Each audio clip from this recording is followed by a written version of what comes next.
Part two. Welcome to part two of my live. I had to go live again to remove my green screen because after a while it just wasn't really given. I had to open this all the way. It just wasn't really given. So I was talking about the rise of anti-intellectualism in my previous live. Welcome back. Ah, thank you, thank you. Oh man. Do you know what? It feels like I'm working. Like, I feel like I'm not working anymore, and I'm just like I'm just chilling. I'm just vibing. I was trying to do an intro to what I was talking about earlier. HH, thank you for joining. Oh, I always love seeing new people in here. But yeah, the rest of the second part of the live is gonna be like open mic, basically. Whatever you want to talk about, whatever has been bothering you, whatever it is that you've been seeing throughout the week that you wanted to discuss. Have you guys been watching Love Island US? My whole TL has been inundated with content from Love Island USA. And in fact, before I came on live, I saw a tweet where someone was like, I think some of the producers made like a bunch of tweets basically talking about like, oh guys, calm down. You know, we record for a long time and we try to edit it as best we can. We can't like post everything, blah blah blah. And someone replied and said, the problem is that the people that watch Love Island USA are mentally ill. Is anyone watching that, by the way? I don't know where people are watching it. I wouldn't mind watching it now. Honestly, I've been propagandized. Kosi. A Salim wants to join me. A Salim, how are How you? are you, man? I'm good, you? You're one of I'm not us, bad. yeah? In what sense? Oh, I'm an Arsenal supporter too, so yeah. Oh, I mean, I am an Arsenal fan. Yes, yes, yes. Yeah. I, I Nah, thought you've like, been watching Love Island USA or something. That's why you came on. yeah, nah, it's not even that. Like for me, because I'm just sort of shooting the breeze and everything like that. So yeah, I just thought, why not? Shooting the breeze. What does that mean? I'm just sort of I'm sort of just I'm looking into some things and just for me, like I couldn't like I'm not gonna lie, I couldn't care less about Love Island, but it is Okay. what like I get it because of what you do and everything like that. It's a microcosm within like dating dynamics, but yeah, I couldn't care less. Oh, fair enough. No, I mean, I was more curious about it just because I've been seeing it a lot on my TL. Yeah. So I was just like very surprised. Hamid asked me what happened to the background. Hamid, I just wanted to remove it because I was a bit bored of it. And oh sorry, did you come on to share a specific point, or you just came on to ask me No, about Arsenal? no, I was just gonna just shoot I was just sort of gonna just I did have a couple of points. Like I've just jumped on, so I don't really have much context. Right. Okay. Let me introduce the topic first, and I'll bring you back on. Don't mind. Oh, All right, no worries, man. I'll bring you up soon. English requested. Everyone's requesting. Do you guys know what we're talking about? I don't know who English is. How are you, English? Amid, you asked me earlier if you're still here. I don't know if Amid's still here. What happened to the background? Because I know you wanted to talk about well, I was talking about the second point about Hamas. Um, but I mean, we can still talk about it. But I just wanted to remove it just because I was bored. I don't have my glasses. Is that easier for you guys to see me? Because I feel like my glasses are reflecting a lot of what's going on. To be fair, I don't really need it at this close range. Let me see if I can move this closer to me. Okay, there we go. That's nicer, isn't it? That is nicer, isn't it? I hate the fact that this does this. It's so annoying. But anyway, this is What in World Weekly Radio. This is my regular Sunday, say Sunday. Let me start again.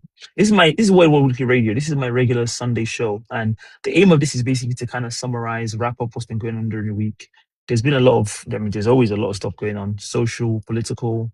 I've just talking just now about Love Island USA, and I wanted to know if anyone was watching it because I wouldn't really mind a summary and tell them what's going on. I've seen a lot of conversations around like gender dynamics, gender dating dynamics, because of Love Island USA, which again I don't take seriously because it's just a show about, I don't know, rubbish. But again, people always say like online is not real life, but in a world in which everyone's complaining about how much we're all online, I don't know if you can say that's true anymore. So I found it kind of like interesting to kind of pay attention to and follow. I might have fake support. No, I support Arsenal.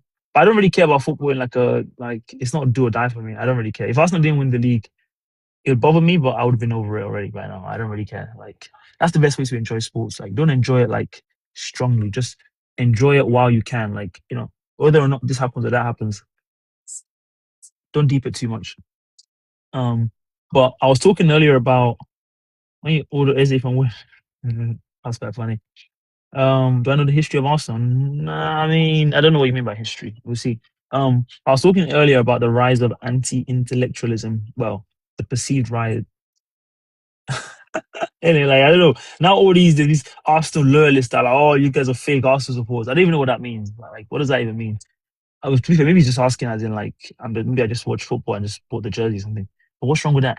I don't know. It's not that deep. But earlier I was talking about the rise of anti-intellectualism, and a lot of good points were made regarding how much of a rise this was, whether or not it was just actually just people complaining about wanting to maintain their authority. Like a lot of these powerful you know, figures or whatever. Even if you think about media, like a lot of media have been talking about, oh, there's a rise of all these alternative news outlets that they don't fact check and they don't, look into stuff properly. But really what that means is like they're complaining about the fact that now we don't have to listen to their lies anymore. Like a lot of people know, especially when we talk about, foreign issues or even domestic issues, like the BBC, Sky News, they're liars. Like if all we had to go on in terms of the coverage of Gaza and what's been going on the past 2.5, 3 years has been Sky News and BBC and CNN. A lot of us would probably be on the side of the Israelis. But why do we have a different perspective and opinion?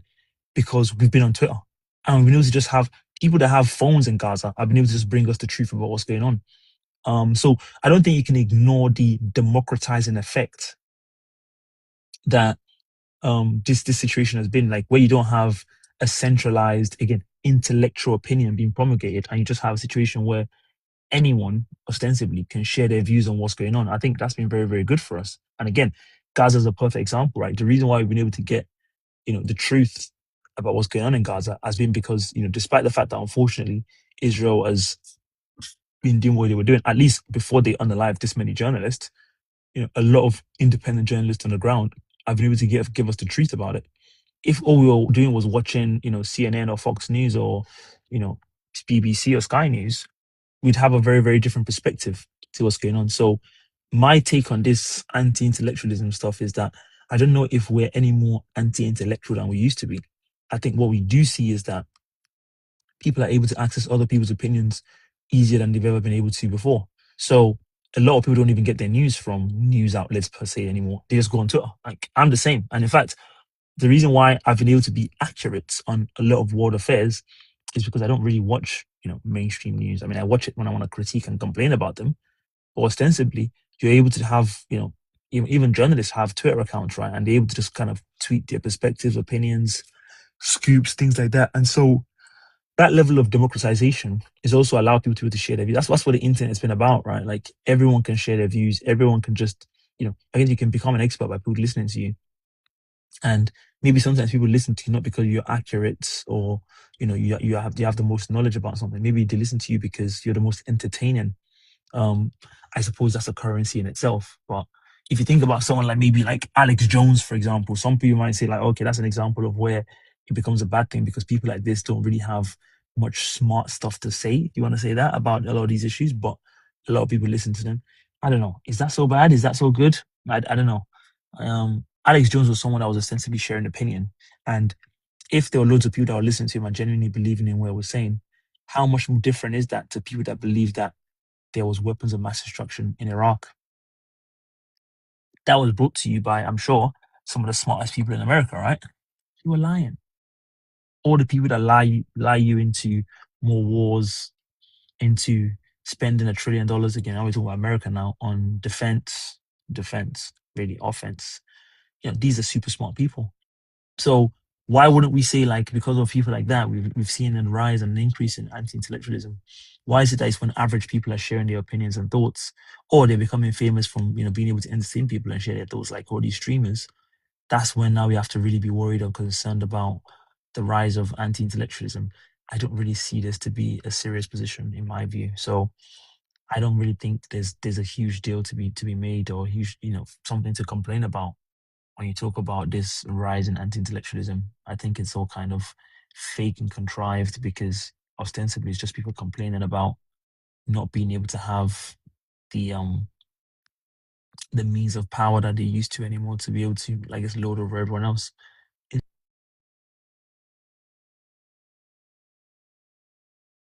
thoughts on that. Where am I from? Do you mean country or do you mean area in the UK? I live in the UK, if I wasn't obvious by my accent. Um, I just answer both. Country, I'm Nigerian. An area in the UK I live in Romford. If you care about that, if you know where that is. A lot of people are like, where's Romford? I don't know where that is. If you care about it. Kosi, I thought you wanted to share your thoughts earlier. Are you shy now? Come and speak to me for a few minutes. Let me hear what you have to say on this issue. Let me just invite you. How do I do that? Okay, I don't know how to do that. Okay, it's not so obvious. Like if I go here, and I go to the people that are watching, no, I can't. How do I invite people on? You've been revising. Oh no, I'm still just talking about the anti-intellectual stuff. I didn't get your thoughts on it earlier. Yes, Romford. No God came in. This guy loves Jesus so much. I'm just I didn't get your thoughts on this whole anti-intellectualism. I know you're Nigerian, right? So you might have some thoughts given. I don't know if you've seen the conversation that's been happening in Nigeria about this. Um, I'm basically still talking about the same things. No one, people haven't added anything. No, just a reminder, the way I do these things is quite democratized. So if you have any thoughts about anything that's going on in the world, social, political, feel free to add them, reply to, post as a comment, and I'll pick that up and we'll talk about it for. We'll see how long for. So don't be shy.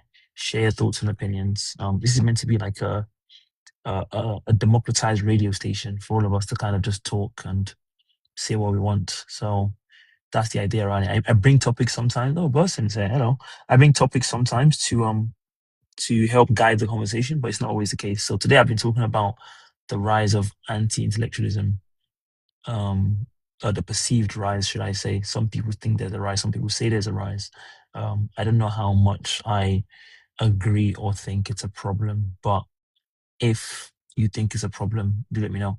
I'm jealous of Ghana because I'm not gonna lie, I am hating like Nigeria's not in the World Cup because in a 48 country World Cup, there's probably Nigeria probably had a chance of going really far. But how can I say that if we didn't even make it to the competition? Um, so I don't know what to say about that. Mr. Watcher, where are you actually from? I'm very, very salty that Nigeria didn't qualify because we have countries like Cape Verde that qualified and are making it through to the next round, and Nigeria are not even there. Like watching a World Cup of 48 countries and not being able to watch a country is very, very boring. Like it's very, very boring. It's just a lot of games just to have you have no real care for. Like I watched the England game and in Manchester, fair enough. I watched the England game and I watch it like and I enjoy it. Like that's the only game I watch with any real sense of emotion. But all the other World Cup games, I don't really care.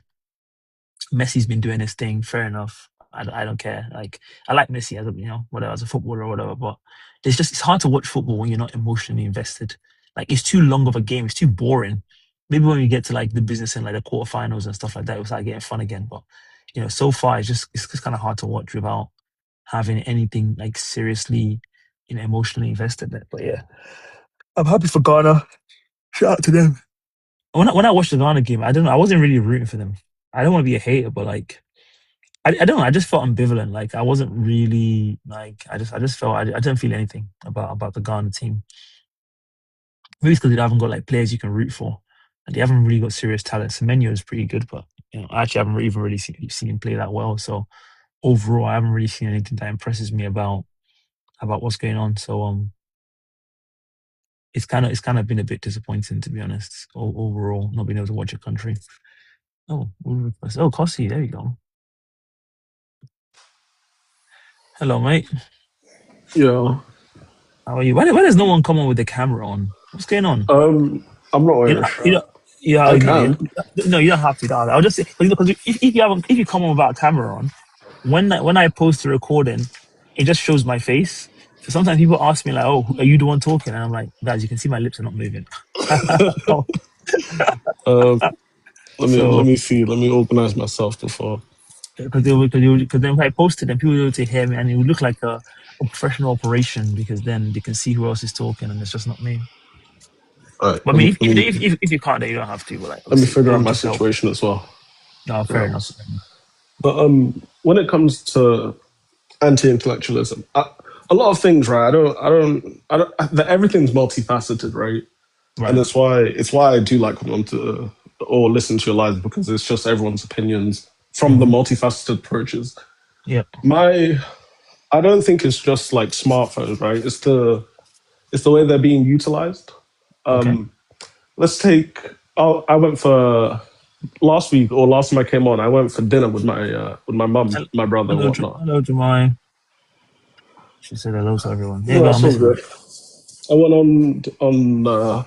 I went to Watford for a buffet, Okay. Right. and we were talking about like the education system, right? And I looked across, and there was a lady who had given her daughter her smartphone to watch Right. stuff on. Hmm. Back in the day, you may have not had a smartphone, so you might have had to bring a book. Right.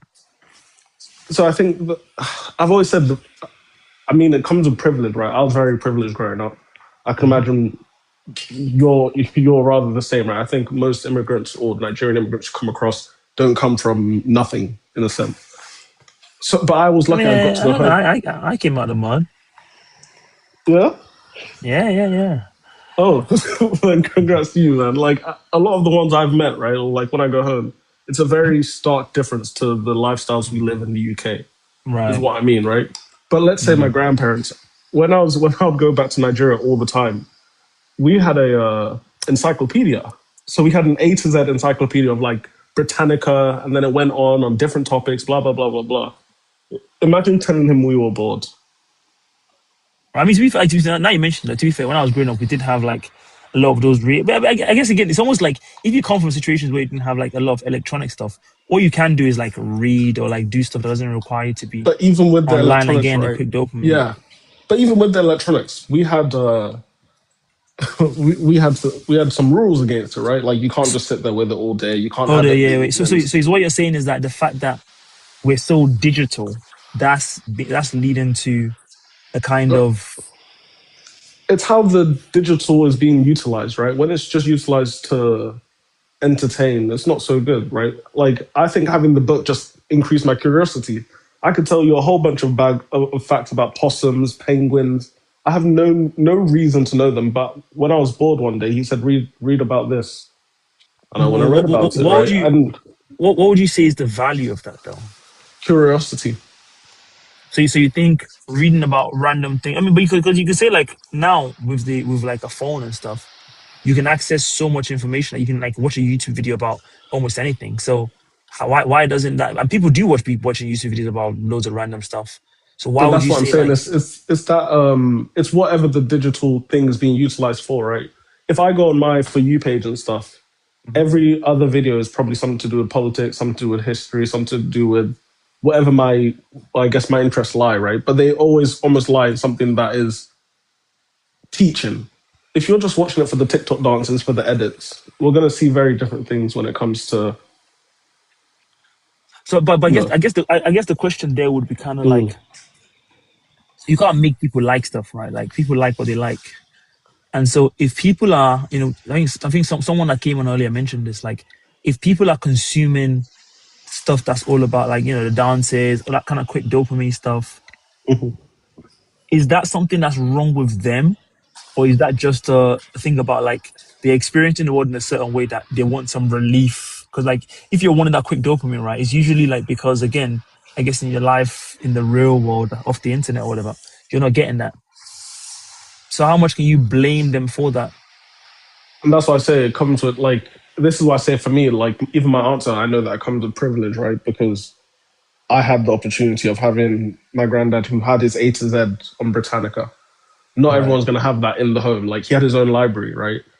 So my opportunity for information and garnering it and being pushed to look for it is a lot bigger. It's the same reason. It's why I come onto your live. It's why I come and listen to the lives. Like, it's why I go and educate myself on topics I don't know. There's been a couple topics that have been brought up in the chat, like how many countries in Africa have legalized homosexuality. Turns out Mm. it's 22, but that's something I went on to go and Google because I was like, I don't know the answer to that. Not everyone's gonna go and Google that, right? And the person did put in the chat that it is 22, but I went and checked it myself. I think it's that level of further curiosity. Why are these things there? Okay, somebody said something, let me go and just verify it real quick for myself. Okay. And so if I was to ask you, by the way, guys, if you can share the live, if you're enjoying the conversation, or just share it even if you're not enjoying the conversation. Just do that for me, please. And if you're not following me already, make sure you follow me to have more conversations like this one. But if I could then push you and say like, what would you say is the value of that? Like, okay, you being curious enough to want to know how many countries in Nigeria have legalized homosexuality and all that kind of stuff. What would you say is the downside to like someone that doesn't want to do that? So I'm still trying to understand exactly like, even if we say like there is a rise in like, I guess people just kind of like wanting, the stuff that's not intellectual, quote unquote. How bad is that? Like, what do you think is like the adverse effects, if you want to say, of this? Is An increased, how would I say, thank you, an Amina. affinity, an easy affinity to be propagandized. So it makes you more susceptible to propaganda That's if the you're words. Yeah, if you're 100%. If you're not curious, right? When someone like Nigel Farage throws out, "Oh, we're gonna get the NHS 25 mil," to me that sounds great. My mum's a doctor. She's gonna receive some of that funding.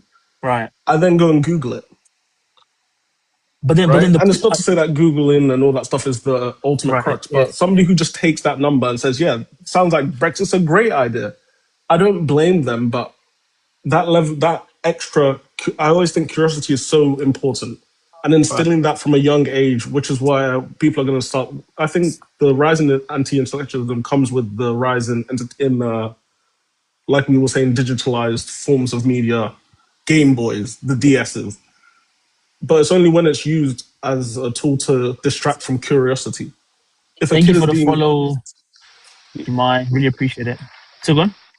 no, no, Oh, no, no, I I mean, don't. I was gonna say like in a world in which you say like fair enough. I didn't mean to sorry, Jamal. If you're interested, come on, you can. But I didn't mean to click the invite thing. I was just trying to click on your thing. But if you want to come on, please by all means do that. I mean, the skincare routine. It's mainly niacinamide and peptide and my cream. I keep it pretty simple. I can buy all that in Primark. Anyway, Kosi, as I was saying earlier, my pushback to you would be like, okay, these people that like don't believe in reform and all that kind of stuff, right? Well, they're more susceptible to reform and all that kind of stuff. All the super smart people that didn't vote for, I don't know, the conservatives who have been doing austerity, how worse are they?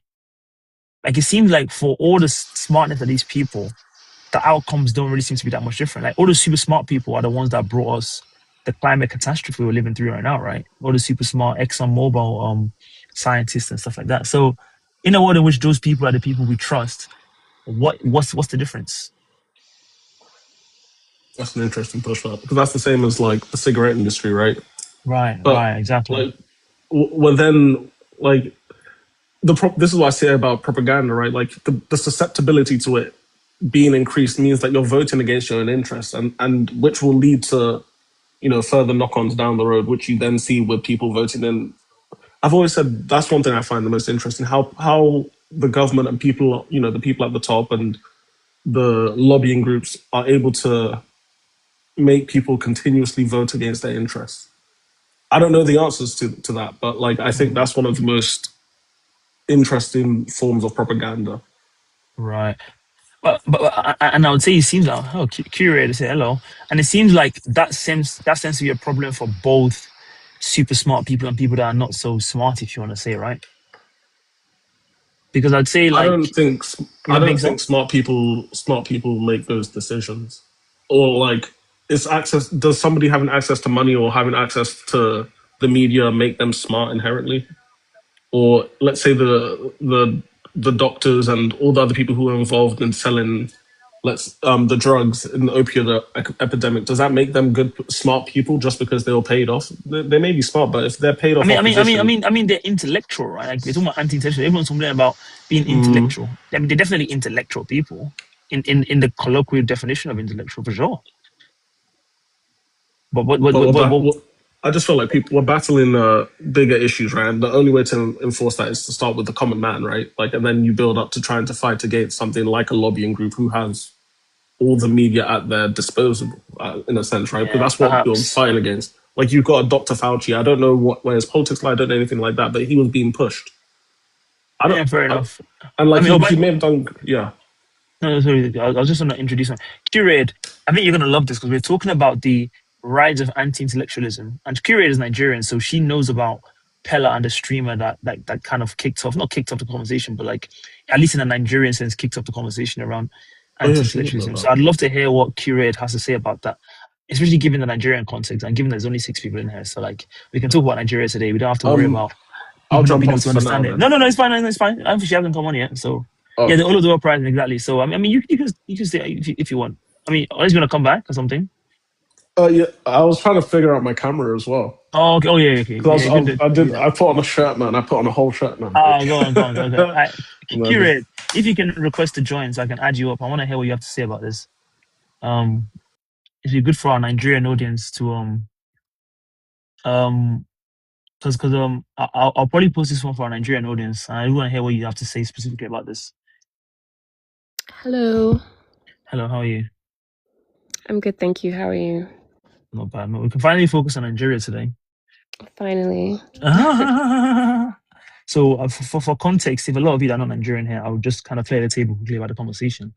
There's a Nigerian streamer called Peller, Peller, and he's kind of been gaining fame and notoriety for a long time.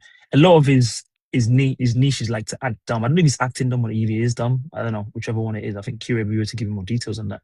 And so an artist called YC, which you might have heard some of his songs, basically went and complained about the fact that we have a uprising of, in Yoruba the word is olodo, which basically means like dumb. Like that's kind of what it means. And so everyone's now been seizing on that and saying like, oh yes, we do have a problem with this because this, this streamer and people like him are kind of being more prominent in our society and culture, and this means that we have a crisis of like unintelligent people taking over the scene. Um, and that's kicked up a conversation around like the streamer responded and basically said like, oh, all you people that are really smart and you have all your masters degrees and blah blah, a lot of you are poor and broke because there's no jobs in the country. So actually, you guys are calling me dumb, but I've been the one basically smart enough to figure out how to make money, and I'm getting money, and you guys are broke. Kind of the whole, the American rapper argument. American rappers love to say that, like anything you say against them, yeah, but you're broke though, you're not getting money. Yeah. I think LeBron James even said that one time after he lost the game, and then they were like, "Oh, all the people that hate you, blah blah." He's like, "You guys are gonna go to your regular ass lives, and I'm gonna be fine." But basically saying like, "Okay, I got money, you guys don't." And so anyway, when I saw Pella's response, I actually kind of understood. I was like, let's be honest. The one of the key characteristics to do with being smart is being able to get what you want out of life. And this is someone that's living in the poverty capital of the world, and he's been able to get what he wants out of life, such that he's a multimillionaire and he lives a life basically ostensibly of just entertaining people and doing what he wants. Is that dumb? I don't know. But anyway, that's the scene in which this conversation is now being had. And so, Curate, I want you to share your thoughts on what you think about how much of a problem this is, and if there's Yeah. any sides, blah blah. And just to add to that, a lot of like young Nigerians have then tried to expand the conversation to say, yeah, there is an Olodo uprising, and like creating a list of like public figures that we think are Olodos and contributing to it. Right. But yeah, and honestly, as you were talking, it got me thinking. Pele is quite interesting because he capitalized on I don't know what to call them, Nigerian weaknesses, in the sense that when he started out, he wasn't making arrogant content, and his dumbness was more so humility, right? Right. So it was like, oh, this young broke boy is trying to make as a streamer. Let's support. I know Nigerians love that. Let's support him. Let's boost him. And he would do things like he would like dog ballet, like in Nigeria, like Yoruba people will like kneel down to greet you, and you get so if people gifted him like, oh big man, and he'll lie down and, oh, thank you so much, and then he'll do like streams with like these like nepo babies in Nigeria. Go to their homes and be like, like, guy, how can I be like, that humility. Yeah. I think that's what, because a lot of Nigerians love a good come up story. If you watch Big Brother, you also notice that trend with how people vote and sympathize with like the poor person or the broke person on the whatever. And I feel like Pele capitalized on that initially, and then he started making money, and then the arrogance came in, and then the thirst for more clicks and how can I push things further, and how can I like that drug basically starts to hit, and he just kept pushing boundaries, became arrogant, and then he had money. Do you get what I'm saying? And then Then it kind of shifted with Nigerians, because that's another thing with Nigerians. Weakness with Nigerians is when people have money, they just kiss ass.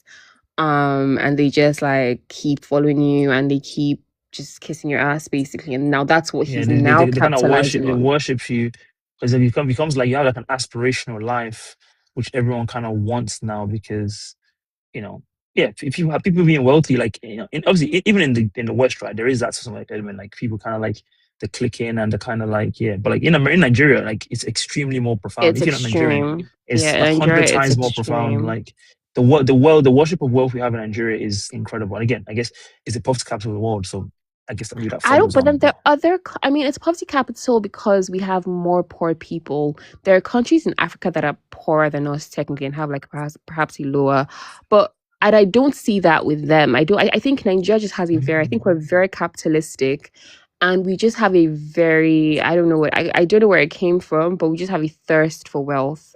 That I don't see in other African countries. It's different.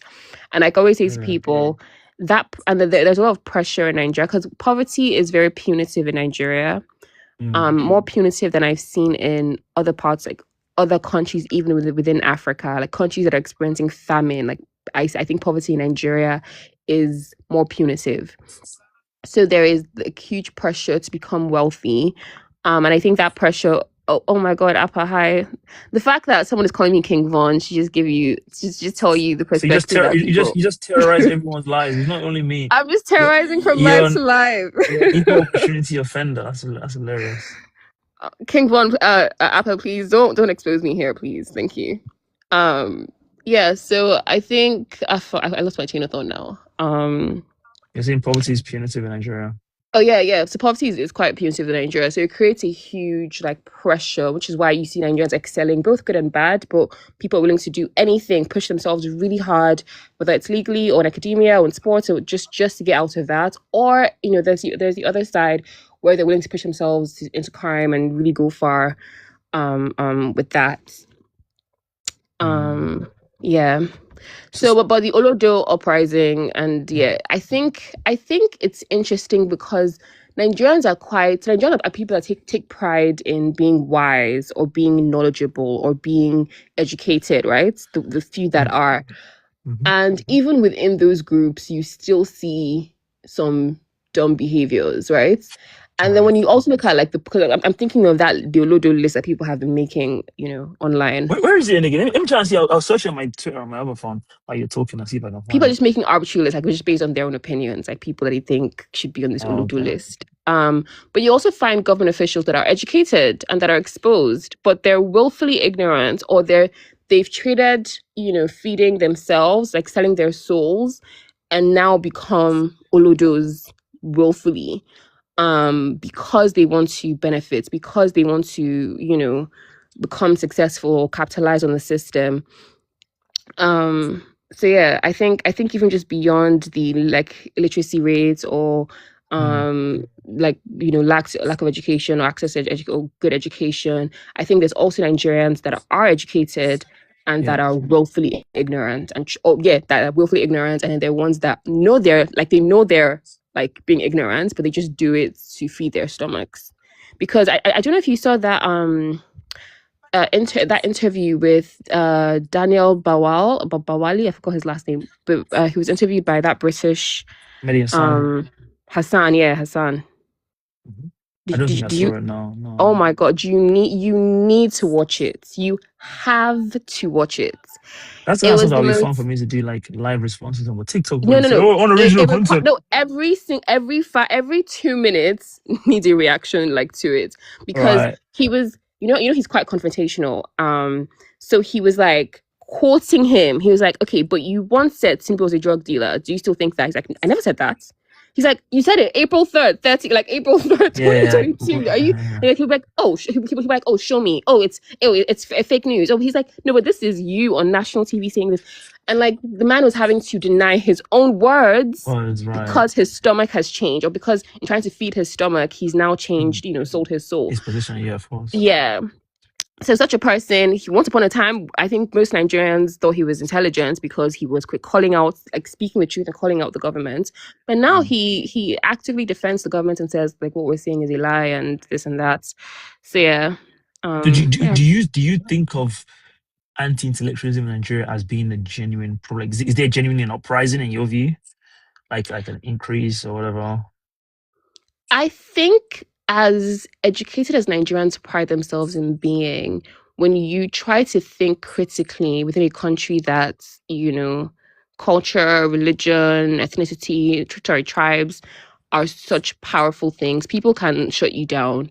So let's say you actually try to think critically and go against the grain. People are like, I beg. The attitude is very, very like profound. And I Profound, think it right? comes down to, oh yeah, I'm sure Appa has a lot to say on this topic. Appa's where he's like very philosophical. You'll love him.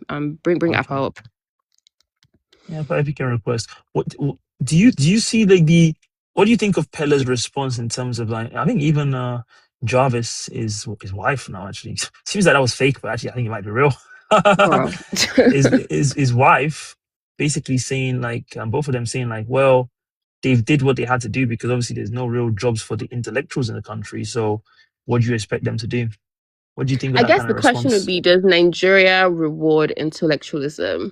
I think post-colonialism, when we had the remnants of the colonial system and we still had a decent education system, I think at that time Nigeria was rewarding intellectualism. I think when you look at the leaders of that time, the voices of that time, the Wole Soyinkas of that time, I think that the country definitely, if you were from a village or you're from a town and you spoke well or you were intelligent, people rewarded you for it, right? But I think now when you look at the movers and shakers and the voices that we have today, the Obi Kubanas, I don't think Nigeria rewards you currently for being intellectual. But that's my Yeah, opinion. so I just came mainly to disagree with curated because that's my job. But on a more serious note though, like I think she said something about the smartness thing, and I feel like the thing is that at a certain point, like she said, smartness was actually correlating to some level of social class, but like in terms of actually being able to have knowledge and be logical was created to some level of social class.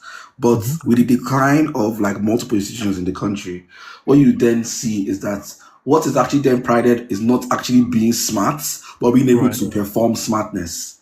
Pseudo right. intellectualism, like people said. So to be like, oh my god, like I have X and Y degree, or this person engineer, doctor, lawyer, and it's like yeah, you have those qualifications PhD, exactly, MBBS, CID, SMC. exactly, but We don't do. you have these qualifications, Right. but what is your ability to actually engage in questioning, engage in interrogation? Because one of my best teachers I ever had here in Nigeria here, I liked him because if you asked him a question about his field, he would do two things: either able to critically engage you, or he will just tell you he doesn't know, and then the next class he'll come and explain to you what he found. But a Right. lot of people use things as like a class marker, and then when you try to question them, they'll be like, it is me, baby doctor. They will start raising shoulders, but why are you trying to talk to me like that? Yeah. Type of rubbish. Right. And like even like post like even like and this was where I was sort of disagreeing and curated, even like post-colonial, like my parents, and then both of people in because my dad just turned 60. So when my dad was like in his 20s, 40 years ago, 40 years ago is what math, the math is failing me, guys. 1986, 86. 1980s, 19 yeah. Okay, when around that time, yeah, when he went to uni, my dad got 2 degrees, one in law and one in industrial chemistry. And not only was he able to get quality degree, like quality education that allowed him to be able to produce paint, because that's what my dad does. He produces paint, like to learn the craft, learn the how to be able to do this to a scale that is genuinely like internationally solid. Because my dad does international trade, doesn't just deal with Nigeria. he was able to do this in Nigeria, in the country, within these institutions, and then come out with very with high qualifications. And that's also one of the reasons why when Nigerians left the country to other places across the world during that period, up until I would say like late 2000s, there was no gap to say oh my god, this qualification is below the standard and this person cannot operate with these institutions because of their education is not up to par. That did not happen. No, but Appa, I think you misunderstood me, because that's exactly the time period I'm talking about. It's like our But parents' no, time, it's where quoted. The specific thing I disagree with you, and we've had this yeah. conversation on my live the other day, is when you said that it was what's it called, remnants of the colonial period. Yeah, That's what. I think our education systems and institutions were still strong then, because it was the remaining the remnants of colonialism, the last because when you look at the 1960s, the 1970s, the 1980s, we were still acting very, Can I ask very you a much question? under the Oh, yeah, what's it called? sorry, just to guide the conversation to make sure that we're not going off the roads a little bit. In terms of the rise we're talking about now, is there some kind of virtue in being intellectual? I'm just thinking now about even other countries, right? Streamers having popularity and fame and wealth and stuff. It's not really new. Like Nigeria is one country, but in many countries, in the US, all these other countries, there's definitely more of a movement there, right? Is there a value in the society celebrating the super smart PhD holders? Would that make us a better country? I don't know if that's obvious. Maybe I'm I tripping mean, here. why are you celebrating them though? Celebrating who? Why, the PhD holders that you want to, you said, what? It really depends on why you're celebrating them, No, I'm guessing because in a world in which Wale Soyinka, again, he's old now, but whoever the new people are, who's writing or Nathan John or something, in a world in which they are the most popular people in the country, would that overall be? I guess actually Nigeria is very backwards, so yes, it probably would be good for us. But maybe in the West, it's not an issue as much, because you can have the streamers have their own lane, but you can also have the super smart scientists still continue to cook and do what they do, right? Even back in the day, yeah, maybe Einstein was a standout, but the scientists were not always exactly the most popular people in the country. So I don't know.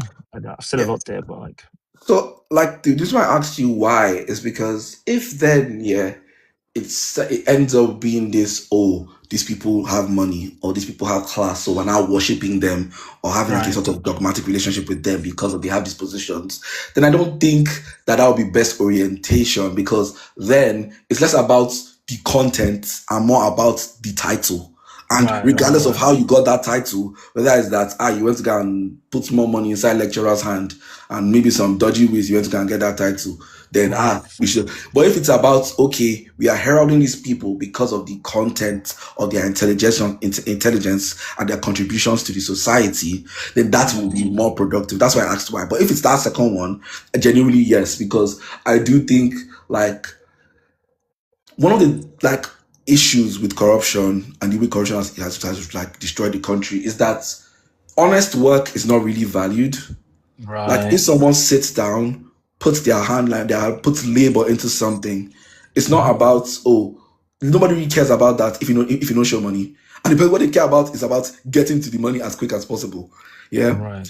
So even if, because you have lecturers that actually did do the work, went to get a PhD, actually have valuable work that they put out into society, and they're getting paid 200K a month in Nigeria. Yeah. Yes. And then you have a Yahoo boy that is making more money than this guy, just based off the laws of the system that we exist in, the capitalist system that we exist in. Now who get money? People they look at, frankly But speaking. and I guess that's not unique to Nigeria, right? Because even in the West, you can have, a lot of the academic people are not really paid that well, right? If you actually go down the academic path, there's not really much money there. The Nobel Prize winner in, I don't know, in physics from this year, or whoever the top physicist is in the UK, is he that rich? Probably not. People that are doing fraud in the banks and stuff, that are doing Yeah, derivatives but trading and that kind you of stuff, see, they're really wealthy people.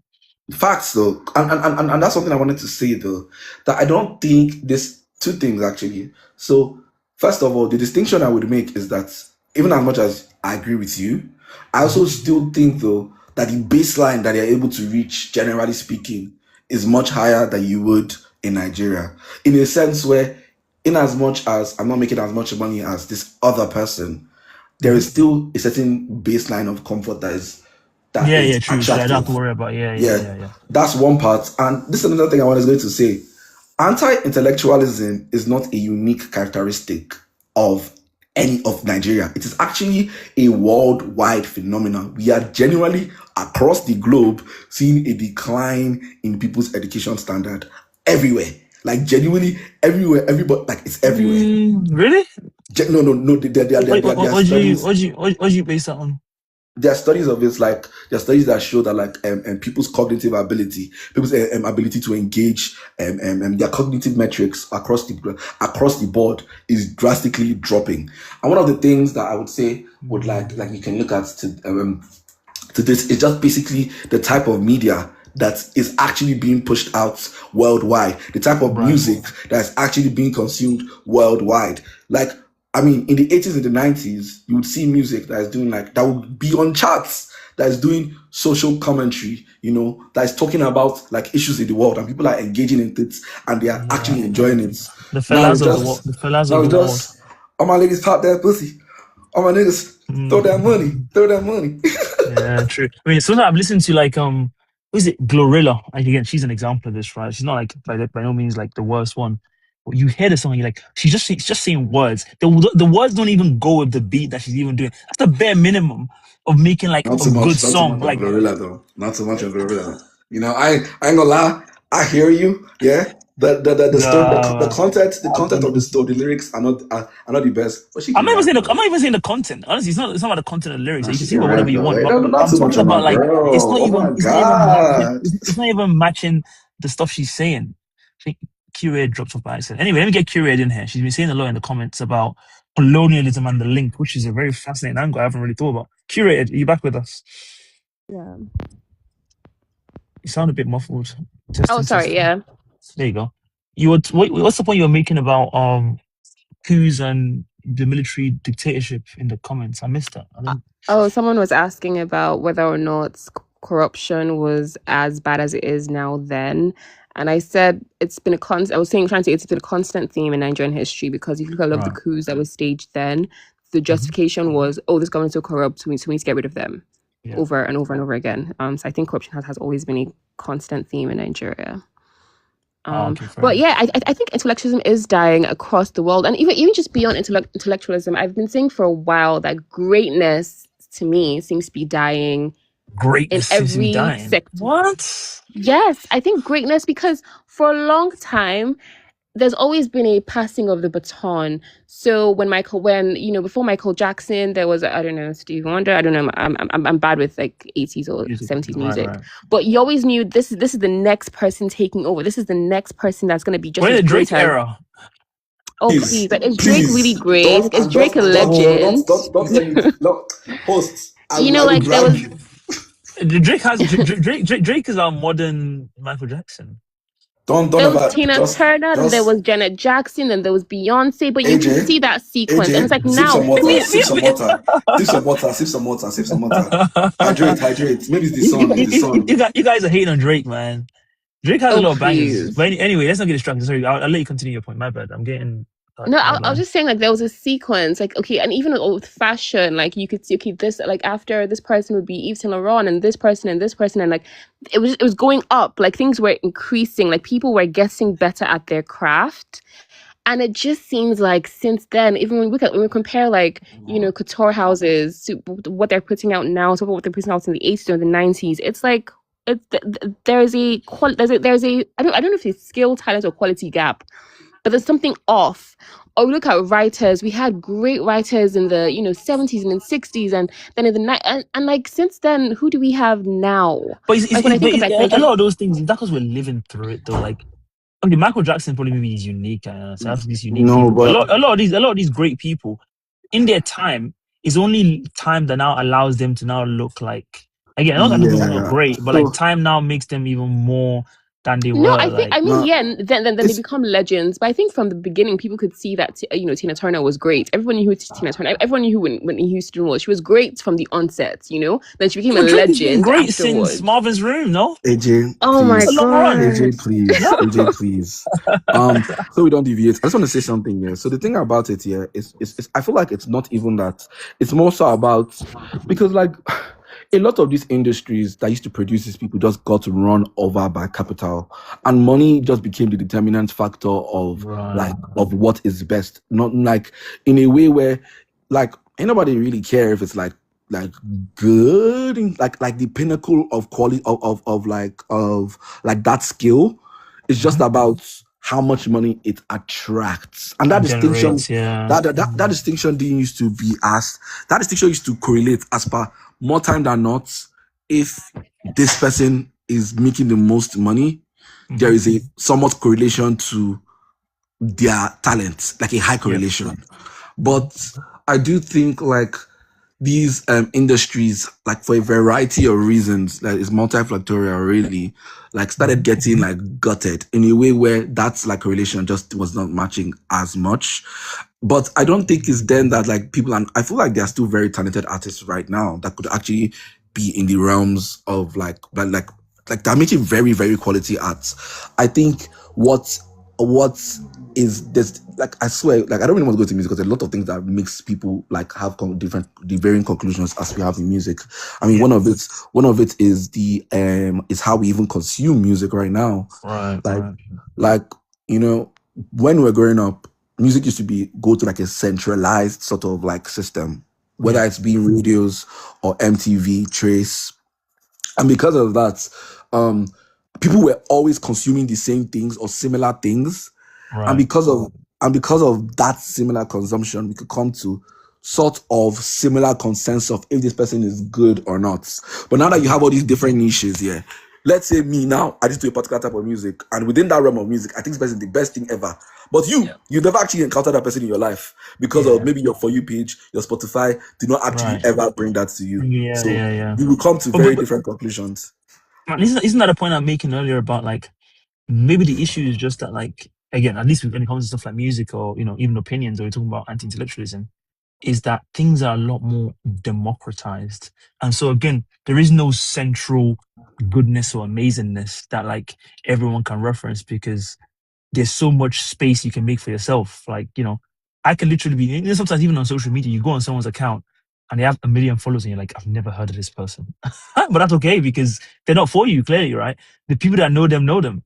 And so they're appealing to, they're able to build their own audience. And again, there's something quite democratizing about that, which is that the people that care about what you want to say or your interest, they're almost like you can make an audience out of anything nowadays. Like if your thing is like mukbang, just eat as much food as you can, there's a huge audience for that. Yeah. If your audience is like, to speak a different language, blah, blah, blah, and just go to a different country, there's a big audience for that. Is that not actually maybe a positive then?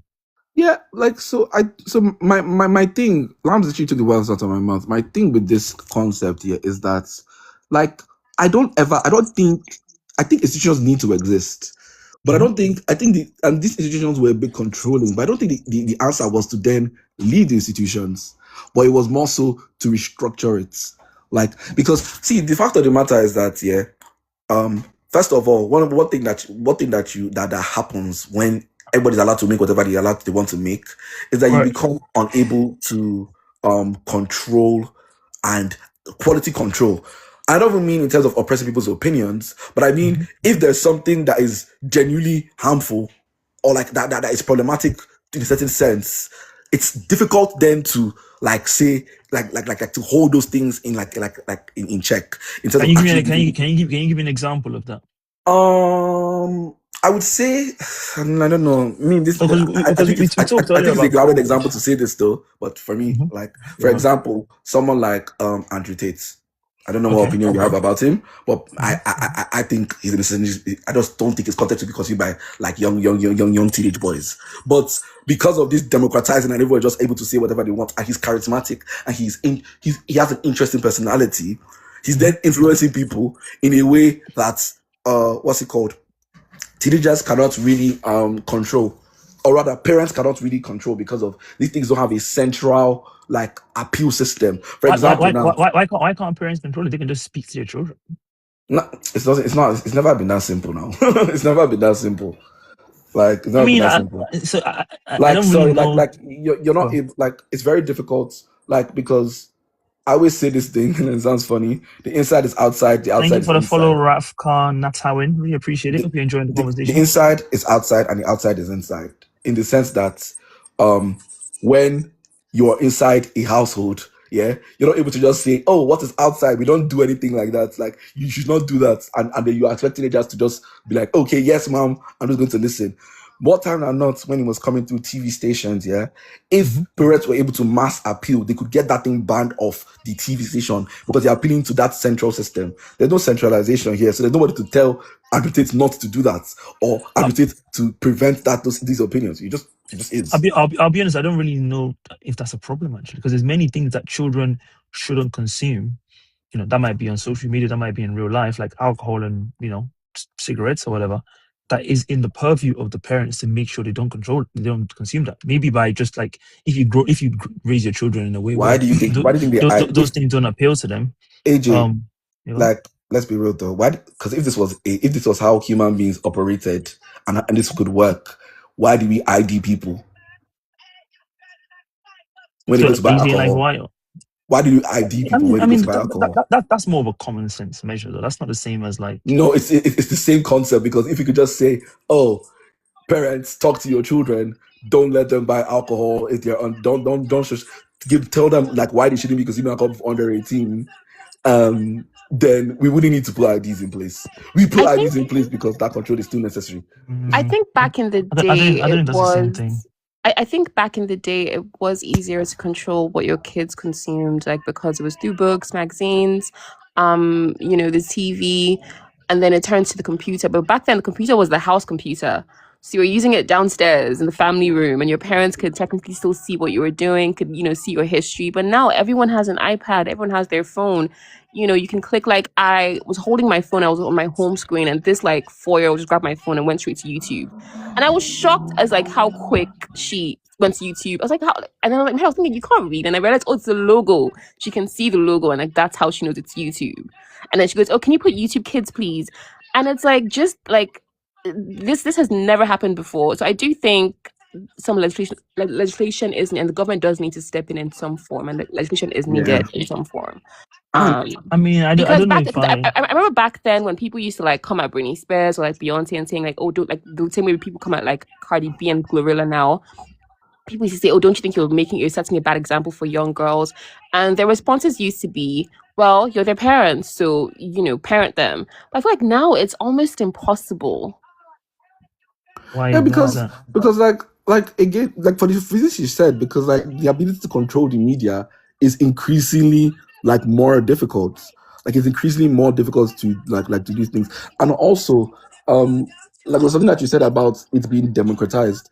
I actually Mhm. feel that P is slightly illusory because if you know anything about like how the music industry is operating right now, how people tend to blow, more time than not, like on a general basis, you obviously Mhm. have some outliers that are able to blow without the need of what's it called, record labels. People still end up appealing to record labels, and that is why they even are able to leave like whatever state that they're living in. So it's not even just that people are just allowed to make whatever they want and they'll just like hit the ground running. It's No, it's but like I mean, you can catch fire. But I want to go back to that conversation you had about, and Andrew Tate was the example you made. So your yeah. position would be that you'd want to live in a world in which the government can. How would that work? They'll ban Andrew Tate, or like they'd restrict him to like 18 plus, or what exactly would you want to see as like Well, the state control here? on like before Elon Musk took over Twitter, if your shit had hate speech on it, like what's that guy's name? What's the former owner? I'm trying to remember what his name was. Jack. Jack would take you off. You'll get on that platform quick. Like you vanish.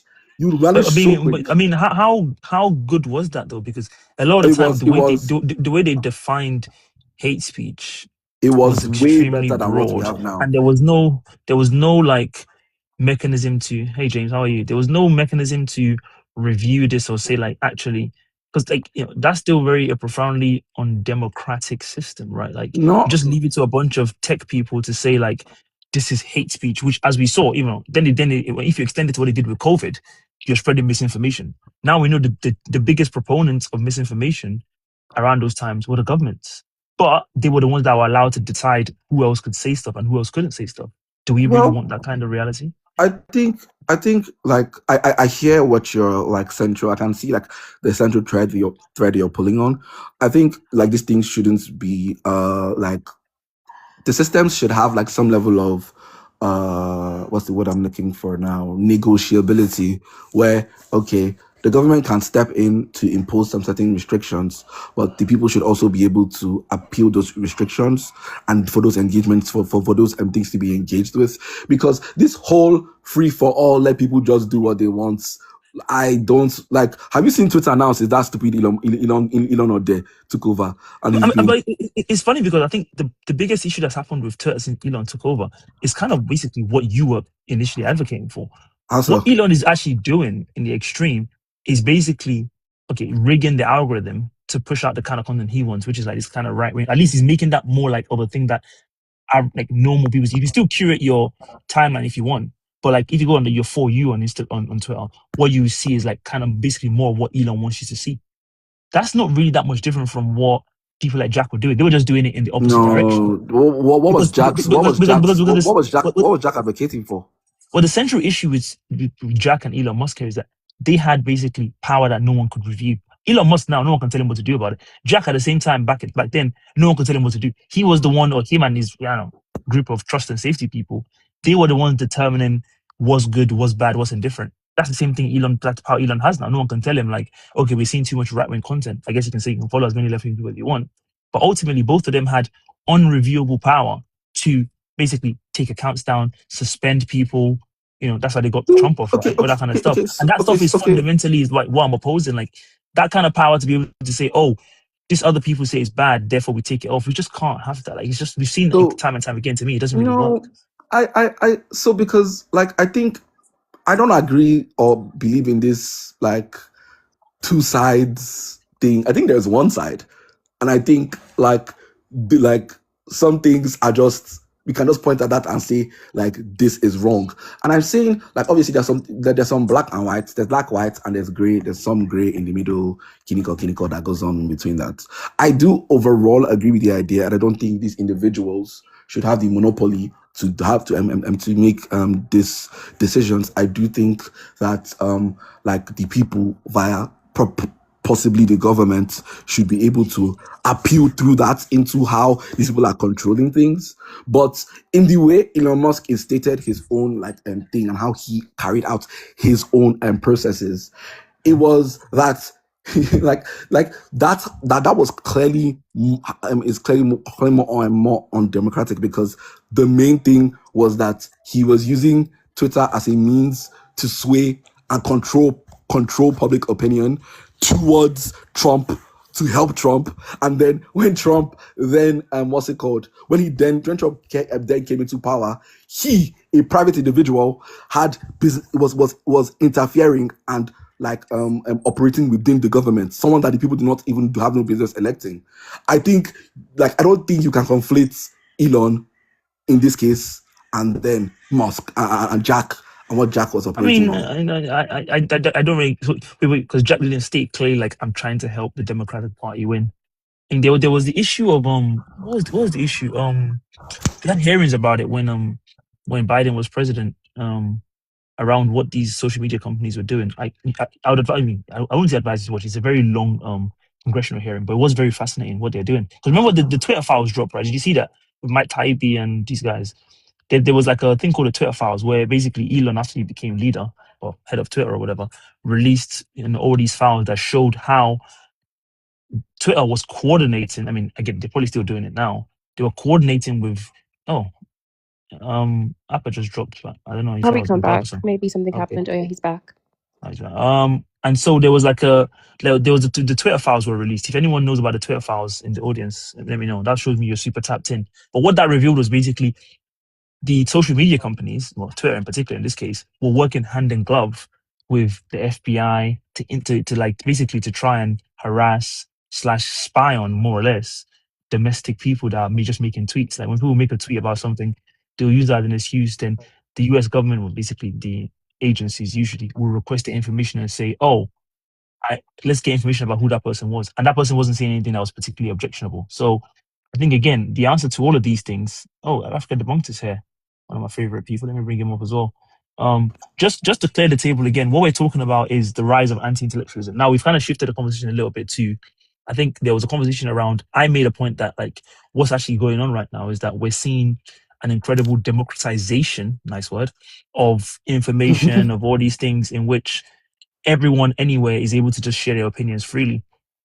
Now, Apple's now said that there's a problem with this because it means that there's no way to meaningfully control, the bad opinions or the kind of negative, harmful opinions, if you want to say that. You brought up Andrew Tate as an example to say like there's a lot of children right now, especially teenage boys that are watching people like Andrew Tate and other people that produce similar content and are being radicalized. Again, I don't know how profound of a problem this is, but I'm gonna assume and go with it for now. I have my problems with the methodology of how this has been determined. But anyway, and so what we should kind of need to have is some kind of centralization way to control and at least try and clamp down on some of the more harmful effects of this mass information proliferation. I disagree with that because ultimately that's why we started talking about Twitter and Elon Musk, because I think ultimately you can't really have, or you can't trust any kind of central authority to control the means of information and trust that, they'll just be able to let in as much opinion that's good, but then they'll be able to filter Yeah, out but what's so bad. That's kind of my position. yeah, And so that's kind of where I we are hear right now. that because the fundamental thing is sounds like a distrust of states of monopoly of power, distrust of monopoly of power. But like my own thing though is that like again, if you want a negotiable system, a negotiable power, you don't want no power because no power in this context is not actually ever no power.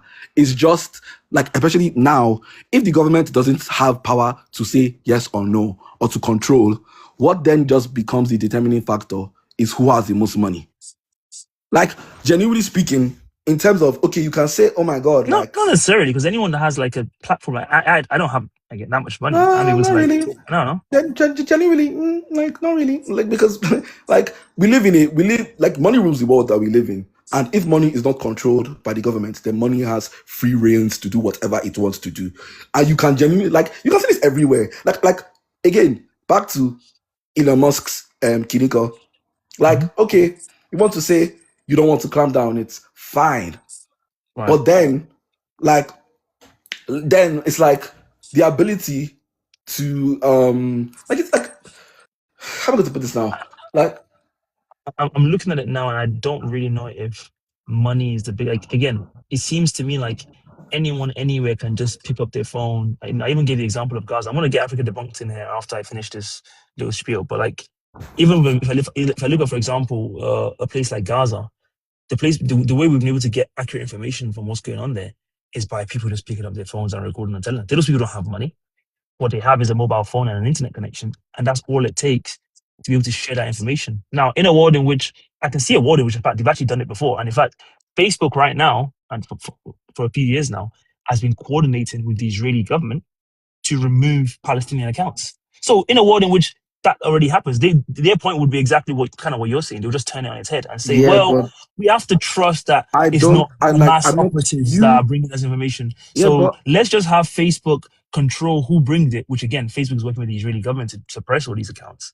And so I think again, every time people make the kind of argument you're making, it always tends to. I'll get you back in there after I get Africa Bonds, I promise. It always tends to what seems to happen, which is like the people that have power control the information, and we can't decide either way. Africa the Bonds, how are you, mate? I'm Long good, time. brother. I know. It feels like every time I speak to you, the world is getting crazier. That is why we're trying to do it in one weekly, man. There's a lot of crazy stuff going on. We try to keep up and dissect all of it. Jay, your thoughts. What do you think about this anti-intellectualism situation we're complaining? I don't know if how much you've kept up with, like, when you joined or whatever. If you have any specific thoughts or Yeah, I feel like the anti-intellectualism. I think anybody who's tapped in has noticed the rise of anti-intellectualism. The kind of, and I see it like this. that obviously there's been elements that have sought to drift the white right wing into a space where facts no longer matter. Right. So the examples I would give that like you can see that like the white right wing, they've moved into this space where they live in this make believe land where facts no longer matter, where they'll tell you, for example, Trump will lose the election. People will look at you in the face and say Trump never lost the election.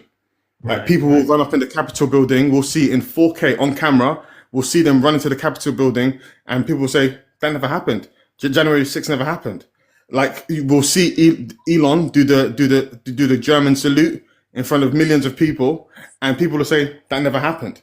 Like I think even in the UK, we can have decades and decades of evidence. We can have the McPherson report, the Lammy papers, the Casey report, the Scarman report. All of them independently say, "Hey, man, the British police is institutionally racist," and then you can have white right-wing racists wake up one day and say, "Hey, there's a two-tier system that's anti-white." Like it's just people are living in this. Is that like a colleague asked a question saying like, or not a question, maybe like a pushback to say like that's more because of his like following. Is that new though to have like people that are incredibly popular and are able to just sway people based on like their popularity? Like politics has always been to me, even just keeping on politics right now, right? It's always ostensibly to me popularity contest. And I think in that kind of realm, it's not really been like the facts have always mattered per se, right? I don't know if that's new. 100%. Yeah, I think anti-intellectualism has always existed. However, I think we are going to be graded on a much more harsher curve than any of the generations that preceded us. Because the generations that preceded us were able to get significantly more done with significantly less access to information and significantly less access to technology. We have more information between us than every single generation that preceded us combined. We have access. We have like if we have not only do we have access to the internet, we have access to free journals that you can look up online. We have free information. We have access to genetic information. We have access to historically archived information, all for free, or all at the touch of a button. And if that wasn't easy enough, now we have access to AI bots that will do the research for us.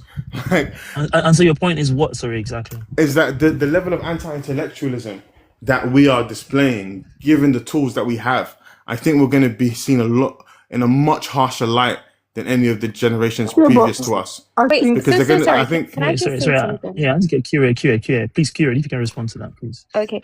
I think I disagree with what he's saying and what you just said, AJ, or rather what you were saying, AJ. I think since time, politics, there's always been politicking and politics. But I think there was some level, there was a bar. There was a bar and there was a line that people knew they couldn't cross. And I feel like now that bar is in hell. Because when you think about, like, for example, the Watergate scandal, it wasn't that bad, right? But the things he resigned. Nixon had to resign over that scandal. It wasn't that bad. No, in the sense that think about it happening today, that people from Trump's campaign break into the DNC, Trump will just say he doesn't know them and has nothing to do with him, and he never paid hush money and deny it. It never happened. Maybe if it's criminal enough, there might be a trial, there might be a hearing, maybe that's how, but he would just deny it. And people will accept it. Nothing will come of it.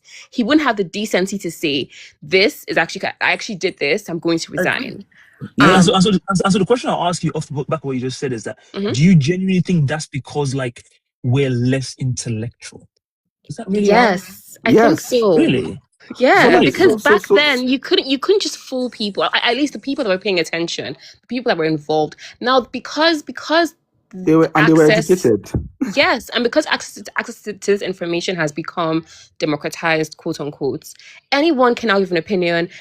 Everyone now has an opinion. And there's very little vetting going on. And I think, sorry, it's a slight segue when you talk about government regulations, how we think we can, and how, like, versus freedom of speech.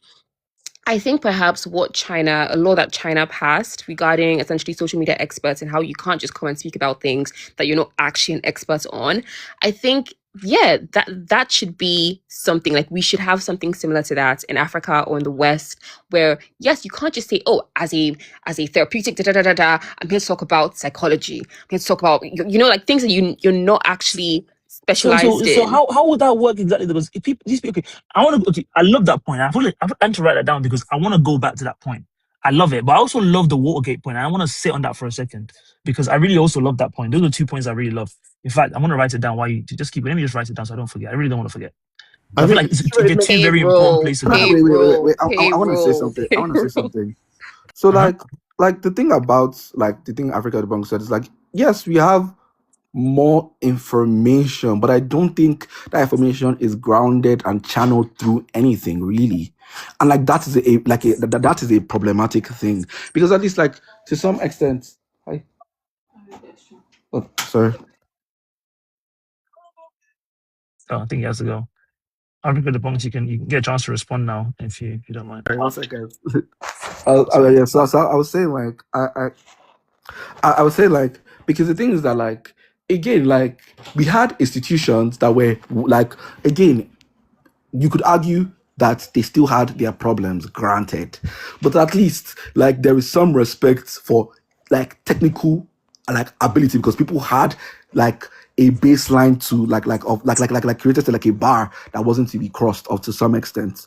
But like now, where for example, when the whole USA thing was happening and Elon Musk was auditing the US's spending, and like there was research that like he'll be like, oh my god, what's it called? He'll be like, oh my god, what's like, can you believe that they're doing research on on the babies that flies have or something like that?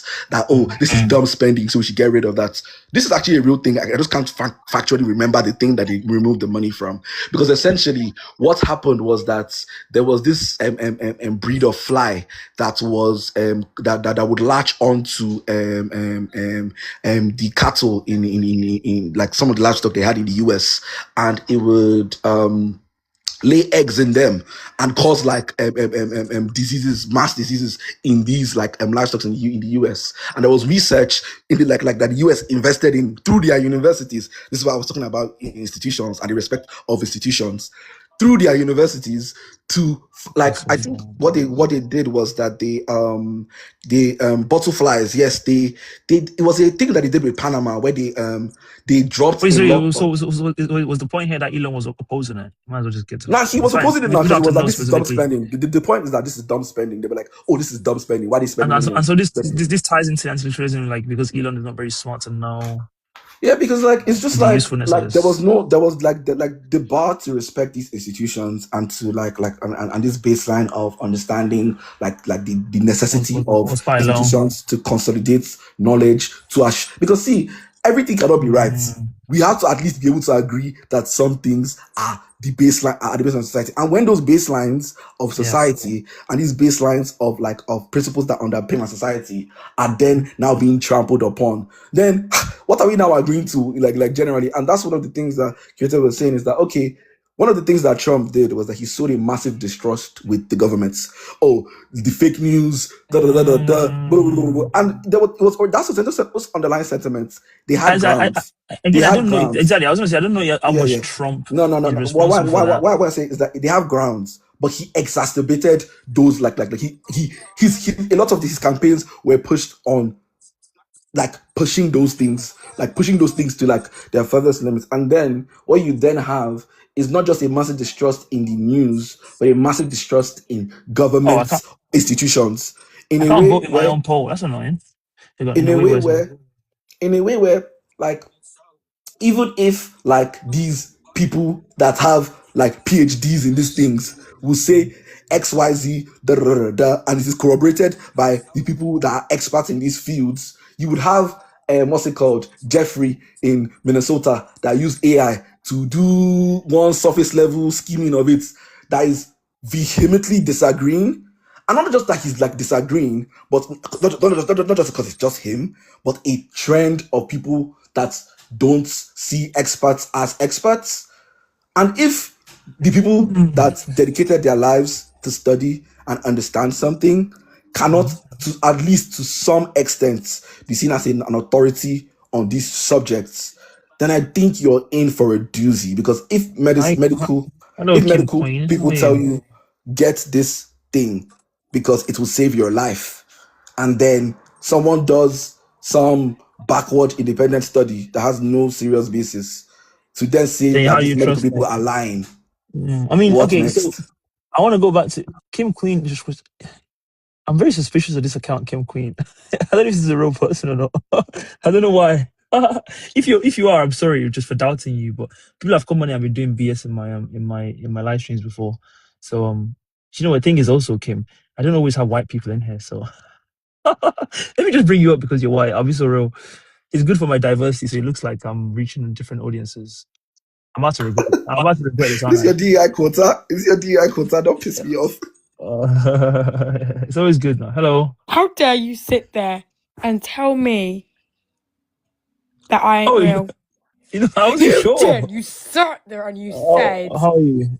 How are you? Anyway, we're talking I'm about. 24 turning 25. Oh, I said how are you, but it's good to know that you're actually of the right age. So Yes, I am. there was a point that was raised earlier, which Trump actually said. I think no, it was JD Vance. JD Vance basically said that if Watergate happened now, it really wouldn't be a big deal. Now, one thing I want to know about. Oh yes, yeah, But that guys, does vote in the not negate polls. the things that Wait, he's one done that second, are sorry. wrong. Yeah, sorry, you're right. Let Just me finish. saying. Sorry, 1 second. Yeah, I like that. Yes, guys, vote in the poll. I want to see because the poll's only 5 minutes long because it's on my phone. But what I can't even see the poll. Like, how are you oh guys yeah, seeing it's the a The bit poll? top left corner, at the top top left left. corner. I think you have to click on that blue It's like thing. it has a timer on the top left corner. Right, You must thank click. you. It's only 5 minutes. I don't know why it's only 5 minutes. It'd be nice if it was longer for the whole live stream. I can hear myself. Is that? Someone needs to mute. Someone needs to mute. Okay, good. That's better. Okay, as I was saying, so Trump made the point. I think JD Vance made the point that if Watergate happened now, it wouldn't basically be a big deal. Now, off the back of that, Curie had mentioned earlier that in her view, well, she's gone. At least I was able to hear her say something for a few minutes. Thank you for the follow, Kim, as well, by the way. Curie had now made the point that like that's because we are more of an we're less intellectual than we were in the 60s. That is it 60s that Nixon retired, or the 60s or Wait, 60s. I made the Watergate point. That's what I said. Curie to me the point. Is that what I said? Sorry. Okay, sorry. Yes. So you made the point about Watergate saying like if that was happening, kind of what JD Vance said basically, which is that if it was to happen Oh, now, really? yeah, Yeah. JD Vance actually said that like I think it was 2 days ago, like it basically wouldn't be a big deal. But now I'm thinking Great about like, minds. I don't think so. It's so great. I'm actually about to disagree with both Great of you. minds So think alike. I don't know if it's so great, but I I'm don't really joking. know Rated. how Sorry, exactly. host. 1 sec. Rated. God forbid. God I'm forbid. trolling. Oh my God god. forbid. I, I rebuke that for you. I don't know exactly how much this proves that like we are in a less intellectual generation or thing. And hear me out here. The reason why I say that is this: in a world in which Trump, did that now or something similar, the reason why Trump wouldn't be impeached, or we don't even know, right? It might happen, but it would. I'm struggling to see if that's because like people are just so dumb and don't see the big deal. Let's be honest. The reason exactly why Nixon had to resign, it wasn't exactly because the masses rallied and said we must remove him for this. It was because the extremely powerful people that he offended, basically, they coalesced enough and said we have to get rid of this guy. No, I Now, think it was because of the bar. They all had, like, regardless of how much they disagreed, the right and left, there was a decorum, there was a standard, there was a line that you just couldn't cross, and he crossed it. And it was almost but, like, but, and but, that's but, Rated. when the Have you phrase, wait, wait, seen? wait, Have you? so sorry. And that's when the phrase, oh, the cover up being worse than the crime came up. Because it wasn't actually even about the crime, it was about the cover up. So I think it was an onus that they put on themselves. It was decency that politicians nah, I had don't know. back then. I don't know if I agree with that. Relatively speaking, decency Because that they again, it had Yeah, seems then to that me they like can't say don't have anymore. wait, sorry, Appa, give me a second. It seemed to me like what happened in that case, which is kind of what almost always happens in these political situations, which is that like if you're a powerful person and you offend the right powerful people, you're in trouble. But because in that time, it wasn't again like it was a popular vote that he got rid of Nixon, right? It was that he offended enough of the wrong people, basically. They had enough power, and they were like, we have enough political power to take down this guy. If that was to happen now, if Trump offended, the equivalent now would be like if Trump did Watergate now, but instead of doing that, Trump did Watergate and he did it against APAC and the Israel lobby. They will impeach him. Not because they have decency, because he's offended the wrong people. Yeah, but can I say something? So, to say to be on the bad accused was saying, yeah. If you look at, if you used to watch like campaigns and like the debates that political leaders used to have before, yeah, like something like Mitt Romney and Barack Obama in the early 2000s, yeah, bro, these people were. I mean late Like, late 2000s. Late 2000s. Early Or 2010s, if you want to say that. Early just 2010s, I generally guess. how debates used to work and how like their campaigns, like, bro, the arguments that they were making for their positions were like there was a general baseline agreement of some level of shared understanding of like human rights and all those things. And I'm No, not. there wasn't. No, I have to. I disagree. One sec. Like, but what are you disagreeing on? There was no agreement on any shared version of reality. That's not true at all. It was always very within anti-intellectual. Republicans and Democrats in the early 2000s. Yes, I don't think there was any sense of like. No, I disagree. I think there was. I think there even was. when you look at John McCain and it was Obama's, policy. It was policy disagreements. Yeah, it was majorly. They used to make policy disagreements arguments. And okay, you can argue. Wait, AJ, one second. You can argue that okay, in practice, these people were still dehumanizing people. Valid, but more so in terms of when they are campaigning and they're appealing to the people, it's a very different barometer. Because one of the things that anti-intellectualism does to you, yeah, is that it creates very black and white thinking. You only think in if it's not X, it's Y. Yeah. Trump's major rallying cry, like his major rallying cry, you can argue the what's it called? Policy Kiriko. I don't even know what he wanted to do there, but my main rally cry was like, it's the immigrants, they're stealing your jobs. Now, if you went to school, yeah, and I don't just mean like just like GCSE or not GCSE, sorry, like what's the name of their school leaving degree? I forgot what it's called in the US, but like if you went. If you went there and then also like you had access to universities, because one thing I also wanted to mention was before Ronald Reagan in the 80s, in the 70s, I think this was in the 70s, like before Reagan, it was possible, or universities used to be heavily subsidized. People were encouraged to go to university. Like universities was subsidized by the states. After Reagan, do you disagree with that? Yeah, I mean, I don't. I think the overall point you're trying to make, which I'll just focus on that, which is like before. I'm getting really hot in this car. Give me a second. There was some kind of baseline, intellectualism that was being had in. Oh, JQB, thank you for sharing the live. There was a baseline level of intellect and smartness that they used to use to disagree with policy. I'm really struggling to see that. I don't really think there's ever been a time in which, even if you think, for example, about actual policies in America, right, like. All the major industrialized nations, for example, in the world have agreed, and everyone knows now, that like having a single payer type of system, maybe something like we have or other countries have, is the cheapest way to run it. You can't even find that kind of agreement in the Republican and Democratic Party, which is why they had Obamacare, which was basically more subsidies to the wealthy, whatever. Now, in an argument where they talk about healthcare and they're debating how to practically bring about the cheapest way to provide healthcare, that's a good policy conversation, right? Did any of them ever suggest like let's have a system like Medicare for all? Of course not. No, but like and that's not even that smart of a position. Like obvious, like if we have providing it for everyone at a point of service, it's actually cheaper than having all these insurance and middlemen stuff. No one said that. So how smart was that conversation? And now to finish that, Trump now comes in and says, again, he's lying, obviously, but Trump's position on healthcare, which was, again, I have to repeat, fraudulent, his position was, we're going to provide healthcare for everyone. Yeah, that does sound better than, actually, let's have this system where you pay the insurers £5 million to do a basic surgery and your premiums continue to go. You know what? But AJ, I think you're just misunderstanding me, because I'm not saying, because you're like these things you're talking about are more so in operation of the systems that are like they're like in operations of the systems, like as per when they are already like in these positions.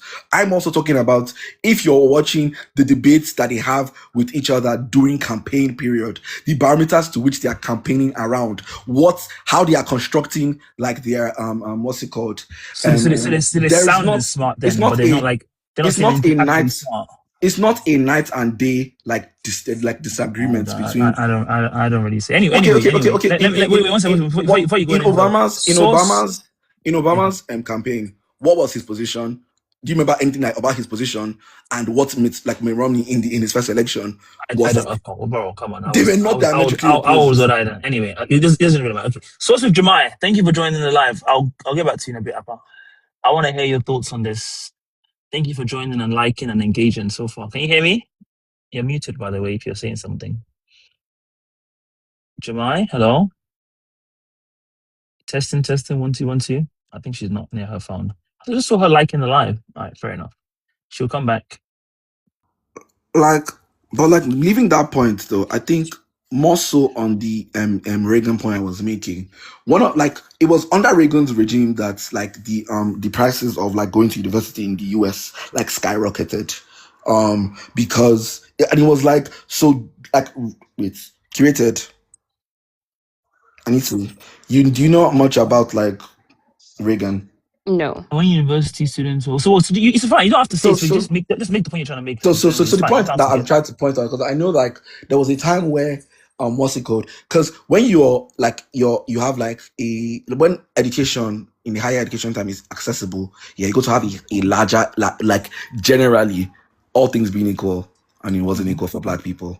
I had to put that caveat, although it's like all things being equal, you would have a generally educated population, yeah, Right. and in terms of when you have a generally educated population, I don't mean educated just in name that they have degree, but in terms of their Right. ability to critically think, yeah, Mm-hmm. you would have a population that is more critical of their governments. And when what's it called?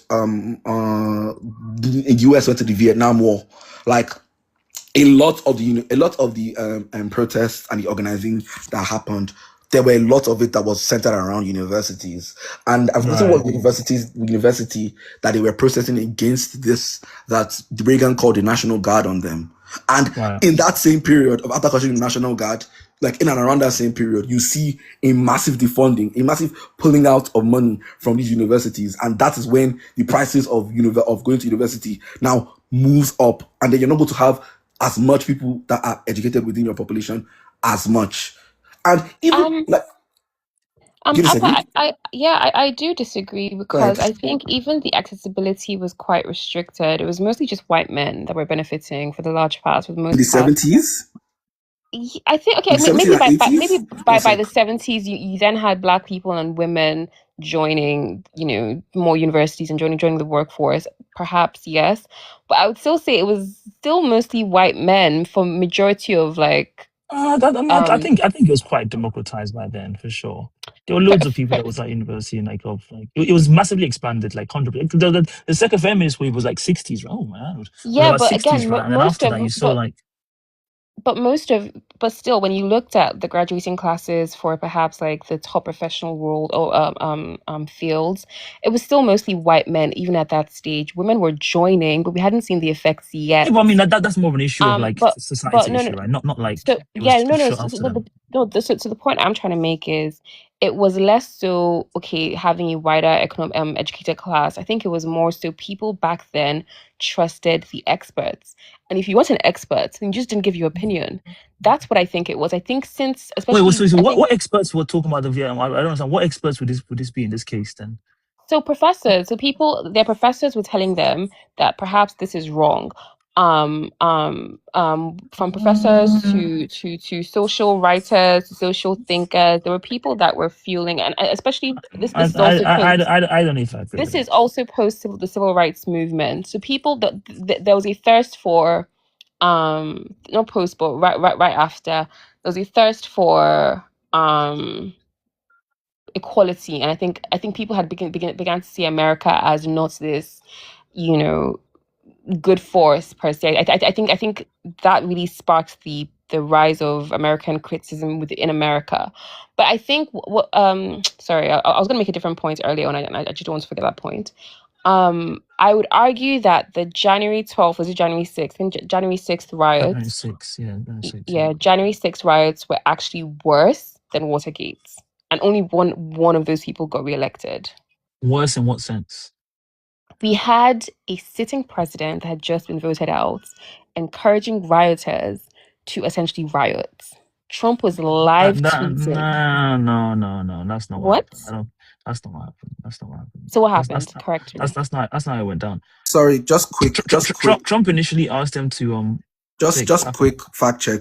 In 1972, for example, when you had I think the number I looked at, you had 8 million people in the universities. It was split halfway, right in the middle, in between men and women.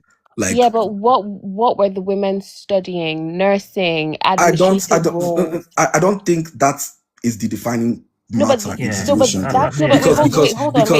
If you heard what I said earlier, if you heard what I said earlier on, I said when you look at the top professional roles, the graduating classes were still mostly men, even at that point. That was my point. So I'm not referring. Yeah, there are more women in workforces working as secretary. More women in university studying nursing. Sorry, guys. I'm saying, sorry, Appa as well. Yeah, it's not that relevant. I'll be honest. It's not that relevant. It's fine. Just leave it. It's fine. I see your point, but it's not that relevant. It's not that relevant. On the point about January, okay, now January 6th might be a bit of a slide. Because initially we started talking about it just to refresh again, given that maybe there's some new people in the audience.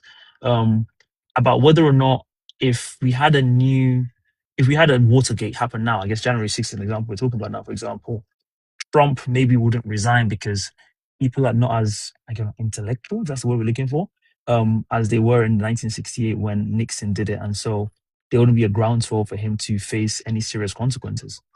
Now, my overall position on that has been Nixon offended the right sector of the population that had enough power to get rid of him.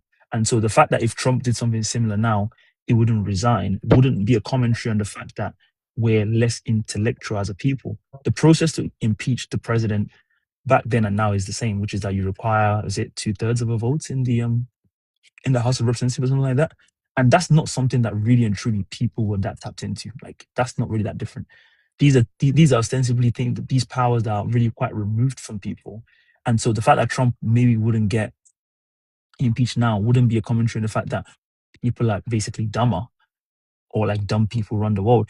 Even the fact that Trump has all these masses of influencers or whatever that will run on the internet and take his side, I do take that point. But again, I don't know if that's a commentary on the fact that, okay, people are just overall dumb. I think it's just it's a different world we're living in.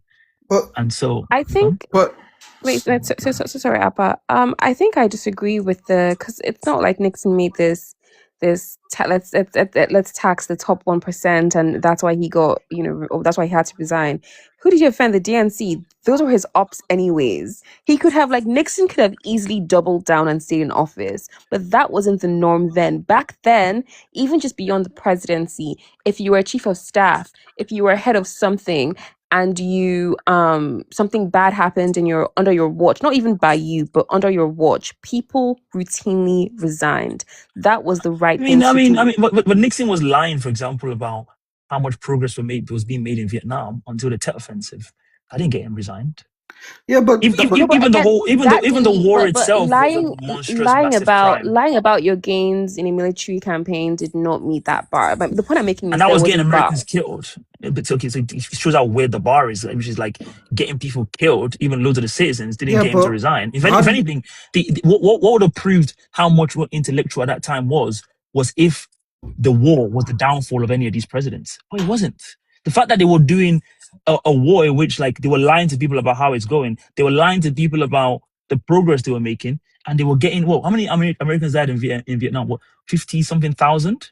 That didn't get him removed. But the fact that he spied on his political opposition, and that was when there was enough political power to get him removed. It was the hush money bit. So it was okay. So doesn't that show how much of a joke that actually is? There's nothing intellectual about that at all. How do we know he lied?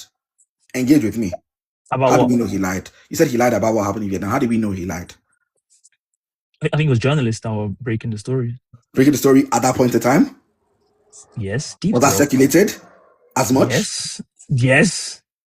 I mean, it wasn't circulated as much in the sense of like, as in like, I guess people didn't care, but like, it was being reported. Yes, like I know about it because I watched Chomsky at the time, and he knew. There's no way he would have known if he wasn't getting from journalists. You So watched who? people were You watched who? Chomsky. Oh, Chomsky. Yeah. Okay. Yeah, I watched some Chomsky videos from back in the day. But again, if anything, I feel like this is a counter to you guys' point, No, because which is that at that time, the more serious crimes were not actually even being taken that seriously. Ostensibly, if you compare all the badness that Nixon and even the president, I guess, before him did, Watergate's actually not that big of a deal. Actually, maybe J.D. Vance was right, because the real crimes, it's like if Trump did a Watergate now, and that was what got him impeached, that would be a commentary on actually what the hell is going on, because Trump was doing Gaza before this. Trump has done many, many other things that are actually much of a bigger deal. But the fact that Trump is now offending, the wrong portions of the DNC slash, kind of like when Trump basically said he wouldn't leave office the first time, whatever. And he had all these, even his vice president came out and said, okay, it's enough now. You have to go, blah, blah, blah. That's not a triumph for intellectualism, I don't think. That's just not what that is. I just think that's just like, again, you're offending the sectors of the population that have more power than you. And those people eventually now bring their power to bear. So I don't know if like the fact that Trump wouldn't get impeached now for Watergate style, whatever, is a commentary on the fact that we're just less intellectual. I just don't see that argument, unfortunately. I hear you, my brain. I don't agree with you, but your pushback makes sense. There was a second point that thing brought up that I was going to talk about, actually. So we can get into that. I wrote it down because it was good to forget. Yeah. Oh yes, it was about China. Let's go back to China. Almost here. Hello, how are you? We talking about Nigeria the whole time. Well, I think you missed the Nigeria bit. Now we're talking more about the world. But almost one of my my day ones. Yeah. What about China? The second point was about following China's path. Now, someone has to explain this China point to me. I think Kira, you brought it up. Maybe someone can. This whole thing about them requiring some kind of expertise to talk about certain things. So someone give me a bit more detail about that before we get into it. Yeah, so they're passing a law essentially saying that on social media you can't just come and talk about certain things and give advice and give your opinions if you're not an expert on that field. I haven't looked much into the law, but yeah, it's something that they passed in China. I just looked. I'm just seeing. There's a Forbes article that I'll try and read on this. So basically, it feels overly British in here. Odogu Billions. Where are you from? Took my feels British. I was Nigerian. We're Nigerian at the same time as well, by the way. Yeah, so. She's Nigerian. Yeah, but Appa lives in the UK, and so do I. Oh, okay, fair enough. Maybe we are.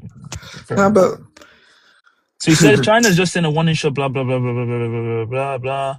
I'm trying to find anything about the law. China enacted sweeping regulations that require social media influencers to have verified credentials before discussing professional subjects.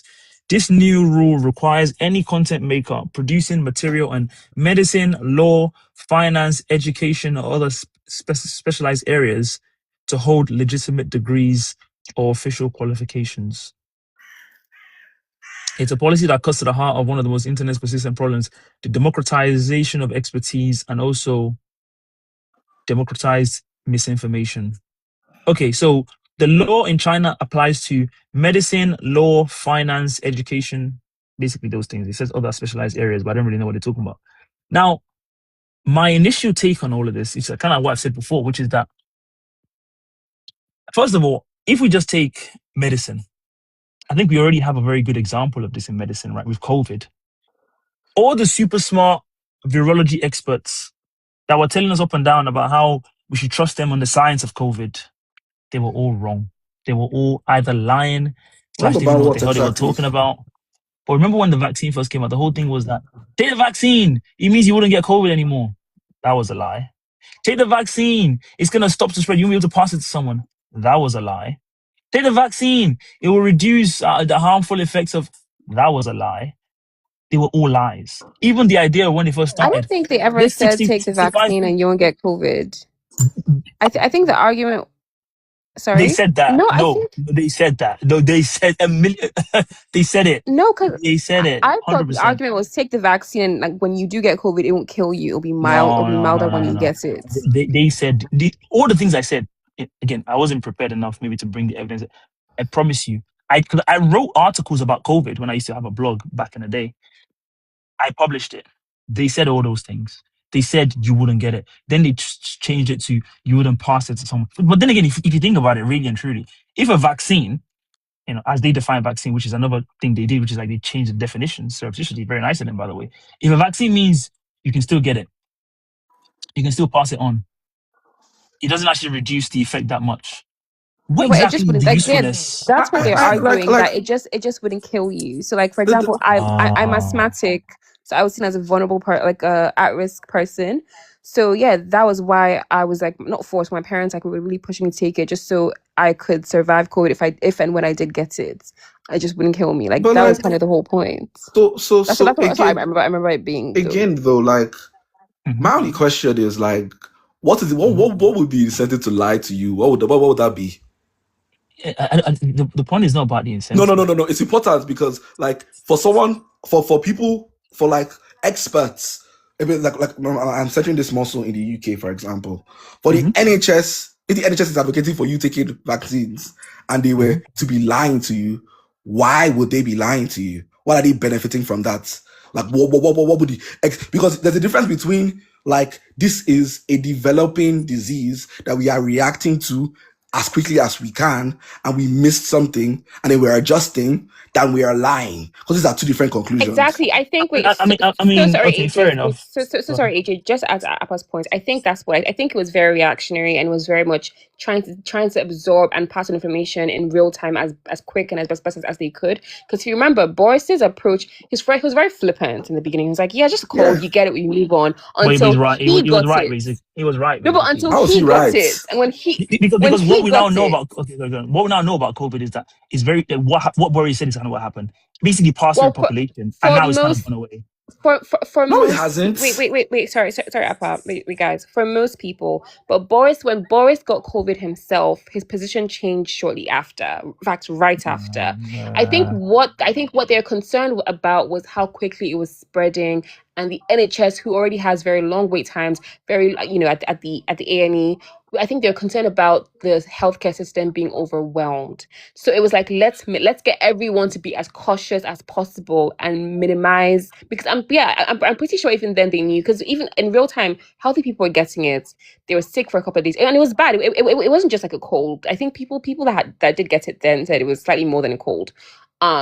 some But people that got it, a lot of people got it and didn't even know they had it, and they kind of moved on. fair enough, fair enough. But I think Right. they couldn't gauge how bad it was going to be, and they didn't want the healthcare system to be overwhelmed, so they wanted people to be as cautious as possible. Right. And I think Okay. that's fair enough.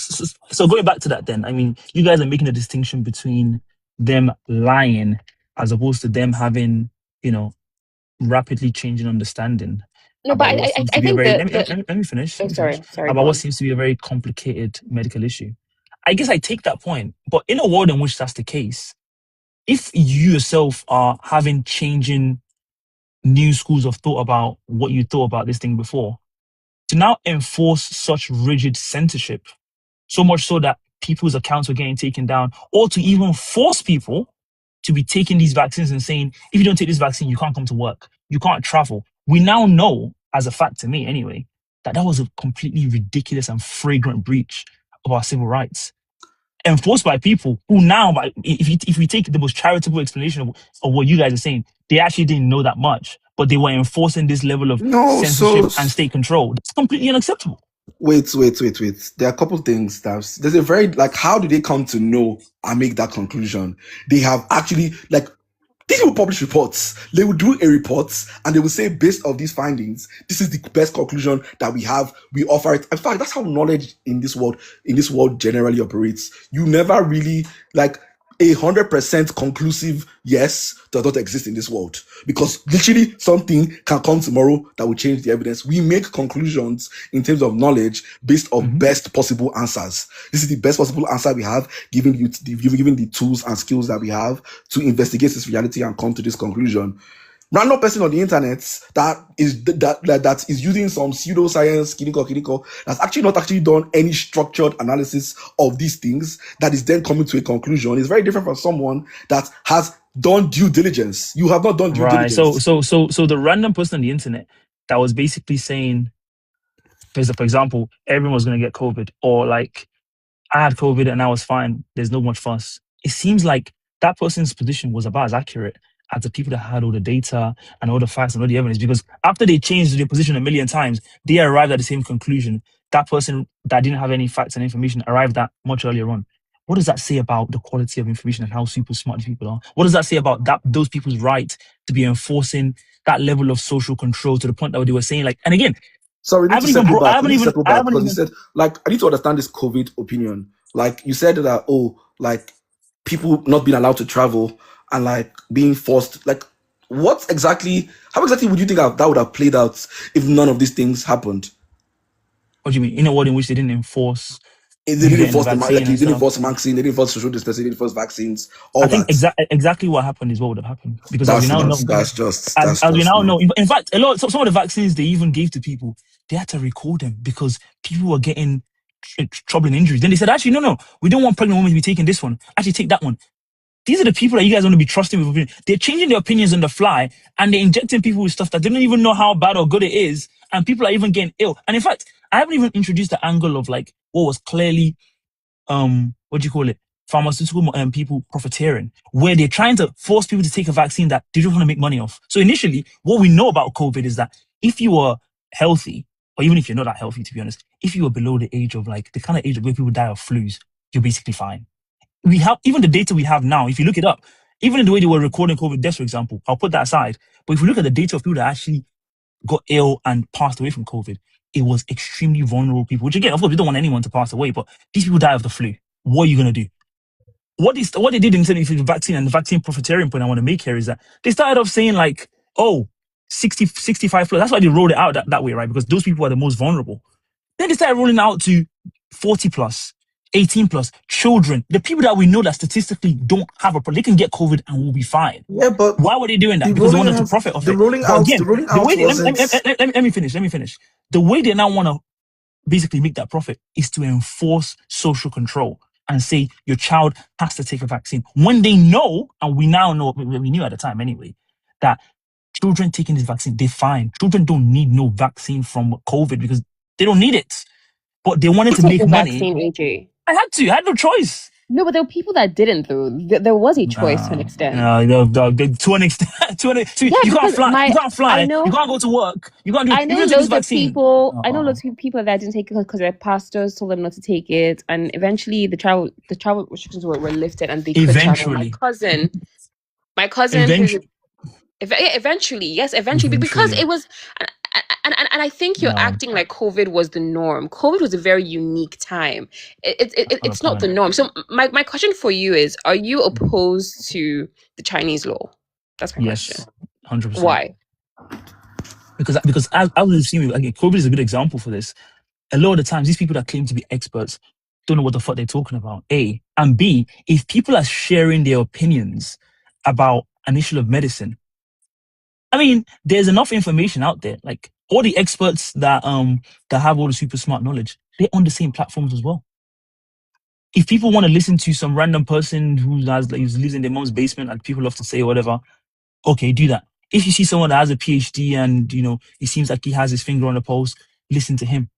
You have the choice to listen to who you That want to doesn't listen make to. sense when it's athletic, but that's an issue of public health. Like you can't, like this COVID argument you're making, like genuinely speaking, like people were getting things and were dying that were not vulnerable. It was not just a vulnerable disease on a personal experience. How much more were people dying as opposed to like other things that like people die from randomly? Like there's some stuff that's like a lot of people get it and they're fine. Some people get it and unfortunately that leads to the end of their life. Was COVID more of a problem in that way? It doesn't seem like it. I think it was. There's no serious evidence for It that. definitely was because for the government changed their course for a reason. They didn't want. Sorry, They like, can I? Curated. He made a profiteering argument. The amount of It's not. money people lost from economic participation, yeah, would not have justified that pharmaceutical people making that money. Like, so even if you want to follow the money, in these guys, that did not like. No. How are you going So to? the conspiracy there wasn't that like the pharmaceutical companies wanted everyone to be locked up dastardly. Of course, they opportunistically took advantage of that, which is like you made all these bunch of vaccines, and in a world in which the COVID vaccine was employed like a flu vaccine, which is that like old people, maybe a lot of them, I won't say they're forced to get it, but if they live in like a care home or something, they probably kind of have to get it. And as a young person, I can choose to get it. but I realized that the flu is not going to affect me that much. Sometimes, like, I mean, I got the flu 2 years ago and it took me out for a few days. Okay, yes, fair enough. Would vaccine have saved me there? Maybe, maybe not. But most people just decide, I think I'm okay, No, actually. I think I'm fine. like In a world in which that was the case, that's where the property angle comes into it, because clearly we now know that even the way they were saying, like, oh, okay, if you're 18 plus, take this one. If you're, take this one. Even they didn't know. That's my point. So these are the experts that, like, under the Chinese law type what of do you mean? system, Wait. they will be the only ones What do you mean qualified about to that talk age about it. administering thing? Like, because for me, from my They own kept knowledge, on it was bringing down the age selectively. At least in the no, UK, it that was wasn't. definitely what they were doing. It was a progressive based of like targeting the people that you'd consider the most vulnerable to take it first, and then every other person Okay, after so that. older people and people with It's older asthma people that are and like more and like No, and no. vulnerable, like obviously. So I mean, they could have stopped it. They didn't have to enforce it for no, the but No, it person also to was. have That's said. not also the but point, also though. also people with respiration or immunocompromised Like, diseases. Like like there They was a made it tier no, but like overkill. system. I Mm. worked in what's it called? Mm. Like I was in and around working like in hospitals after what's it called? After the restrictions on the COVID had lifted, because I was doing like catering jobs there. Even after they had lifted the ban from the lockdown, people were still getting admitted, and they still had COVID separate what's it called, sections within the Wards. hospital that was packed. Like the NHS and nurses faced so much strain from the amount of people that they had to be dealing with. And you cannot justify that or And reduce and, and, that and, just and this just was being. despite the fact that the vaccines, well, everyone could have it. What does that say about the No, no, no, quality of no, no, these no, no, no, no, vaccines? no. When we had lockdown, the vaccines were not out yet now. When lockdown started, the vaccines were not out yet. I think the point is that even the fact that we're having this conversation, there was enough uncertainty, shall we say, and for them to, again, if you go back to the Chinese law, right? Like, even then, we were listening to people, like, because a lot of the people that are, like, not working in, I don't know, some kind of vaccine, I don't know if they're working, was it Pfizer or AstraZeneca or whatever? People that are not working there, like, even the people that are working there, can I trust these people? Of course not. But put that aside. A lot of if you went to university now, you studied, you studied whatever infectious diseases, or you studied this, or you studied that. You had about as much information as you and I did. It wasn't like you had any kind of special knowledge. We were all getting the information the same way. The information was changing as fast as we could turn our heads in the same way. Everyone was there when they said initially it was slow to spread. I promise you. I think all the studies they've done about it now, all the things we were doing, we couldn't stop it. It was going to go through the population regardless anyway. All the 2 feet distancing, all the people, you're standing I 2 feet in I front of never someone, got but to the side COVID. of someone, you are the person. Again, I don't know I if I got never COVID or got not. COVID. I never got tested. I actually don't know if I got it or not. Sorry. But you, So but so two things. The info, like Odogobile said, the info wouldn't be the same based off your ability to understand the reports that are being put out. An average second person that does left GCSE in terms of understanding like this, like if I give you scientific reports of the development of a vaccine, and if I give a scientific report of the development of a vaccine, or the studies that they're doing in terms of like virology, and you did GCSE science, like come on, like your ability to understand that will be drastically So like different. why exactly can't you talk about at that time what was the biggest issue affecting all of humanity? Because you haven't got a PhD in Frankly virology. speaking, yeah, Why do you need that to talk about no, what's happening frankly speaking, affecting yeah. all of us? That makes no sense. Frankly speaking, yeah, is that like if you live in an uncertain time, yeah, and then you're trying to like control public health, like you're trying to ensure that the public health, and then you have someone that has a large following speaking on something that is not what's it called, that they are not experts in, that you do not have grounded knowledge in, and they are passing this to multiple people, that they're now deviating from the public health initiative that you're trying to start. It is a problem. Wait, Because See, you are question. going to you have see, you're going to I have think people Sorry, guys. participating in things Guys. that is harmful to them. Wait, Like, hello. Appa, question. Do you support the Chinese law? Like, do you think it's a step in the right direction? Me? Yeah. For sure. Especially with this hey hi rubbish. Yeah, definitely. I haven't even I got. think We're talking about medicine no, specifically but now. So go on, period. Go on. I think there's a slight difference between experts getting it wrong, which, believe it or not, it can happen and it does happen because experts are not absolutes. Experts can still get things wrong. Experts getting it wrong versus people not knowing anything and just spreading misinformation. That if you go on YouTube today and search herbal remedies for cancer, the are people that have believed that drinking baking soda will cure their cancer. There's Okay. that, and then there is Anthony Fauci getting it wrong. based on the data that they have at that point, and looking in hindsight and saying perhaps you could have done this or this. So experts getting it wrong is very different to people that don't know anything about anything giving their opinions Can just I? because they can. So can I give you an on example? Can I give you a an general. example Go of on, like go this, on. something like this? Have you seen that? What's it called? I'm trying to remember what it's called. It was like a grape statutory report thing that was going around on Twitter that Elon Musk was circulating. There is Restore Britain one, yeah. Yeah, bro. Elon Musk posted a number about 250,000 women. Victims and stuff. Yeah. That was a lie. That was a blatant misreading of text. But here you have someone that did an independent report that is not even government recognized, misinterpreting numbers, speaking on it, and then propagating it. And when you have these things being centralized about it being Pakistani men, you are putting people in danger by passing out wrong information. And also, host, one thing that you said about that, I'll grant you this, you said something about majority of the people that were affected, like that long-term effects on that long-term what's it called, issues with like COVID, was people that were already vulnerable. Valid. But what is more even important, I don't think that even makes it any less important in the measures that they took, because you want, like, if, like, what's it called, there are people that are within your society that are not immune to these things, and you, because of your you don't want to get vaccinated, you are putting other people that are immunocompromised in danger. You can say about the flu right now. Huh?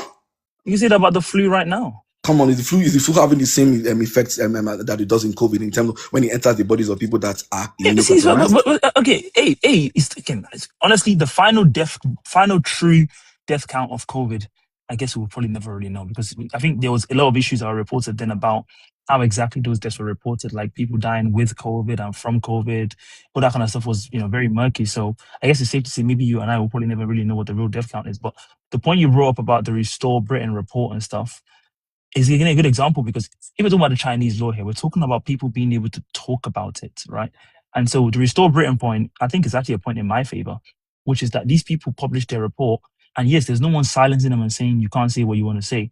But once they publish the report, it's there for everyone to read. And once you read it, I did a video on it. A lot of super smart people also did a video on it. And we can see that, okay, your methodology here is probably not the best. What's wrong with that I system? don't think the Chinese law is saying no one can talk about if you're not an expert, but we have people currently on social media. If you look at TikTok, any topic, for example, coming and giving and acting and giving expert opinions when they have no qualifications. I think that's different to discussing the topic broadly and saying, I'm just giving my opinion or reacting. What's the distinction? You don't think there's a difference between saying, oh, I think if you have a cavity, you should, what's it called? Drinking salt daily will crystallize you, versus someone saying, oh, I read this and I read that and I think it's a semantic difference. I don't really know how much of a difference it actually is. But like, who's the thing is that, like, on the basis of like how you're saying that it's arguing in your favor, the thing is, like, frankly speaking, is that, not generally speaking, as human beings, not everybody is going to do due diligence in understanding or interrogating what they are consuming. A lot of people are blind consumers of information. It is actually very humanly normal, because of your brain doesn't want, like, all that. That's fine. I think that's fine. So if not everybody is going to interrogate these particular things, and nobody knows actually going to go out of their way to actually look at the methodology of these things, and then you have people that are then like claiming to be experts, or rather, like, because of their charismatic and have a large following, you think that they have some level of authority on what they're saying, and then you have populations that are consuming information that is a threat to the safety of the people. And you think, okay, because of that, someone else disagree with it on that same platform, then that's okay.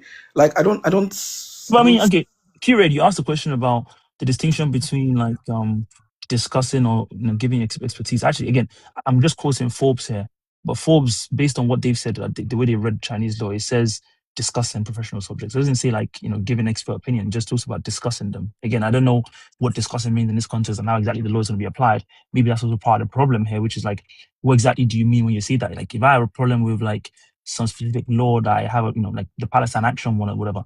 Can I not talk about that because I don't have a law degree and I don't have a verified credential? Like, why not? It's a law that affects all of us. And again, we've been stuck on the medicine aspect of this because I started off with COVID. Maybe that was my fault for starting that. But Well, law, I, finance, education, there's always all these kind of well, things where to me, I would. I don't really see Yeah, but then the the thing alarm about that you guys are China. raising around the fact that people can just Okay, share their okay, wait. opinions. Sorry, Appa. I have a very profound point, and I'm going to bring it back to Nigeria slightly. I saw a lady on TikTok, I think today even. She was like, olodo uprising this, olodo uprising that. Where has your aka gotten you? Academia. Yeah. And it kind of goes back to the point, right, about being rewarded and what society is currently rewarding. If you think this Chinese law is not the right approach, my question to you is, how do you then combat the olodo uprising? If I think the Chinese If you think the approach is not Chinese the law is not the correct approach, then how do you what way do you think we can combat the olodo uprising? I think that question presupposes that there is an olodo uprising. I don't agree with that Oh, sentiment fair enough. personally. Okay, fair enough. Well, you Fair enough. don't think I that's just so fascinating to me? Like, but I mean, I followed you, so maybe I'll send. There's a video, and Twitter knows the video I'm talking about. Like, there has been research to show that on multiple cognitive measures around Mhm. like 80 countries, there has been a decline in cognitive ability of of youth world, like across 80 countries. So Okay. it's not a matter of like if or maybe. It is that it is like we are genuinely seeing a decline in people's ability to engage cognitively on multiple measures. Like, like, I mean, on and the okay, there's I'll a let you video finish. Sorry. of this feminist writer, Bell Hooks, in the 90s, talking about anti-intellectualism and how Mhm. people are not interacting with information properly in the 90s. Yeah. Mhm. Because I said this in the comments, is that if again we are centering money in the conversation, understand how money operates, it's Mhm. actually not in your best interest for all your population to be educated to be educated, because you're then going to create a society that can actually to some extent hold you accountable. Because the fact of the matter is that even like what you said about Nixon, for example, and how it's more so that the people that disagree with him. Sorry, I understand you're trying to make a wider point, but I want to try and stay on exactly what Q after this. We don't lose the thread of that. Go If you don't ahead, go mind. ahead, go ahead. Sorry, okay, go ahead. So okay, if we go back to that point, then she was asking a question like how exactly if I don't think the Chinese solution, if you guys are not following that, the Chinese solution is basically requiring people that are verified experts or like have a verified credential. Again, I don't know exactly what that means to be able to talk about a specific issue. And I said I disagree with that because I actually don't think we have an anti-intellectualism uprising / crisis that people are saying. And again, if you restrict that to social issues, like we've been talking a lot about social conversations, sometimes they have threads in like, you know, expertise subjects like medicine or whatever. But ostensibly, even when we talk about COVID, we're talking about a situation that, yes, there was a health issue here, but we're also talking about civil liberties, basically mainly civil liberties, which affects all of us. And so the idea that you'd only have, to me, experts being able to weigh in on that, it makes no sense because these things Yeah. affect all of us. But then the second aspect to that is that the point about, Appa made a point about this study that came up, said like, these different countries, people are able to engage less with all these topics or whatever, like intellect. I think again, I haven't seen that study, right? So I don't know exactly how they've done it or whatever. But I think the point I'll probably make around that is that I think the world is just changing in a way that we have to maybe just sit back and appreciate. I'm sure, like if you look at with the advent of like I don't know, okay, AI or whatever, yeah, people don't use their brains for a lot of stuff that we can use AI for. Even in my work and stuff, there's a lot of stuff that even think about accounting and all this kind of stuff. There's a lot of manual work we used to do with auditing and stuff that we don't need to do anymore. Yeah, the people that can do those things with their brains, probably they'll test smarter than the people that just allow some kind of technology to do it or basically use the technology to do it for them. That's probably, yeah, that'll probably be the case. They'll test smarter. But are we now not going to take advantage of this technology that allows us to do stuff more efficiently because that's reducing our brain's ability to do those things? That's just not how the world. We are just going to go with the improvement that we're seeing in the world because these things actually represent overall an improvement. The fact that we can have AI, like I made a flyer for my for What in the World Weekly. I used AI to make that and I gave it a prompt and I fine tuned it. It took me about 5-10 minutes. I would have paid someone £80 or maybe even more to make the file for me and the logo for me, and I might still not be happy with it. The fact that AI can do that work much faster for me, yes, unfortunately, that just means that if I had to like develop the skill to be able to become a graphic designer, that would improve my brain capacity and thinking in some way. It doesn't, because AI cannot do it for me. That still is a good thing. Like, yes, I don't develop that I skill, think but there's a. overall, I think there's I a. don't think that's necessarily a bad thing. So I don't really. I think the world is just changing, and the There's things a. like we're coming to appreciate are just different. That's how I see Yeah, it. but like again though, like I think there's a distinction between technological improvement and what AI actually seeks to do. Because like I don't think conflicting, because like it's like what it's like, for example, like a keyboard and like if I can like what's it called? What's the English I want to use? Keyboard and a typewriter. Like in that aspect of like both of them, yes, okay, you don't need to slide the paper back every single time you type something, and then you're able to like operate things quicker, or even knowing like having to do like basic arithmetic with what's it called, and your like with your hand, and you stack the one and 1 plus 1 and you stack the Right. two, and you can just add it up in calculators. It's very different from like the movement from where we were into AI, because, and I say this because in all these technological developments before, there was still a need for you to have the capacity to problem solve and engage with like some levels of information. When people start using AI, they are, especially when it's for people that have not actually worked their brain with actually gotten used to using these things in the absence of AI.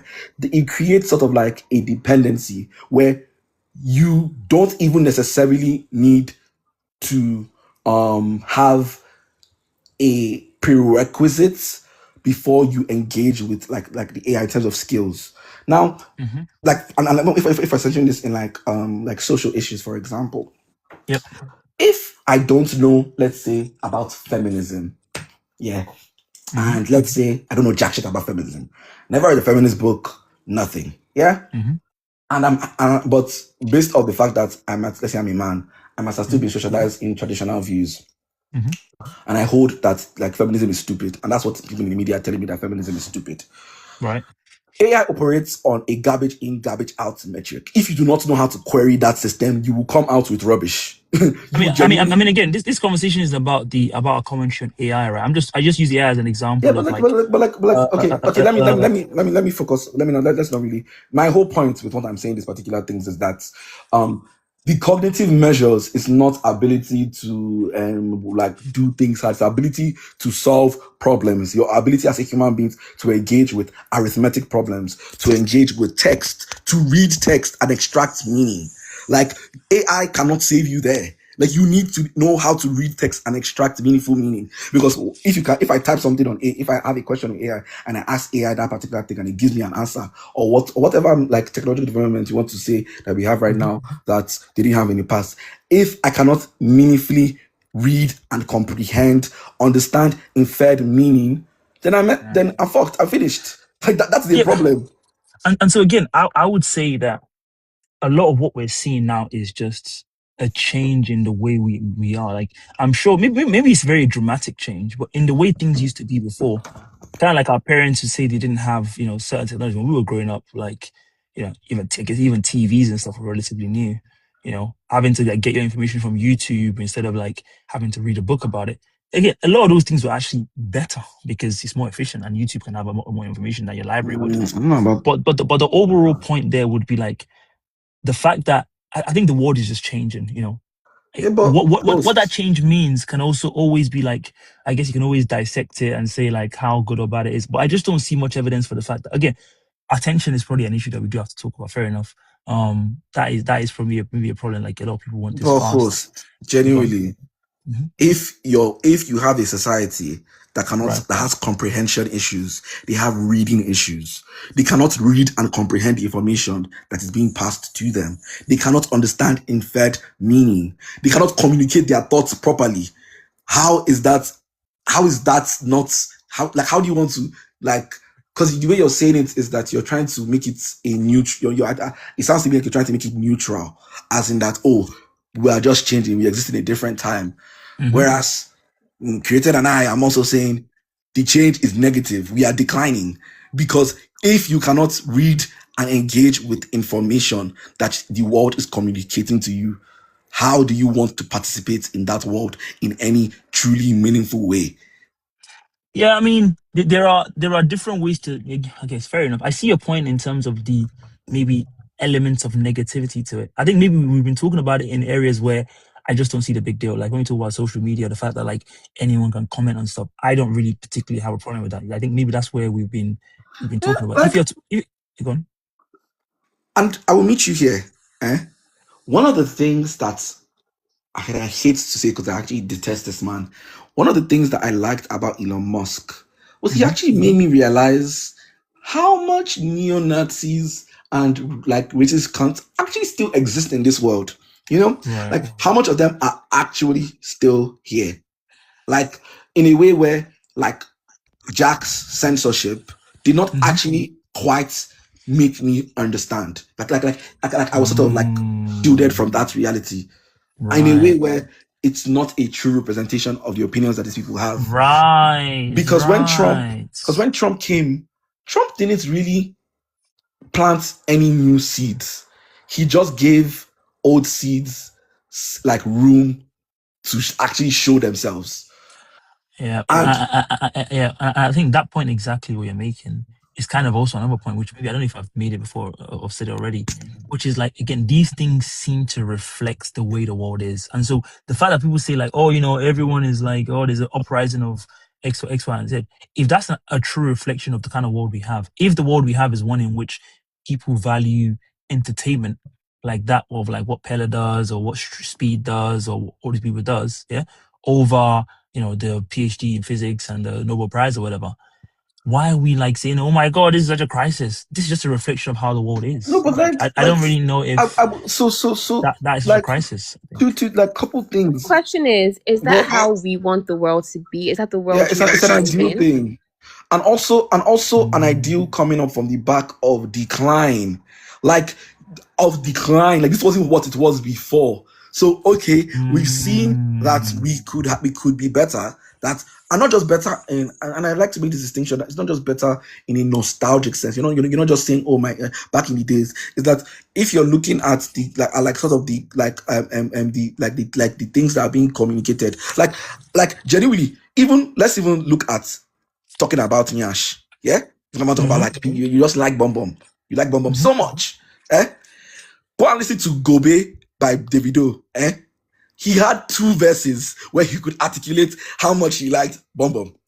And in a way where people these days don't even have like the wherewithal to be able to construct, or rather what you see, now let's talk about the actual capabilities of the artists. They're not even able to actually articulate like how they feel about these things to that extent of things. So even when you're looking at like mastery of skill and ability to communicate what you feel within this like framework, that even is declining. So it's okay. Let's say people want to say people should be able to participate in this activity. Yeah. What we have seen is that people were able to engage with these same topics and do it in much more creative, sensible ways. That's like we're trying to. I'm trying to think about that. I don't know how. Like, I would probably need like a couple minutes to think about how true that actually is, because I'm thinking about even you guys are talking about now we're seeing this as a bigger issue. When has being like the PhD guy or being like the super smart person, when has that ever been the most popular person? Like if you go back in the day, back in time, artists have always been. What do you mean? Michael Jackson, Bro, one of the most popular person in the world. Ostensibly, what did he do? He made music. Who won the Nobel Prize in the year Michael Jackson made the Thriller? Who won the Nobel Prize? Do we know? But In sorry. physics. So like, yeah, like the world has never, in terms of Is that a who-what-where question? if you're talking about visibility, yeah, like the PhD guy has never been like the most like visible. We're not talking about like, it's not really talking about what's it called. It's not just really talking about who can do the most best research, but more so about like the relevance of experts. And in terms of like if you're looking at like within the Black American like tradition, for example, now like a lot of people that were elevated during the civil rights movement, post civil rights movement, even within the rap and hip hop tradition, was more so people that rapped and talked about the things around them. Not about gangster rap, because gangster rap is a different category. We're talking about the hip hop tradition. I'm talking about like rapping about like conscious rap. Conscious rap. Conscious rap was a very elevated thing. One of the best female rappers in elevate, and this is not personal opinion, one of the most elevated ones, like along the Nicki Minaj one, Lauryn Hill, was a very conscious rapper. She was talking about really intricate things. Let's even go back to Nigeria. We're talking about like Wole Soyinka, talking about like Chinua Achebe. You think these people, like they Fela Kuti, like you think like these people were not just talking, like we're not just talking for the sake of talking. Like they had very intricate, important things to say and communicate, things of depth. Like even if it's just that, this thing makes me feel good. Like this thing makes me feel good. You don't even need to even go as far as start talking about the social world. This thing makes me feel good. It makes me happy. The ability to communicate that in an artistic formats. Like that's we've seen that the decline. Look, like AJ, think love songs. Yeah.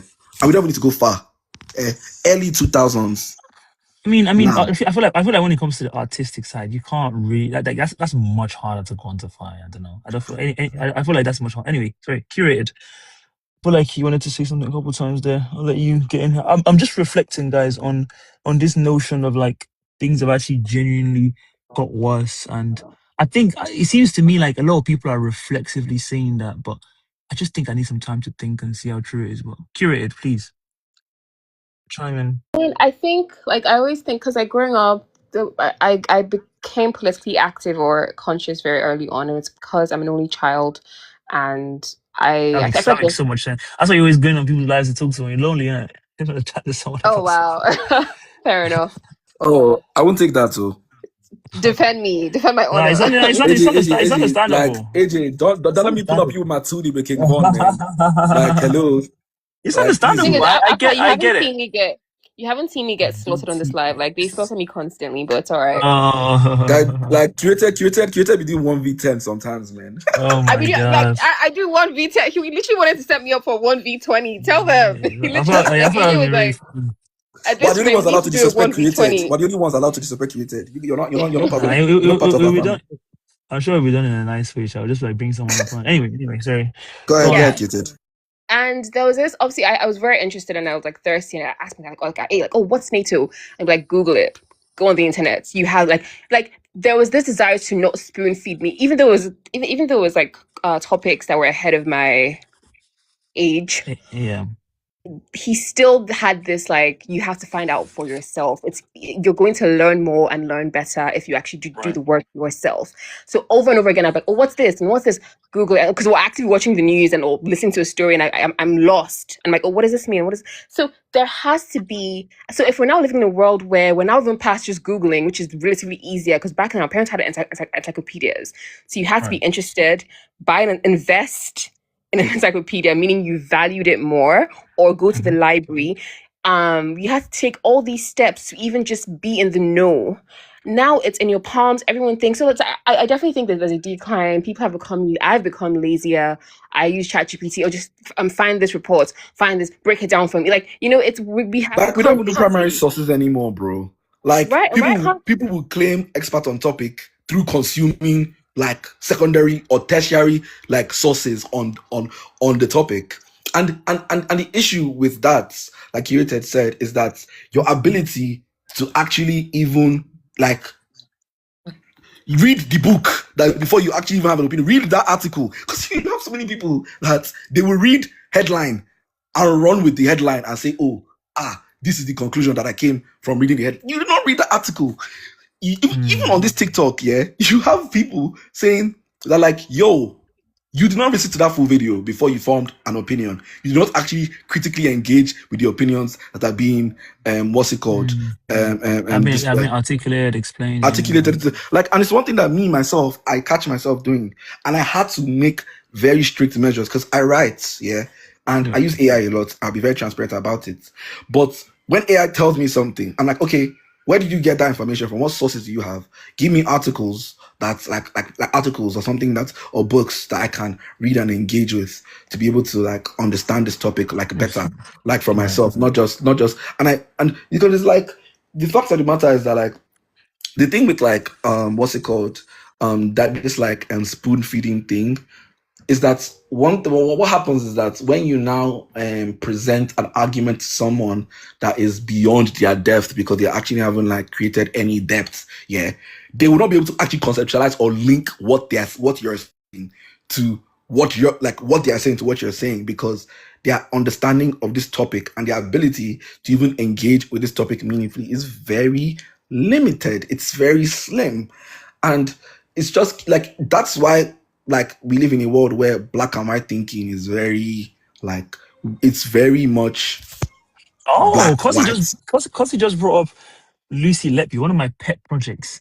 Kosi, if you know the amount of articles I wrote, What side are you on? I'm proud to say I was ahead of the curve on Lucy Letby. Oh my god! I Oh my! read. Let's not go there. That's a conversation for another day, please. Please.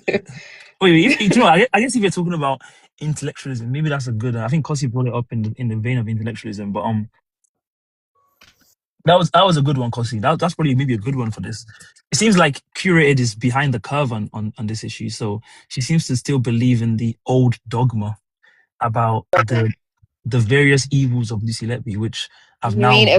a free and fair trial? Is that what you're referring to, old dogma? No, I mean the evidence against that was The completely evidence, okay, yeah, because the has been experts have now has come been. out to say, okay, do you know what? Let's not. But No, another day. I think we can have that conversation. I No, don't really no, no, mind. don't leave me out. I'm not hip. I'm not hip, guys. Please. Oh, Lucy Letby. I Okay. think I it's don't in know. the vein of. I think it's in the vein of like. I guess again we're being intellectual, right? So let's talk about it. Okay, I'm not here to I'll question start crying, the guys. I'll experts. start crying. Oh my god. You're not here to question the experts. Yes, if they're now saying there's evidence that shows that the cases that were highlighted of those infants unaliving was actually caused by other factors outside of Lucy Letby, fair enough. My issue is this second glance that we're even giving her is only because she's white. And first of all, It is I've only seen people make this because she's point. I don't this really know. I don't second, know. I don't know like the even having correlation. experts come together and say, let's look at this case Nah, again. In the that's first, not like right. it's only because she is white. Because if she was No, that's not black, if she true. was a That's not true. Nigerian nurse or a Ghanaian nurse, What do you mean that's there not would be true? no It's not hesitation true. to It's not paint her true. as a baby Sorry, killer, to paint her as AJ, sorry. you don't think minority groups are like the people are quicker to attach, like to judge them than in terms of public I opinion and the mean, courts than the white people I mean, there's no relevance of that case of in that this issue, situation. and even in a world in which it's somehow happening Generally, because or in this situation.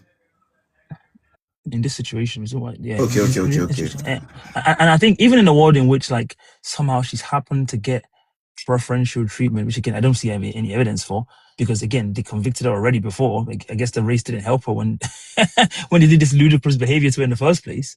But in a That world is in the which point. that's opening That up, is the that's point. If they what's the point? if she Kalik, you're tripping, by the way. I I don't know think what the hell you're talking about. sorry. Kalik says he agrees with you more than he does with me in this live. I say it's tripping. Oh, Khalid, first time we're on the same team. Please let this last. I feel like the fact that in spite of her whiteness, yeah, and in spite of the initial sympathy and disbelief, because again, she enjoyed enough benefit of the doubt from the beginning. So before the trial started, when the police, you don't think before the trial started she had good faith in the No. public. I mean, again, if you I read think there was a the lot New of. Yorker article, again, the public doesn't I know what's think going there on, was a right? But if lot. you, go on.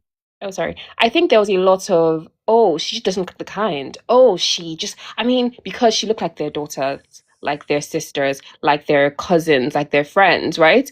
And again, that benefit of the doubt is never given to Black people. So if in spite of that, she was still convicted, to me, just tells you how, because I'll be honest, I didn't really, I followed the trial Yeah, very background is vaguely. important, right? Yeah, okay. No. I followed it more than the average person, but I wasn't like tuned in every single day. So I heard like her colleagues, so the doctor in question. I heard, and she's not normal. Like let's agree that Lucy Letby is not a normal person.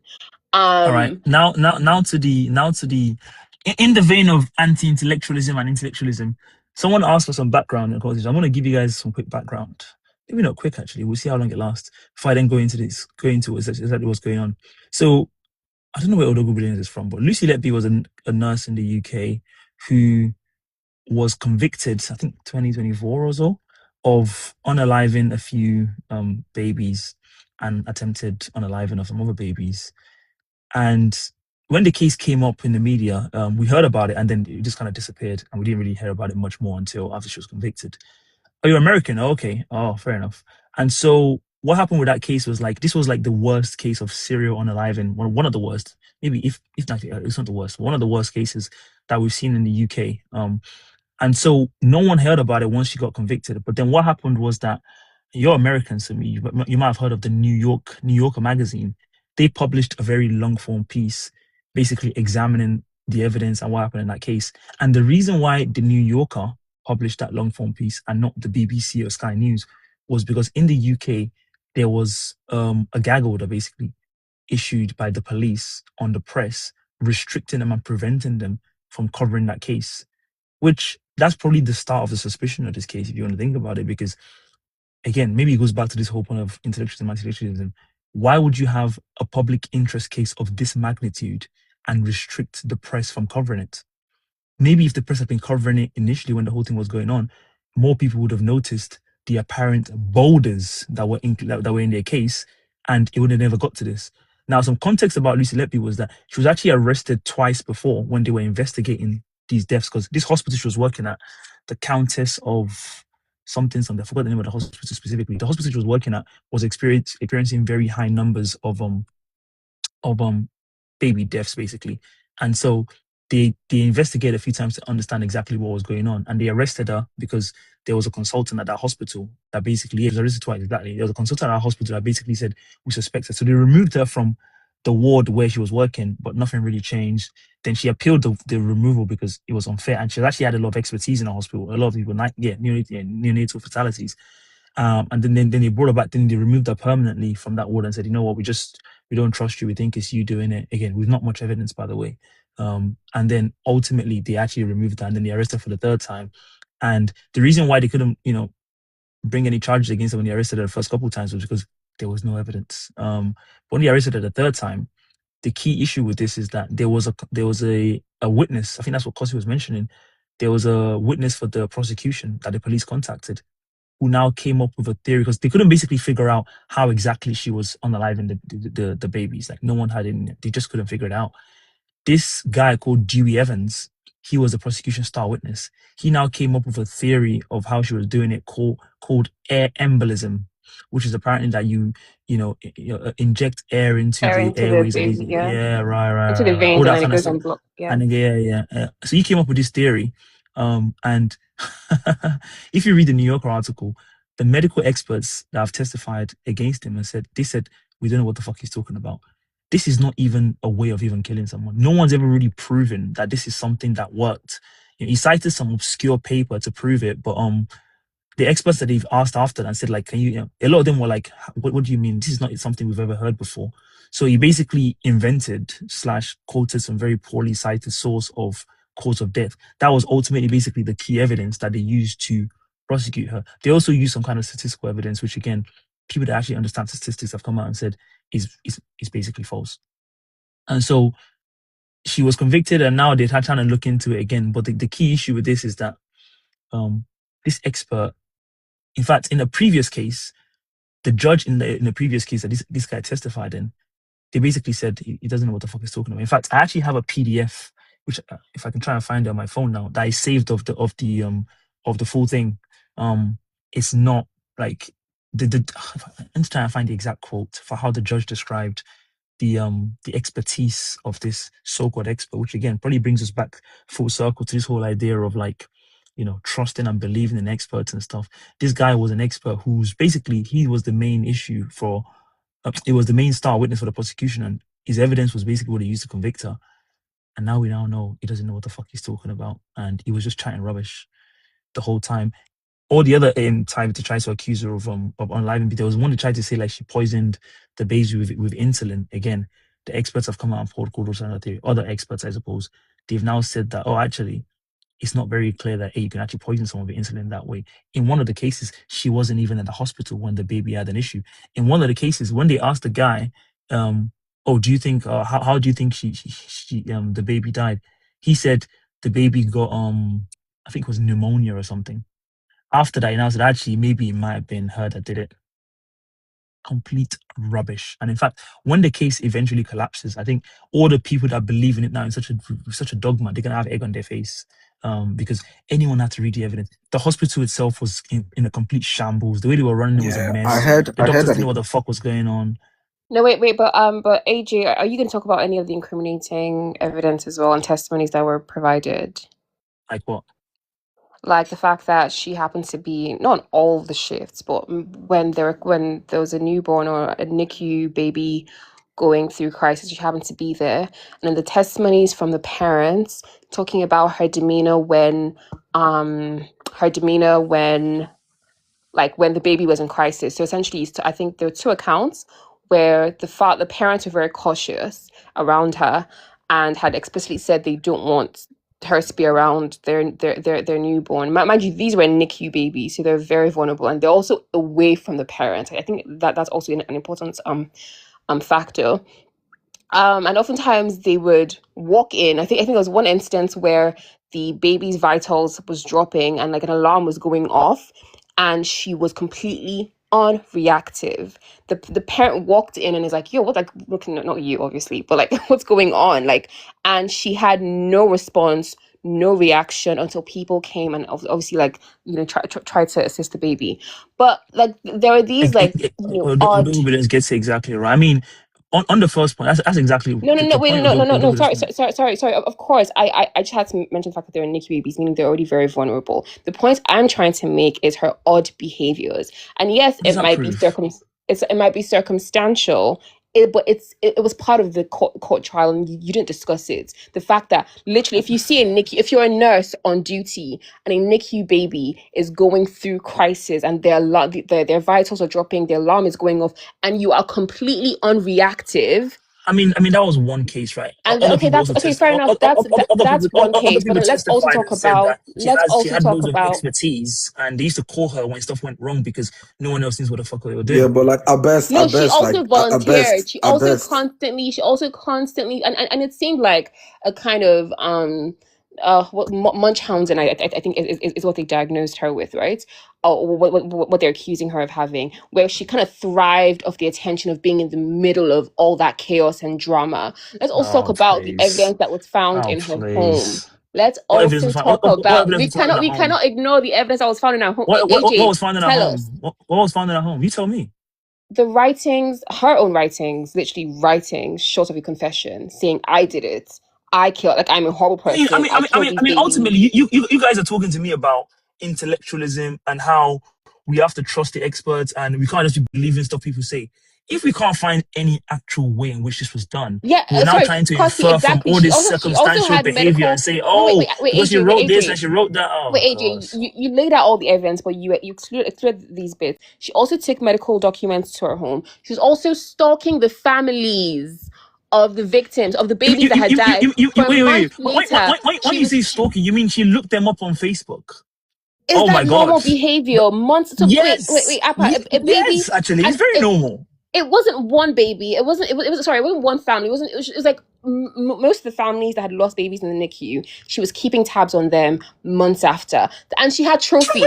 Okay. Also, she had trophies. She had trophies where she was keeping things, and like I'm sorry, it was serial killer. Well, like behavior. See, it's very ironic that you guys are talking about anti-intellectualism this whole time, and your evidence, your smoking gun, is all this circumstance like someone looked someone up on Facebook. When we talk about the fact that actually how did she actually kill them, there was no real evidence of proving how she killed them. Can I just say something? Can I just some notes that he wrote? My 1 cent, actually, my 5p, because when you guys were talking, I looked up because like so when I looked up something on like looked up transparency. It was hey hi, Obviously, so take it with a grain of salt. There was something along like there was a English.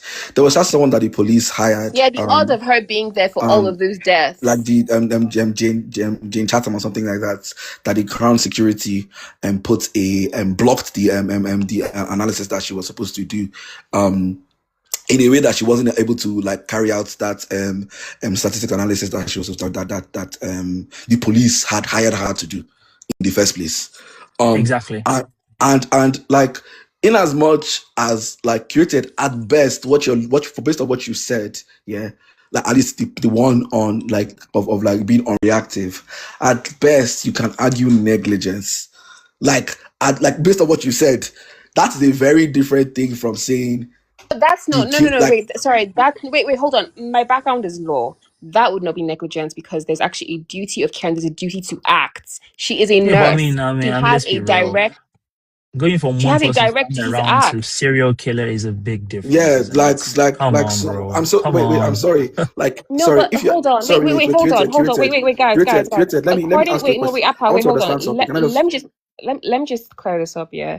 In the UK, we don't have what's called Good Samaritan laws. However, when you are a nurse on duty, looking after a newborn, I mean, and what's it called, and they're in crisis and the alarms, and you're not taking any action. You okay, have a direct first duty of of all, care, a duty to act. that was one person, that was one witness thing. Okay, yeah, I'm sure maybe she would dispute that and she'd say, well, clearly maybe X, Y, and Z happened, or maybe that's the reason why I wasn't very reactive, or maybe I was caught alarmed or shocked or whatever. To go from one thing, like to go from that to like she's a serial killer who managed to find this lady managed to find somehow the most obscure way of killing someone that no one knew about except this one guy. She managed to find that. Wow, she's that smart. And apparently And just kept on doing it and doing it. judges had also questioned that witness that you mentioned before the case. Because the guy didn't know what the fuck he's talking about. In fact, again, I'm gonna try and find the quote now because the judge that questioned him before the case, there was one very specific thing he said. Like the way he put the sentence, he basically said, let me try and find it. I'm so sorry. I need to try and find it. I can quote for you guys Because exactly the way he said it. I need to understand when you talk about like negligence. You said something along like you have a duty of care. Oh, here we go. So, I found it. Okay, Yes, I'm so smart. No, go on. I need to find the quote exactly. No, Not just a duty of care, but it's also a failure to act when there's a duty owed. So negligence would be perhaps medical might be giving the wrong dose, but actually physically not doing anything when you were supposed to. That would not be negligence. No, I don't think that would be negligence. but like would that fall under like murder?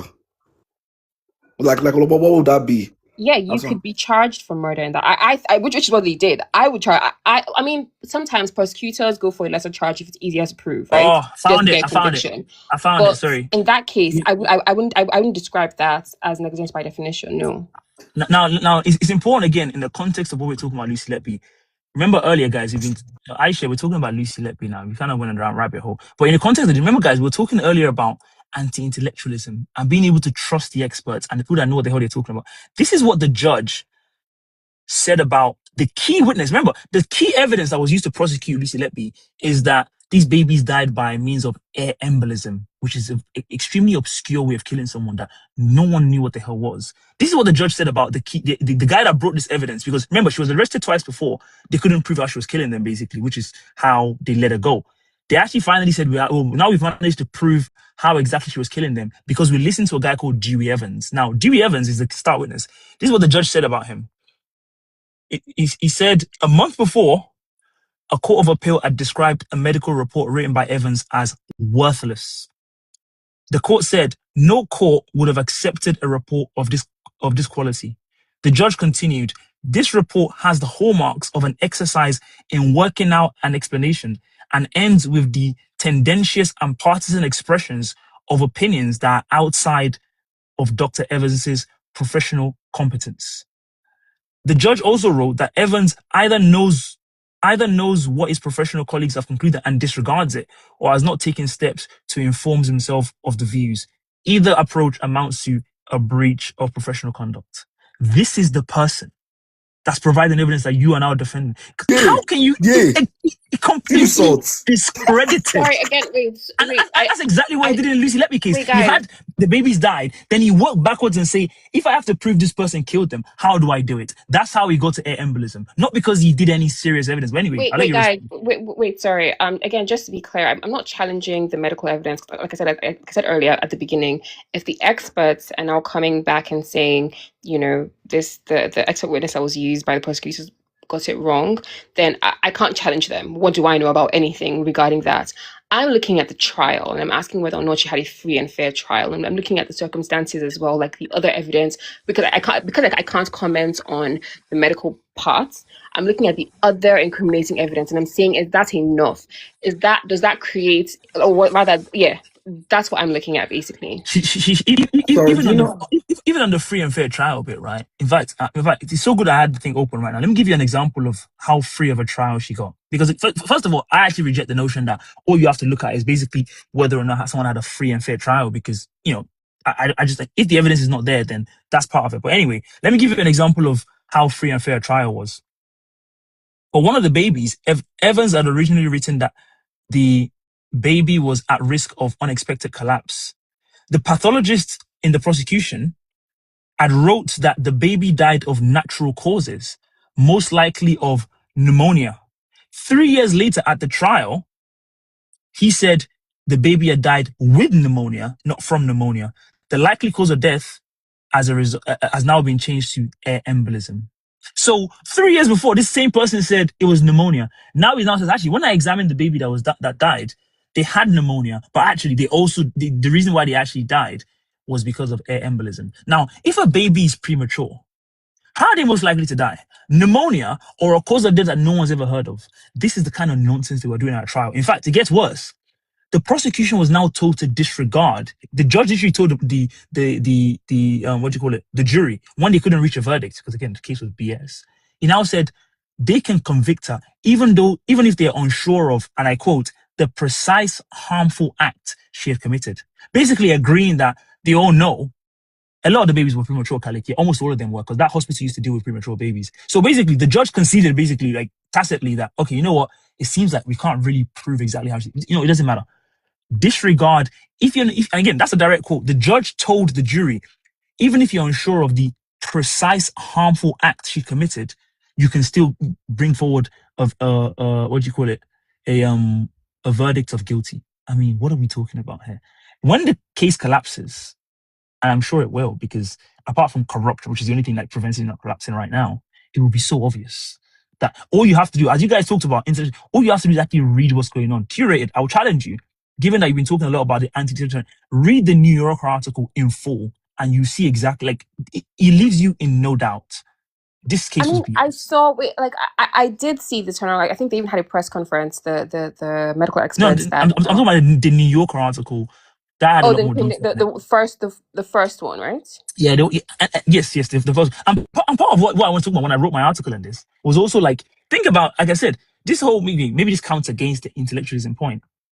When a case of this magnitude happens in the UK, and you had, in fact, the British Medical Journal published an article on this a few months after, already actually saying, you know what, we don't think there's much evidence here. Do you know what happened? The police, under court order, told them to take the article down. That's why we didn't hear much about it in the UK. You know, the gag order against the press in the UK was for her benefit, was to give her a better and a fairer trial. Right. Because imagine without the gag order, people have been reporting all those, because people, the press, especially tabloids in the UK, are going to write the most salacious. We know what they're like here, right? So they would have sorry. So they would have been reporting on her writings, her journals, her text messages, because that sells more, and that would have incriminated her in the public eye even more. I disagree. The gag order was actually done to protect her. But AJ, outside of You're this looking case, at it in hindsight. outside of this case, though, this is a big thing. It's not in hindsight. It's not in hindsight. AJ, like, for example, when you look at something like what's the name of those people in New York, the one that Trump posted that poster about. Oh, they have the Netflix series called like When They See Us. I'm trying to This remember is what the Central Park 5. Central Park 5. Like there is a propensity of public opinion and public sway to influence court decisions. So But I mean that doesn't matter. That in doesn't matter. It makes no difference because in this situation, in fact, this is actually a negative for you guys' point because as always, like I've been saying the whole time in this conversation, the way these things always end up being enforced is in the negative. So in a world in which everyone was free to publish stuff, yeah, of course, then the Sun and the blah blah blah would have been publishing their nonsense. But the British Medical Journal, a much more respected outlet, would have been allowed to publish that's not how human credible beings work, things. though. That's That's how exactly how they human work beings because work. that's No, exactly how but they work because the and British what would the Medical Journal people have actually been published stuff about reading? this. I don't care what the people. I don't care what the people read. I don't care What's what the more people That's the likely? most read. No, important wait, thing, though. sorry, hold on. What's more likely to shape public opinion, the Sun or the Medical Journal? What's more likely to shape public opinion is when you put a complete gag on the case and no one knows about it until now we have That's to not read You're answering the from looking at question, things. though. Wait, America okay, hold on. telling us exactly what the problem is. And now it was only You're after the looking New at York article was things. published. Wait, AJ, you're looking at things in hindsight. At the time, No, it's the not. gag It's not order hindsight. was to protect her and give her a fair No, it was trial. first of all, that's actually not true because I actually also read about the gag order and I wrote about it in my article when I wrote it 2 years ago. The gag order was meant to protect the people that were what do you call it, that were testifying and giving evidence. But in fact, a very prominent law firm, Merhead and Burton, again, I know too much about this. I read a lot about it. The gag order was never to protect her. They wrote about how unusual. In fact, I'll look it up right now. If I just Google the right words, unusual restrictions. Again, I know too much about this. The gag order was never to Because this protect case, this case is slightly unusual different. It was dealing with restrictions the in the victims of the UC. victims' parents, newborns, but like there was a very intentional effort at protecting the identity of the people testifying Which was completely and unusual. the families Yeah, but that has nothing to do with anything. eventually those people came out to the press themselves. Again, the gag order was to ensure, because if It okay, for wasn't. example, yeah, It wasn't. hold on, for example, if the gag order wasn't set in place, right, and she was villainized in the press throughout the trial, her team could argue that she didn't have a fair trial thanks to that, She because didn't have a that's what fair the gag trial order anyway. was in place to avoid. That wasn't why. Again, you're wrong. You're wrong. I opened it now. The Law Society. Again, I wrote about it, so I know what I'm talking about. You're actually just wrong. The gag order, even by people then that was reading about the time that know law. You say you know law, right? These guys are Jeffrey Smurl and Martin Soames, partners at Simon, Merhead and Burton. They know law. They wrote, in fact, the first paragraph in their thing was restrictions on court reporting are common, or the ruling granting lifetime anonymity to medical professionals involved as witnesses is unusual. Then they go on to say exactly why it's unusual. And part of the reason why they say it's unusual is that, A, these people were not facing any kind of serious threats to life or anything like that. But also, what you do with a gag order like this is what's happened in the UK till now, maybe until recently, is that you suppress any kind of conversation about what is ostensibly very much a public interest issue. And so the first time a lot of us actually heard about Lucy Letby and the challenges in the case was that we had to read the New Yorker article that was published in America, because if someone in the UK had published that article trying to examine the evidence critically, like the BMJ did, they'd take it down. So again, this is a point against you guys' position here. We can't have a situation where something's of this magnitude of public interest and we're saying, oh, okay, we're super smart people. If we read something, we'll be able to analyze it critically. But all these dumb masses, they wouldn't know any better. What's better for everyone is let the Sun publish what they want to publish. Let the BMJ publish what they want to publish. But when it comes to examining the case, lawyers and the people that are involved in the case itself, like, it doesn't matter if the entire public was villainizing her, blah blah blah. They're not the ones inside the courtroom Yeah, doing the but trial. you can't, If someone is saying something like, are you this saying? false and fallacious, done. But like the whole, like again though, like you can what's it called? Like you can argue like this is a situation where the gag order was misused, or it was like was an abuse of of that. Like that's one thing. But to act like what's it called? Public opinion does not sway and shift and influence It doesn't really trials. matter. It It doesn't really does matter. though. It It doesn't really does matter. though. That doesn't make any Okay. sense. So you guys are very funny. You're making a point that Sorry, public I opinion had to shapes go. opinion. I had to go and verify. And AJ, what you read from, I'm guessing that's actually Magic Circle law firm. like those barristers also The listed Law on it. Society, Gazette, Yeah, the Law yeah. Society Gazette, yeah. So you're conflating the anonymity for the witnesses testifying to the gag order. The anonymity was to protect their identity. The gag order was restricting the press from covering the trial in real time. I Those oppose are that two. too. But those are two I different oppose that things. too. I oppose that too. Okay, if they're two different No, things, I no, oppose but that what I'm too. saying is no, because you brought the Law Society article to prove that the gag order was actually to protect the witnesses. But I'm trying Well, to show I'm about trying to show you anonymity. that Okay. it's different. The Okay. anonymity was to protect. I oppose that too. No, I no, but oppose that I too. just want to clear my name because people in the comments are like, oh, you said he lost. I just want to clear my name. So That it's and again, different. So the gag order you guys are was in making fact to a protect very her. funny. You guys are making a very funny point. You're saying it was to protect her. She got protected by getting 7 life sentences back to back. How protected was she? What are you talking about? No, but How did it work? It like didn't work for her. Clearly not. the What would point have been better? though. What would have been better is if everyone could cover and see the fact. If in a world in which people were saying the son was publishing bad stuff about, that's true. But you know who else they would have published bad stuff about? Dewey Evans.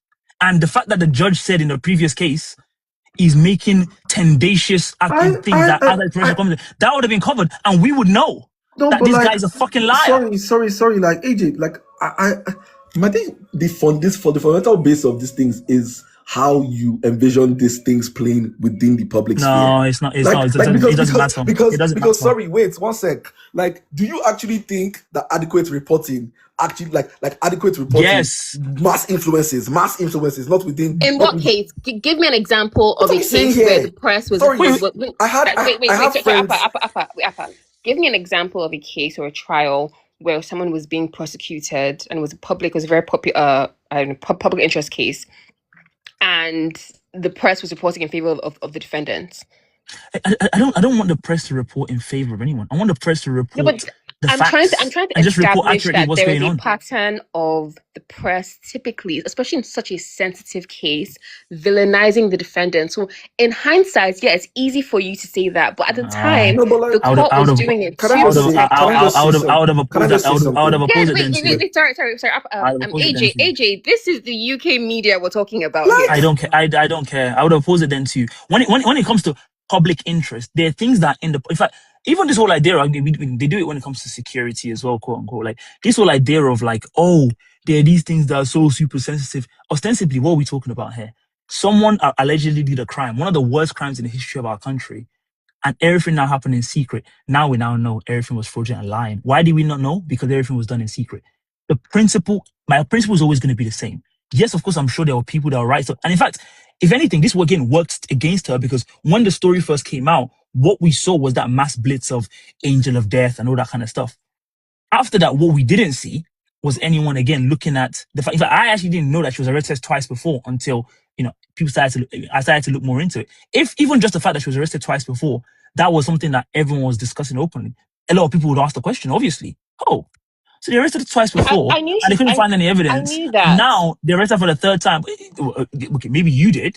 I knew that, and that's the period. Wait, sorry. That's the period I'm saying she was receiving a lot of good faith from the public or the people that did know and support. At the time, people could not conceive or even believe that someone like her would do something like that. It's like she had a lot of good faith and yeah. During her first arrest. Every time this guy Ryan comes to my thing, he's always asking about my car. I'll just quickly summarize. Ryan, the JQ is fine, it's fantastic. It doesn't handle well across round the bend because it's a very light car, but I have no problems with it. Also, the fuel efficiency is terrible. I'm actually sitting here right now because I'm charging the car. So you have to make sure you have a way to charge your car and be able to drive EV mode because if you use the fuel, it's not going to last very long.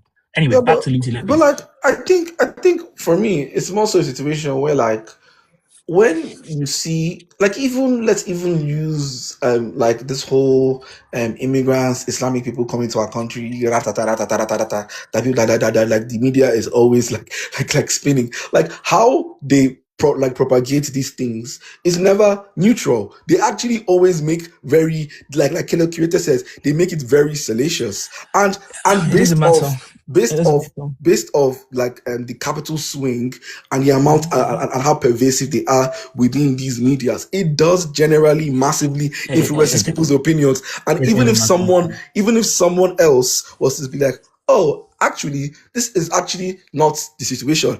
Oh, actually, this is like why this is misinformation. It doesn't have that retroactive impact that The, you're claiming that it would, because human beings I don't don't, work like that. you guys are wrong. You guys are wrong. Okay, it doesn't matter what retroactive. In fact, in the world we actually live in, the restriction they enforced on this case, led to Lucy Letby getting what 7 life sentences or plus. When we now more or less know that the whole thing was a lie.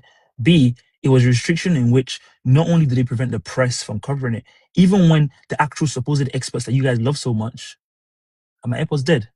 I think my AirPods might be dead. I can hear you. Can hear you. Oh, you can hear me. Okay.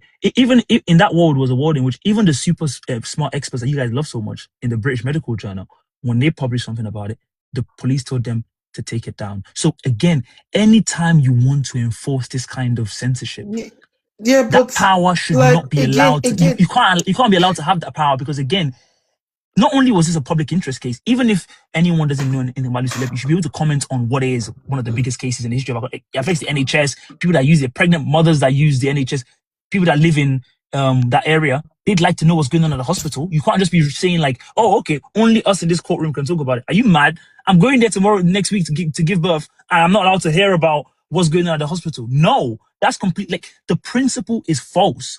Yes, there will be people that will be saying whatever they want to say. That might be right, that might be wrong. But when you enforce this censorship, what always tends to happen is that anyone is not allowed to share their opinion. So much so that even people that have, I guess, the right opinion, if you want to say it, people that were dissenting voices, people that had, they were medical experts. I'm sure, like, you guys are wrong. There's no way you can tell me that if Sky News was covering this case, they wouldn't have brought on an expert to say, can you tell us more about medical embolism? Just They would give have us a been like, talking about the fact that she had a crush on the consultant. They were talking about the fact that she confessed. They you were are we heard talking talking loads of about about? her stuff. Sorry, Facebook are we You talking about heard the loads of same posts. stuff. British media? Are we talking You about the heard same loads British of media? no, Like, no, no. is it the same British media we're talking about? Ooh, this car is nice. What car is this?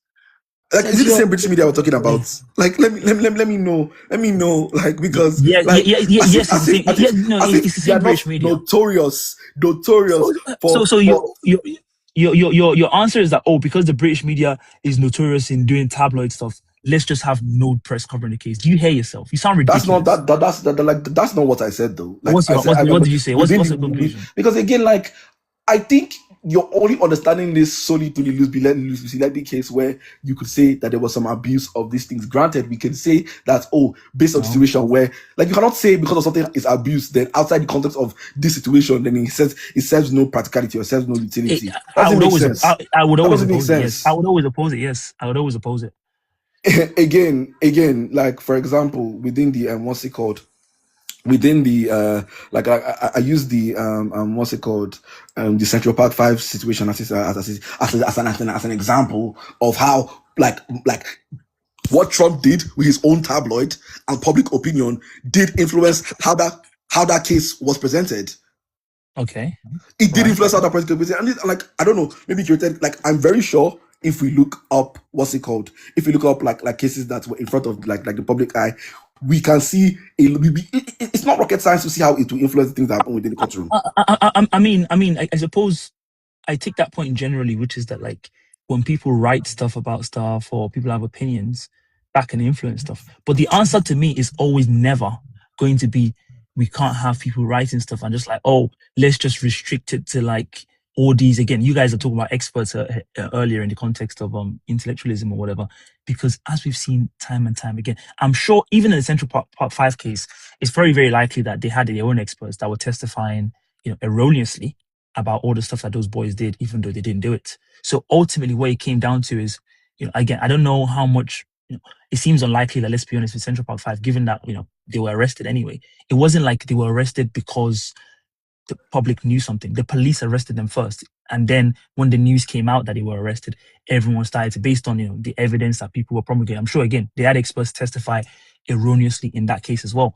The answer to that kind of speech is always going to be more speech, more evidence. Because if you just lock that case away forever, you wouldn't have people that take an interest in it and be like, hold on a minute, let me actually find out what's going on. And now it might take time for those people's voices to like be amplified and people to now find out. But I would always oppose, as a matter of principle, just locking this stuff away. Because if the New Yorker, again, I don't know if for a fact, but in a world in which the New Yorker didn't publish their article, think about how maddening that is. You have to have a a newspaper in a foreign country publish what's going on in one of the biggest public interest cases in the history of our country. A foreign newspaper had to publish that because you're not allowed to say anything about it in the UK. Now, after they published that, now ITV is now doing an interview and say, oh, is she actually guilty? Now Sky News is now talking about it. Still not like a huge amount. But why the hell would it take a foreign newspaper? That's the world we live in right now. That's what you guys are talking about. In our world right now, it took a foreign newspaper to expose the truth about what's going on. Now, people are now looking into it. That's completely unacceptable. That completely removes. But like, Sorry, go on. so my own thing, yeah, like host, I did say earlier about the Elon Musk thing, about how when he removed when Elon Musk took over, you did see people that were what's it called, like the existence of some of these like quote unquote social uglies became more noticeable. Yeah, right. And I do think that to some extent that is if I was to pull on everything, a silver lining. Mm-hmm. But like my own thing more so is that like I do generally hear your point, and I agree with you in terms of how left these things can do, because academia is also very it has its own biases inbuilt in it. Like academics are not like prone like or immune to bad opinions or bad takes just because they are the experts on the topic. And that is actually another thing as well.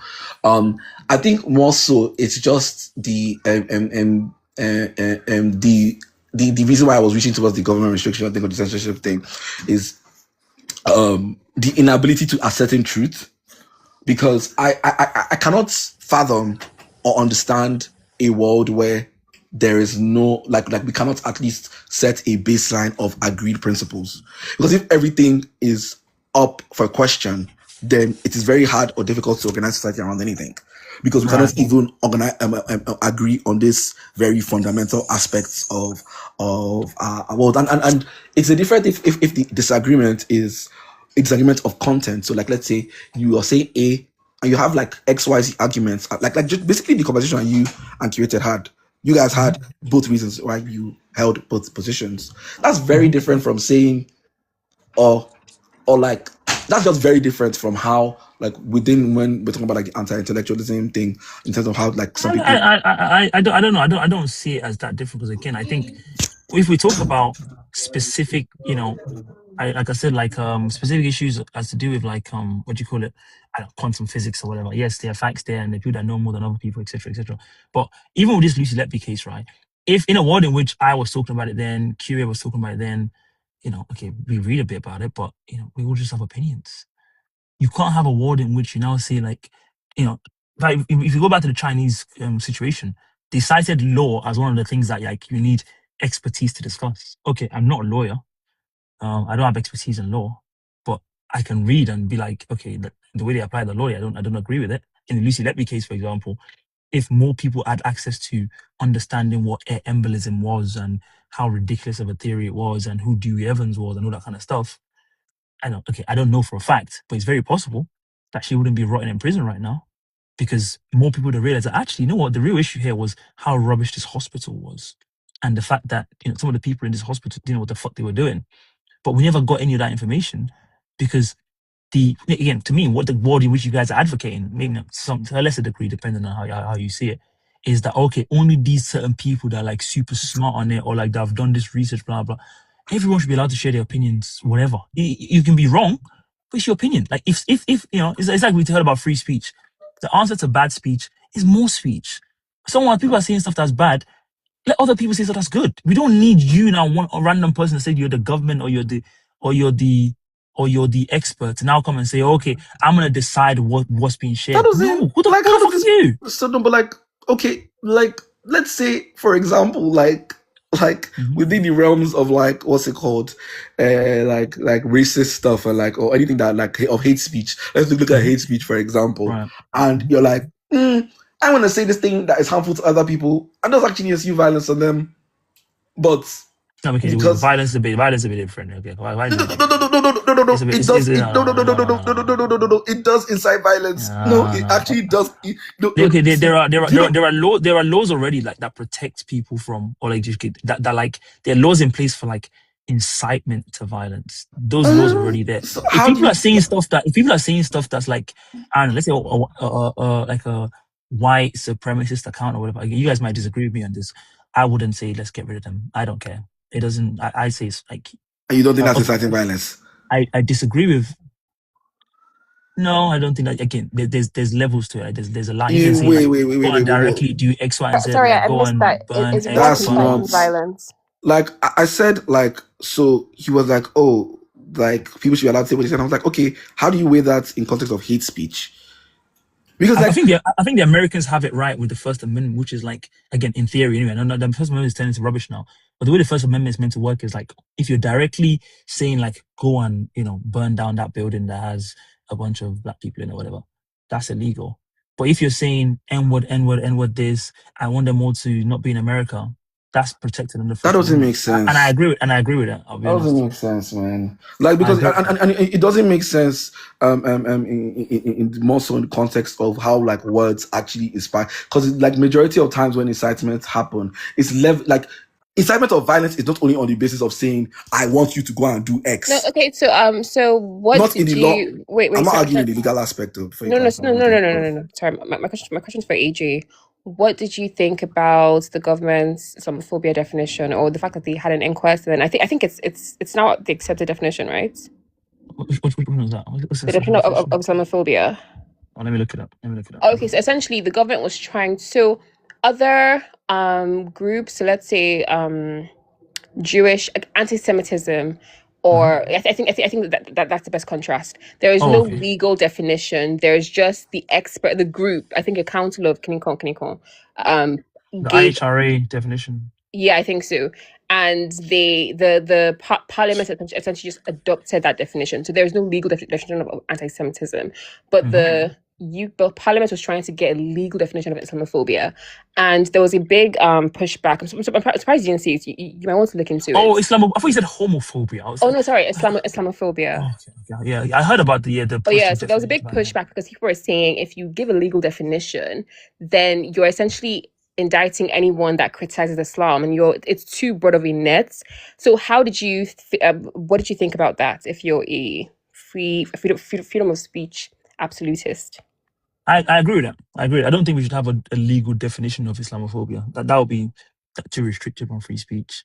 There are things people say, like, and again, even if we did technically have that, people should be allowed to be Islamophobic. I think, like, if you're not harming Muslim people or you're not like going out, you should be allowed to be. You should always be like, I oppose Islam. I don't really like his No, but Muslim like people. You should be allowed. You should be again, allowed to say like that. That's fine.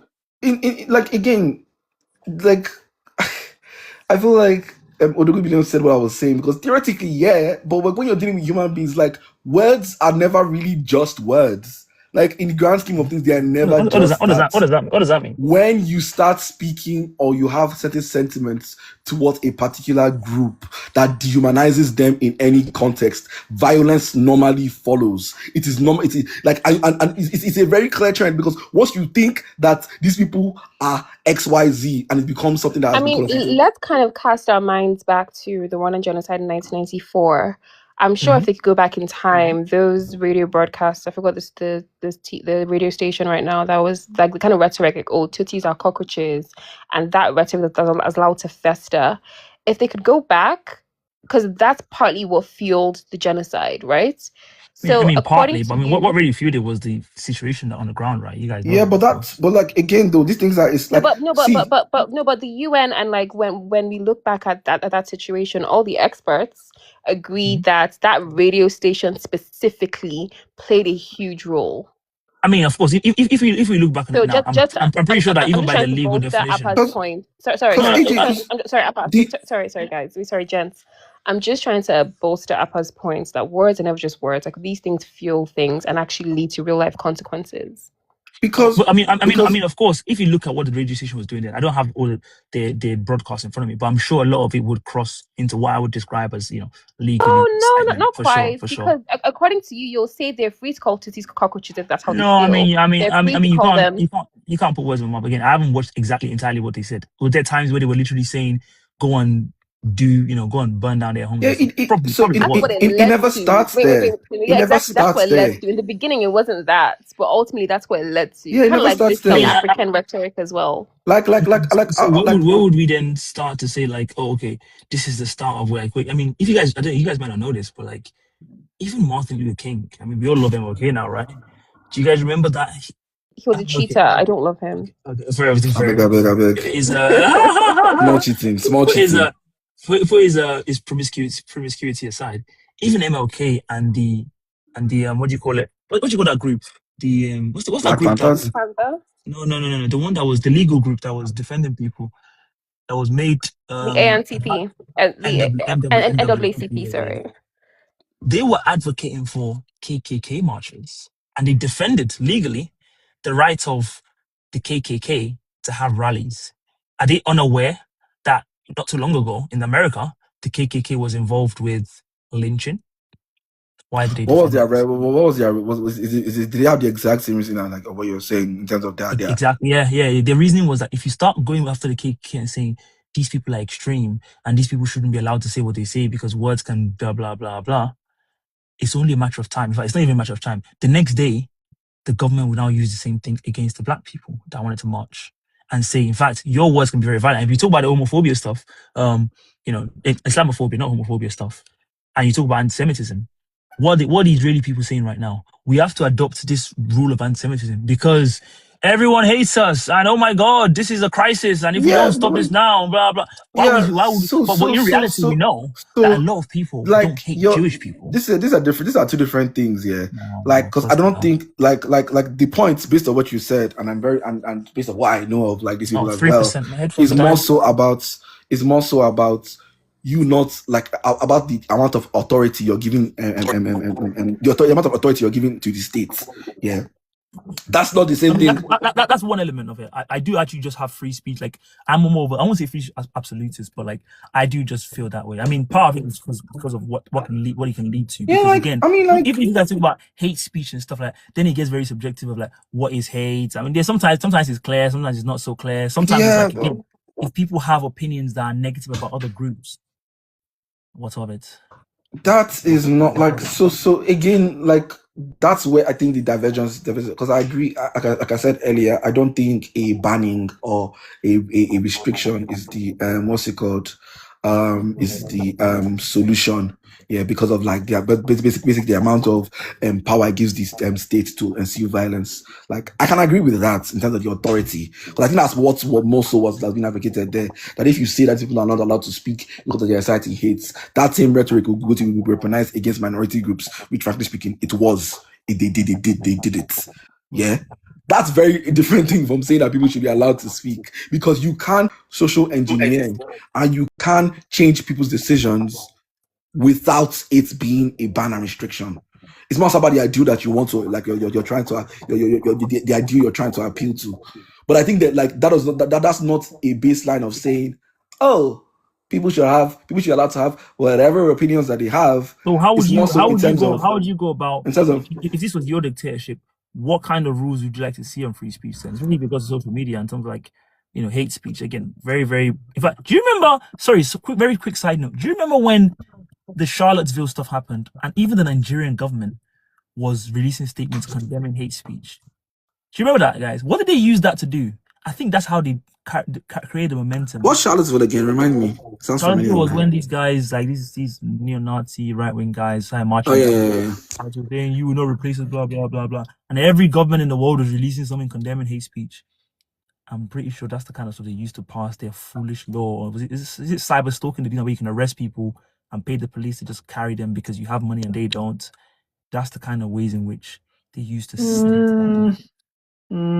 That's the kind of stuff they do. So, we just really, really oppose you saying bad. Okay, but anyway, let me go back to the question.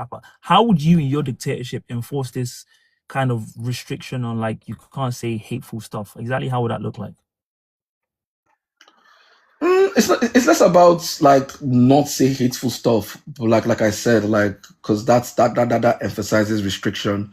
There are other ways in which you can like influence human decisions as to how they perceive them and said thing. And the fundamental basis of it is actually recognizing that said thing as a bad thing in the first No, place. but I mean, you disagreed with me on but saying like- I said I would allow all of you. You said that's ridiculous, that's crazy. So it No, seems no, no, like no. I like you know? why I said I find ridiculous. I'm not ridiculous. But what I disagreed with you on is like a free for all. I do think you like at least even if these people like okay, I don't know. Let's say like you're in a classroom or whatnot, yeah, and like there's a kid that's like I don't know. He says like bad stuff in the class. I don't know. Let's just walk with me in this annoying hypothetical.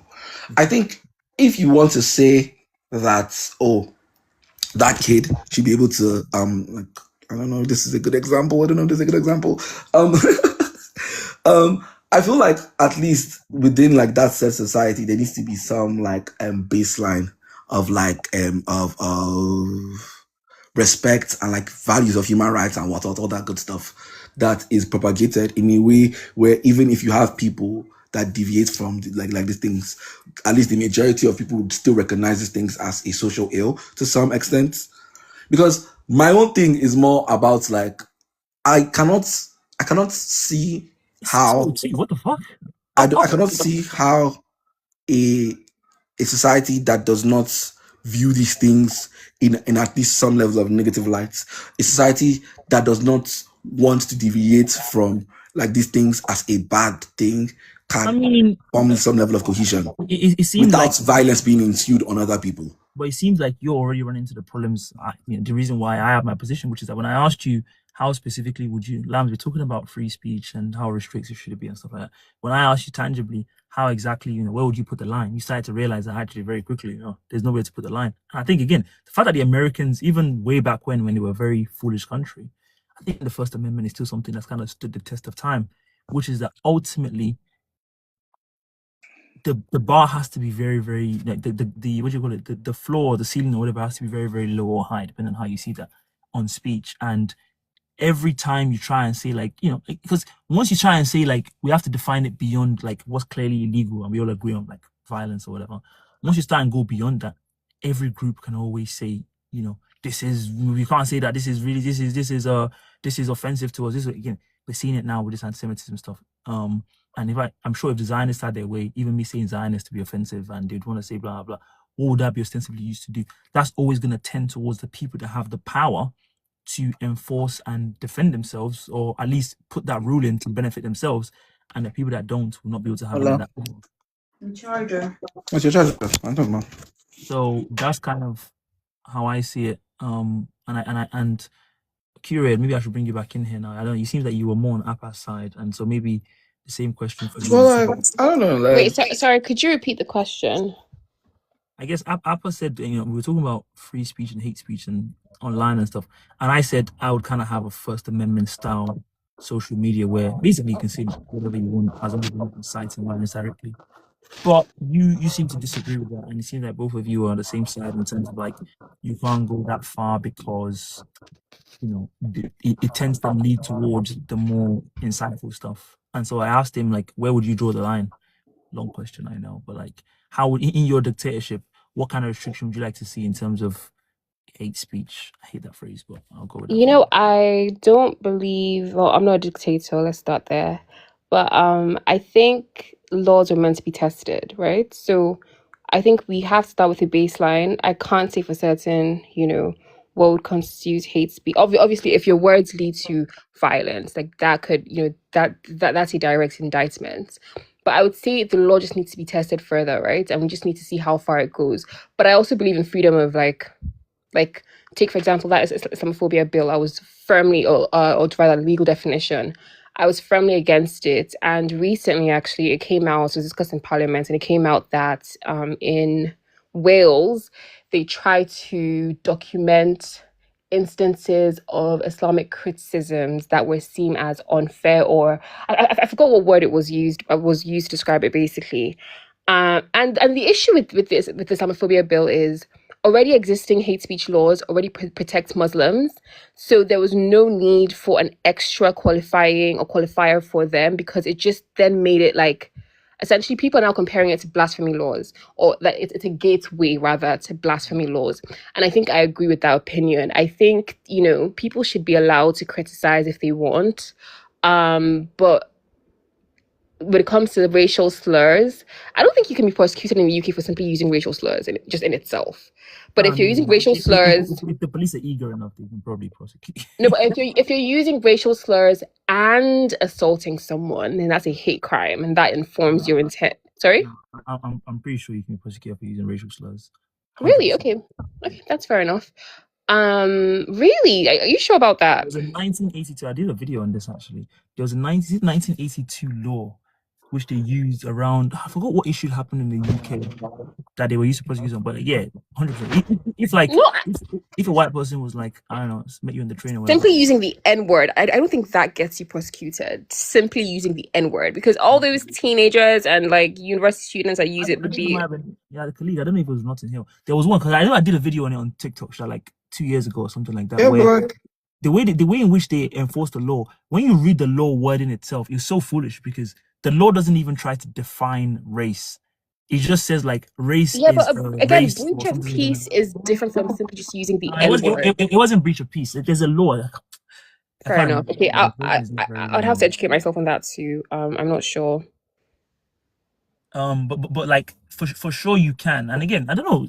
I guess obviously I would probably say like depending on how you use it. Someone's using it in a way to try and like, I don't know, belittle someone. I don't know if I would even think they should prosecute that because maybe that's just part of like, I guess that can be like racial aggravated assault or something like that. I don't know. Words can mean things and stuff. But I feel very strongly about my free speech position, and I think more or less society's kind of proved just the right one. Anytime you're on the side of MLK when it comes to civil stuff, you're doing something right. And MLK had it right. Except cheating, but sure, go on. I said civil stuff. I don't know like promiscuous affairs, and all that stuff. So he kind of had it right. I didn't realize it's almost 7 o'clock. This is the thing. I've been going. This is almost 5 hours of combined live stream. My car's on 93%. It's charging very slowly. Is this a Chinese car? It is a Chinese. Chinese are taking over the world. Of course, yeah. I'm surprised the battery's taking. I thought they had better batteries and like better charging. Yeah, I'm charging with a 3-pin. That's why. Oh, okay. So it's very simple. I don't have a driveway in front of my house, so I didn't think there was a point of installing a fast charger. Although sometimes I regret that. But even when you install a fast charger, you have to get like council permission and all that kind of stuff. It's a bit long, so I just use a 3-pin. You don't need permission for that. But my battery is also not so big, so usually I charge overnight if I can when I park in front of my house, and so I don't really notice. It's not that big of a deal. But today's been a bit slow, so let's play some. You can't get Chinese cars in America. I know you guys are backwards that way. But how expensive is there? Like the duties and everything, getting it here? How much more are you paying? I think the UK only has like 10%, which they add to the price. Okay, that's not bad. So like we've kind of relaxed it because the Chinese are like America is beefing, and that's why they don't let Chinese cars come in. We don't have that problem here. That's why I saw a BYD car the other day. I was like, wow, damn. Yeah, we have all the Chinese cars. They're very cheap and they have all the features, so everyone loves them. All right, let's play some War and World Wiki games to wrap up. Hopefully my car can get to like 96% in the meantime. I'll just play with you guys on stage. That might be easier. Appa, do you want to play? Appa? Are you available? Appa likes trivia games. Nice. Oh, Khalid wants to jump in. Yeah. Let me add more people to the add Khalid. Hi, me and Khalid are like rivals on this game. So this is War and World Wiki Games, the game in which I created. I'm still working to make it much bigger. I haven't made the official version. I'm close though. I have to make a dice for the game to randomize it because just to remind you guys, this is what it looks like. This is what card looks like. So you can see the different colors. And so the idea of the dice is going to be like, so this is the easiest question. Then it gets a bit harder, and this is the hardest one. So the dice is going to have like 2 of the green, 2 of the yellow, 1 of the red, and 1 of the black. So imagine you're playing like with your friends or whatever, like a games night type stuff. You roll the dice. Obviously, everyone wants to avoid black because the black questions are quite hard. The red ones are a bit harder as well. So ideally, you want to roll a green or something, and then you can get like which one you answer. But the questions are also points. There's also points in the question. So in a world in which you actually want to get loads of points. You actually might want to roll a black so you can get 5 points as opposed to the green, which is only 1 point. So imagine if you're playing like a point system, which is like first to get to 50 or something like that. If the category is Premier League and you actually know a lot about the Premier League, you might actually want to roll black so you can get it. But then if you roll green, you could have got 5 points in that one, but you only got 1 point because you rolled wrong. So I like that element of. What do you guys think about that idea before I continue? Do you guys like that dice idea? Or? Yeah, that's a good idea. Nice. And obviously, needless to say, you don't have to play with the dice, I suppose, right? If you get the game and you just want to play, you can make up your own rules. But I think the dice will just add an element of Passionate Angel. You want to play? Do you want to request so I can add you up as a what do you call it? How do you say? As a guest or something? They say. Send me a request and I'll add you. I don't know how to add people by just clicking on the name. I feel like I should know that, but it doesn't give me an option to add you as a thing. So just request. I'm waiting. Let's go. All right. So that's all I'm doing right now. So I'm working on the dice, and probably by the end of June, July, maybe mid-July, the dice should be ready. You're eating. So why do you say you want to play if you're eating? So that should be ready, and I'll be ready to like start properly doing adverts. Have you guys seen my video that I posted when I was asking about my birthday party? I've only posted one video so far, but I played at my birthday party, and I think it was quite fun. So How did that go? I did boys versus girls, and so And the girls won. Yeah, the girls won. The boys are very pathetic. Of course. So I was only asking the casual or informed, so the yellow or the green or the yellow question, so for 1 or 2 points. So I'll tell them the category and I'll say like, oh, which one do you want to answer, like casual or informed for 1 or 2 points. The boys got a pitiful 4 out of 12, very pathetic, and the girls got 7 out of 12. So 7 out of 12 as in 12 rounds, right? Not like 12 points, just first to get to, whoever got the most points won. It was kind of simple like that. But again, that's another way you can play if you have a birthday party or something like that. Just go around asking your guests. Whoever got it wrong had to do a shot. It was just kind of just all fun and vibes. So that was a very good time. Anyway, that being said, let's play. I don't have a way of randomizing it here, so I'm just gonna pick a card and I'll ask the questions. I think the best way to do it, should we do like, is it gonna be first to call out, or should we do like, I can just do like asking each person a question and then the next person. I think first to call out, because it requires some thinking as well, so people don't just rush the answer. Good point. Is there a way I can turn off the comments, because I don't want anyone to say it in the comments and then you can delayed slightly. You can. I can do what? You can turn off comments. I can't turn off comments. Okay, You can. You can. Oh, comments, comment safety, allow comments. I turn it off. Oh, there we go. Nice. I love learning about technology. All right. The first category is, so how would we pick what difficulty we're going to be doing? Is it just random or what? Do it random. I think let's just do it random. Okay, I'll just be picking then. The first category is general sports.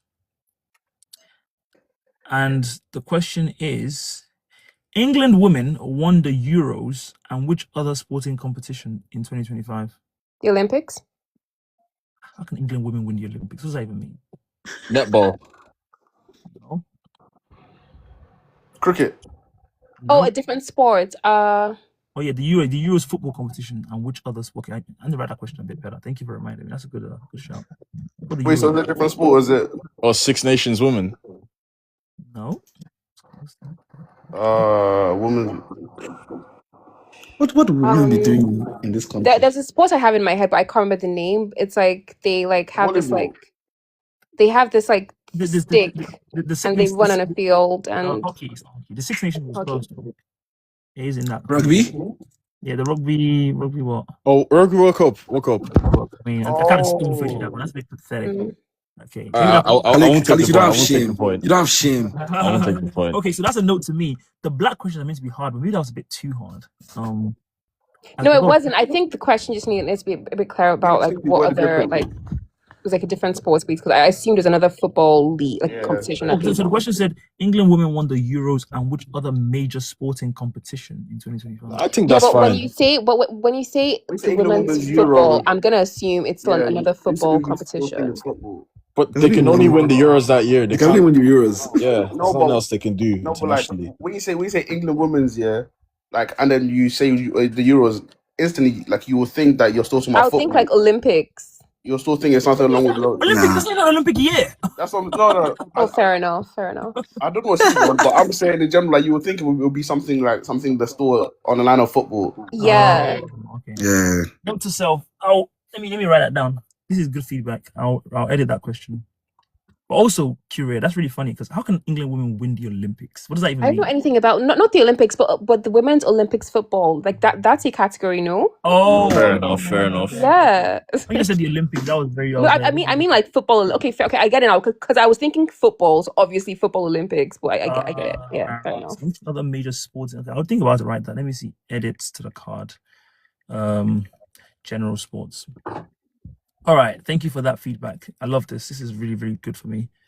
All right. The next category is a lot of sports in this one.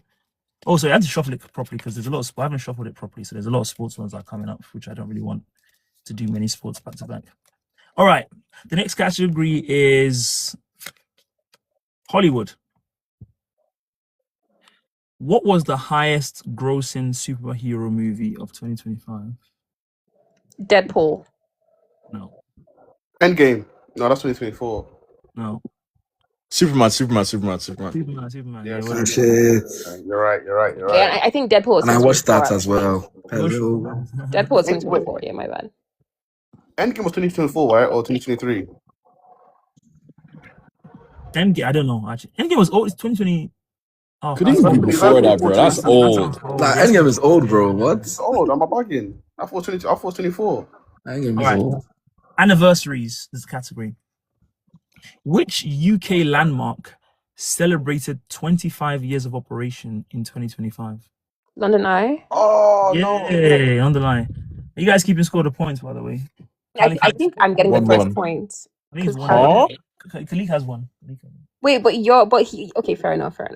Hollywood one, just Okay, 1-1. All right, music. Which song won the Grammy for Best Rap Song in 2025? They're Not Like Us. Yes. Mm-hmm. Who said that? Me. You're not wrong. Smoke to you know. This ain't even right. I might just disconnect. South or Latin America is the category now. Which country holds Bitcoin as part of El Salvador. Brazil. That's me. Khalid, get down. Please, man, calm down, baby. Let the guys answer as well, man. Flip it out. I think speed is a factor here, which is actually really. I guess if you're playing in teams like at games night or whatever, then it'll just be the teams that can answer it, so it won't be a speed. But you can also do a speed. And speed is also fun because it removes the element of like being smart, just about being quick. Yeah. The category is New Zealand. Which famous New Zealander directed the Lord of the Rings trilogy? Jared Tolkien. Nah, that's the author. I don't know. Which famous New Zealander directed the Lord of the Rings trilogy? Wait till they consign me go New Zealand, though. Hello. Famous guy. The director. Steven Spielberg. Like that's like, and anyways for the answer, like that's all I have. No. Anyone? No one. The answer is Peter Jackson. I was gonna get I that. don't know who that is. That's meant to be the yellow question on this card, but it's not meant to be very hard. But we don't know. We don't know like nothing about New Zealand. Did you know that before you made the game? I know Peter Jackson from. Yeah, fair. He's a famous director. Lord of the Rings is a massive like. I know, but I just Yeah. Steven Jackson. I think you think of the author more with Lord of the Rings than the director. I don't know why. Okay. Let me just say New Zealand. I mean, maybe you guys are just olodos. Maybe it doesn't mean the question's hard. You guys just don't. Wow, we didn't come to get disrespected, mate. But it will make sense. Like if you don't know, I guess if you don't. You drop the host. Yeah. Yellow. I'll reflect on if I need to change it. So this is black. I'll think about. To be fair. New Zealand also doesn't have like a lot of useful facts. So that one is this meant to be like 2025 edition, but like some of the questions are just like based on like the country or the category because again, New Zealand doesn't have very exciting things happening. So if I asked a question about something that happened in New Zealand in 2025, people wouldn't really know because no one cares about New Zealand. Peter Jackson is one of the famous people that comes out of New Zealand, so I'm even shocked you guys don't know him. But anyway, that question could just be who directed like Lord of the Rings, and it'll still have the same level of difficulty. Then I have to say New Zealander because it's New Zealand, isn't it? It's like, No. Okay. All right. The category is U.S. Congress. I think I might have done this question before. Let me go to the back one. My time to shine. The president of the Senate is held by which executive branch official? The president of the Senate. Supreme Court. What? No. Let me say that again. I just guessed it. No, I know I'm wrong. The president of the Senate is a position held by which executive branch official? Legislative. Judiciary. What are you guys talking about? I'm Which bro. official? Like which person? Yeah, which Oh, person? Yeah, Person. the They're president like the is one name, the person, right? name It's of the one man. person, No, The not the name. president. Like, I'm just saying Hello? name at this point. Hello? the hello? speaker. Apple, what did you I said say? the president, but I don't know. Who knows? Nice. Yeah, that's close, to be fair. The vice Vice president? president. Yeah, okay. I mean, I'm I not gonna said it give you. first. Yeah, No, but I I know. said it You know, like no, first. this. no one's getting a point. No one's getting a point. I was Fair I don't enough. like you Because created a okay, to be fair, you if you think scavengers. about it, You scavengers. no, but if you think about it, during the State of the Union speech, you have the Speaker of the House and the Vice President behind the President when he's speaking. So. Yeah, whatever, but created You didn't because get are it, Upper. scavengers. Because No, are scavengers. so wait, sorry. Is that question not clear? The president of the Senate. That was clear. I don't know. I don't Oh, just think. know. No, we're Okay. just dumb, man. Let's accept we're just dumbasses, man. Olodo uprising, man. accept it. We're just dumbasses. All right. The category is Australia. Who is the head of state in Australia? Prime Minister. What's his name? He wants names, not The name, yeah. What's the name of the current Australian head of state? I don't know. It's a bit of a trick question. Oh, is it the King Charles? Here, my man. Ah. And guy said, "Here, my man." See your life. Wait, I thought you were talking about like who's the prime minister, like the name of the prime minister. The head of state. Head of states, Commonwealth. So Okay, you know, King Charles. okay, fair play, man, fair play. You got me. Okay. Wait, so What did Khalid is- at that point? Oh, who said it? Was it It was Khalid? Khalid, Yeah. Khalid said it. Or Khalik. I think it's Khalik. Sorry, guys. Oh, sorry, It's Khalid. Lambs were about Olodo uprising, man. Me, I'm not. I have no points. Y'all speak for yourself. Actually, I have 2 points. technically. I don't have points either. Because you guys are super smart, I should be only asking the green, the red, and the black. Since everyone's so smart in this Yeah, place. go on. I beg. Since you work in the brain and you know every fucking thing. And you know everything. All right. So computer science, then we'll talk. The category is the stock market. Ooh, okay. Which company? We're only doing red and black now, by the way, so I can really test it. Which company had the most valuable individual share price in 2024? Apple. Nope. Oh, Nvidia? Tesla. Nvidia. Nope. Tesla. Nope. Wait. Question: What is it? Not a military thing? They create Nope. planes and that. Oh, The most valuable individual, I guess you see in the S&P or whatever. Obviously, we're talking about American stuff here, so not like okay. UK or something like that, not Japan or China or whatever. Sorry, what year? Sorry, what year? 2025. This was 25. Amazon? Is it No. LVMH? Nope. The answer is Apple. Have you got a guess? Yeah, I've got a guess. Think about you guys, super smart people. Think about super smart, rich people, wealthy. BlackRock. Palantir? Oh, BlackRock. yeah, this is BlackRock. No, the answer is Berkshire Hathaway. Berkshire. Oh my God.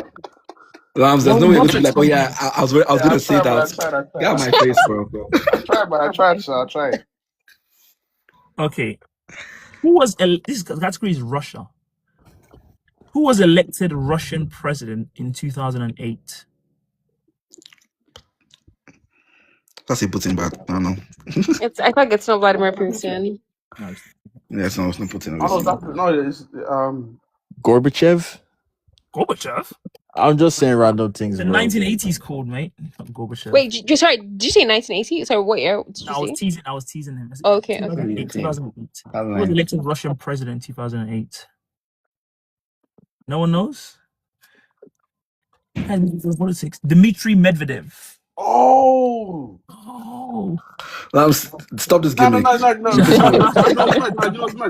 You know, man. I watched a documentary about Putin's uprising in Russian Russian politics. Okay, So, fair enough. I thought I should know this one. All right. The category is elections. This is a bit of a tough one. I think I need to change the election question. I think I've changed it actually already. But let me just try anyway. Which former Bank of England governor became Canadian Prime Minister in 2025? What kind of stew is this? What kind of stew? Oh. Which former Bank of England governor became? I don't know. I can't lie. This has made me realize my general knowledge is dead. You guys don't know about Mark Carney, the Canadian guy, the guy who was Bank of But England see, governor. when you say it, you know, but it just Yeah. doesn't come to your head. Okay, I might need to make this. I think this question might be a bit too tough. No, that's not a tough one. I feel like we should have known that. Yeah, you should know. I keep that there, bro. Sure. Okay. No, I think that question could have been rephrased to say Mark, whatever I got his last name, left the Bank of England to become president of which country? I think perhaps that might be an easier way. Like I don't know. I think We people wouldn't have known get it, I it beg, I wrong. can't lie. No, I mean, I would have guessed Canada because there's a lot of Canadian UK citizenship. It's always sweet to say after the answer's been said. No, but it's quite common, like Canadian UK. I've accurate. Even the Yeah, reason I you're know slowly this, descending. You're no, slowly the descending reason to I meet know this us is because in the of Olodo one of uprising. the reason I know this is because of one of the jihadi, one of the people I went to ISIS. A couple of them were like British citizens. So when they stripped them of their citizenship, they had Canadian citizenships. That's when I learned that there's a lot of like UK Canadian citizens. This AI one, I don't know. Okay, let me try the AI one. The Maven smart system was designed by which US-based tech company? Maven. Amazon? No. Maven. I mean, you don't have to know. Just guess, innit? Like you don't have to know, like for sure, like which specific company. Just guess, like the debate ones, innit? Microsoft. I don't know. BlackBerry, Nokia, BlackBerry. Oh yeah, BlackBerry. I'm just saying stuff at this point now. The answer is Palantir. I didn't guess them. Now I didn't guess them. I thought Palantir was Israeli. No, they work with them, but they're not Israeli. So I guess that one is more. I thought people would get that one because that one is more like, again, if you just say US-based tech company, if you just throw out enough of them, you probably get to Palantir because they're very topical. Yeah, and the main system is what they use to target like assassinations and all that unsavory stuff. Well, you might not know that, but fair enough. Yeah, I did know that, so I don't know why. I would have never. I would have never guessed. I'm gonna change this one. The next one is the Caribbean. What was the name of the hurricane that hit Jamaica? Melissa. You said Melissa. Me, Kaliki. Oh my goodness.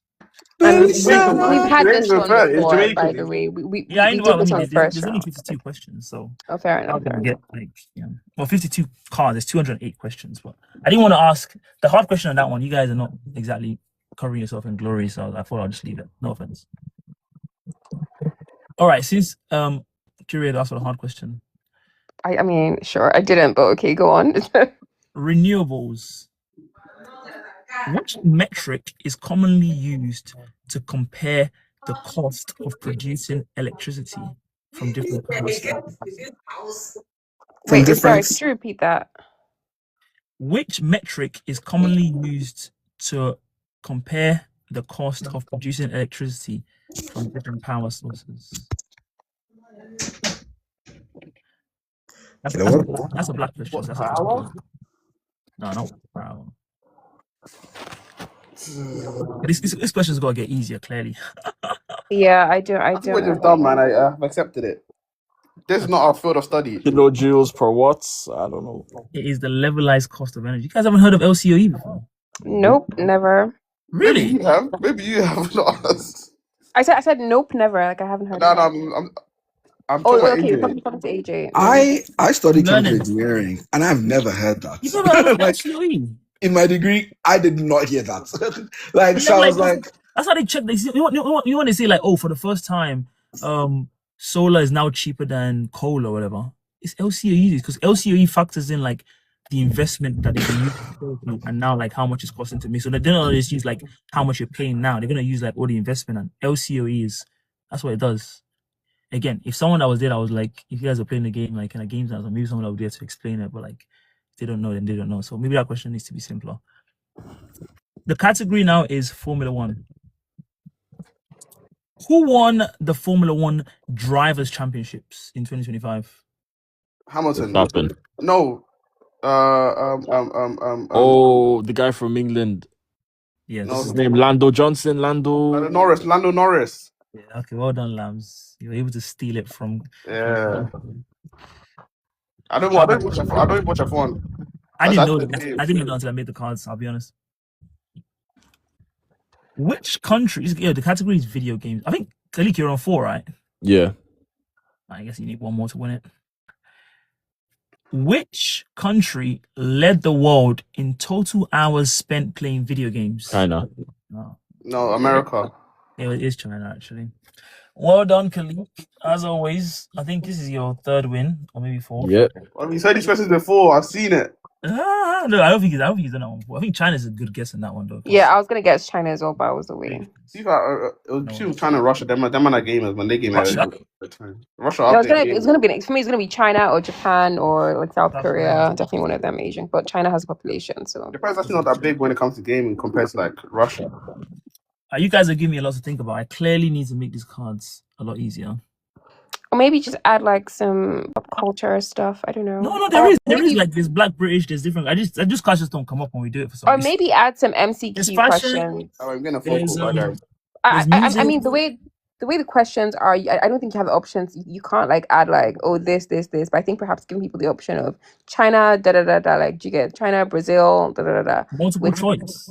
Yeah, I think that makes it too easy. Don't do that. not too easy, but just so people can play. Maybe for black, you can do multiple choice. But Fair everything enough. else, Yeah. Good point. So my challenge on the multiple choice or like making it easier is that like, I'm gonna reduce the price actually. I think I'm gonna sell it for first £10. But like the idea is if the questions are too easy, then once you finish, you won't want to play it again. But like if the questions are hard, it's enough of a guessing game where like every time you play it, if you play like 2 weeks from now, you might have just forgotten and you're just like, playing because like again, you're just playing it to kind of like play. Like if you get it wrong, do a shot. It's not that deep. People get it wrong all the time because it's not easy to remember. So that was I've already forgotten some questions you've asked, like that Russian president. true. I can't even remember that. Like It was the just the 30 Canadian minutes ago. president one, I can't remember as well. Yeah, so it'll be like, okay, let's say for example, what do I say? I said Medvedev. Maybe you guys are smart. You guys probably remember, but maybe like someone that's playing like generally, they'll just forget that, go over their heads. But maybe perhaps I do also need to make it like, because if it's too hard, then people wouldn't want to play it, which is not what I want. Do you know what I was gonna do? I was thinking of like typical Russian names, like popular, like Vladimir, but like all I could think of was Vladimir.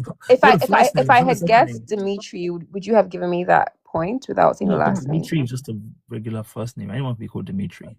Fair enough. Dmitry Peskov, who's actually the Russian spokesman or something for the UN or whatever like that. That wouldn't have counted. I would have needed a bit more. But I'm learning. I think. So you guys think I should make it a bit easier? I think either include some MCQ options, not all the way, but just some. I think that would be great, and perhaps rephrasing it to make it easier, like that. That's the central bank. The Bank of England one saying which country, so say his name and then say he became president of which country. People can then like slightly, because guessing his name is harder than trying to guess which country or which Commonwealth country is he likely to. Yeah. Countries that speak English, countries that that kind of stuff. Exactly. Okay, fair. If he was black, they might guess maybe an African country, or if it's Caribbean, they might guess. So yeah. Yeah, I mean that was the red question, so I was trying to make it like pretty difficult. And again, I need to remember that people don't consume politics. No worries, Apple man. People don't consume politics and stuff in the way I do. So I was like, should I make it like the other thing is that if it's like quite challenging, it also then becomes like a way to learn. Like, oh, Matt Carney was the blah blah. Oh, Matt Carney. Okay, I didn't know. Answers aren't like, again, back to spoon feeding. The answers aren't like at the back or anything, so people would still have to look for the answers. And what are the odds of that? No, the answers are on the cards. Oh, okay. Oh, my bad. Sorry. Okay, fair enough. It's like a Q&A, right? The person that's like asking the question, they would know the answer. How they make this correct or not? Fair enough. Yeah. Fair enough. So like, the answers are on the cards, and I guess if you want to cheat and look at it, you can. But maybe overall making it a bit easier might not be a bad shout. Just to kind of, or maybe like if I make it easier in the sense of like the thing you have to guess is easier as opposed to like having to guess like you said his name instead of just guessing. Guessing is like the name of the person, which is much harder. Guessing the name of the country is easier, stuff like that. Okay, something to think about. Really appreciate you guys' contributions. I have to drive somewhere now, so I do have to go. enjoy the rest of your Sunday. It's really nice. This has been a marathon 5+ hour. I'm slowly moonlight. I'm getting closer to being a 24-hour streamer, just bothering the McDonald's workers or whatever, just just ruining their days. I think a lot of places are actually starting to implement like you can't stream in here, you can't video in here, stuff like that. Which People have to ruin everything. Olodo uprising in effect. I respect it. I understand why they would do that. It's very annoying. What are you guys' plans for the rest of the Sunday? I'm currently doing my laundry and just trying to reset for the week. Nice. What about you, Khalik? Oh, Khalik, is he there? I think he's gone. It's interesting that in the conversations we've had today, we haven't really reached any resolutions, which I guess that's part of the fun. Yeah. All right. Take care, guys. Thanks for having me. Bye, everyone.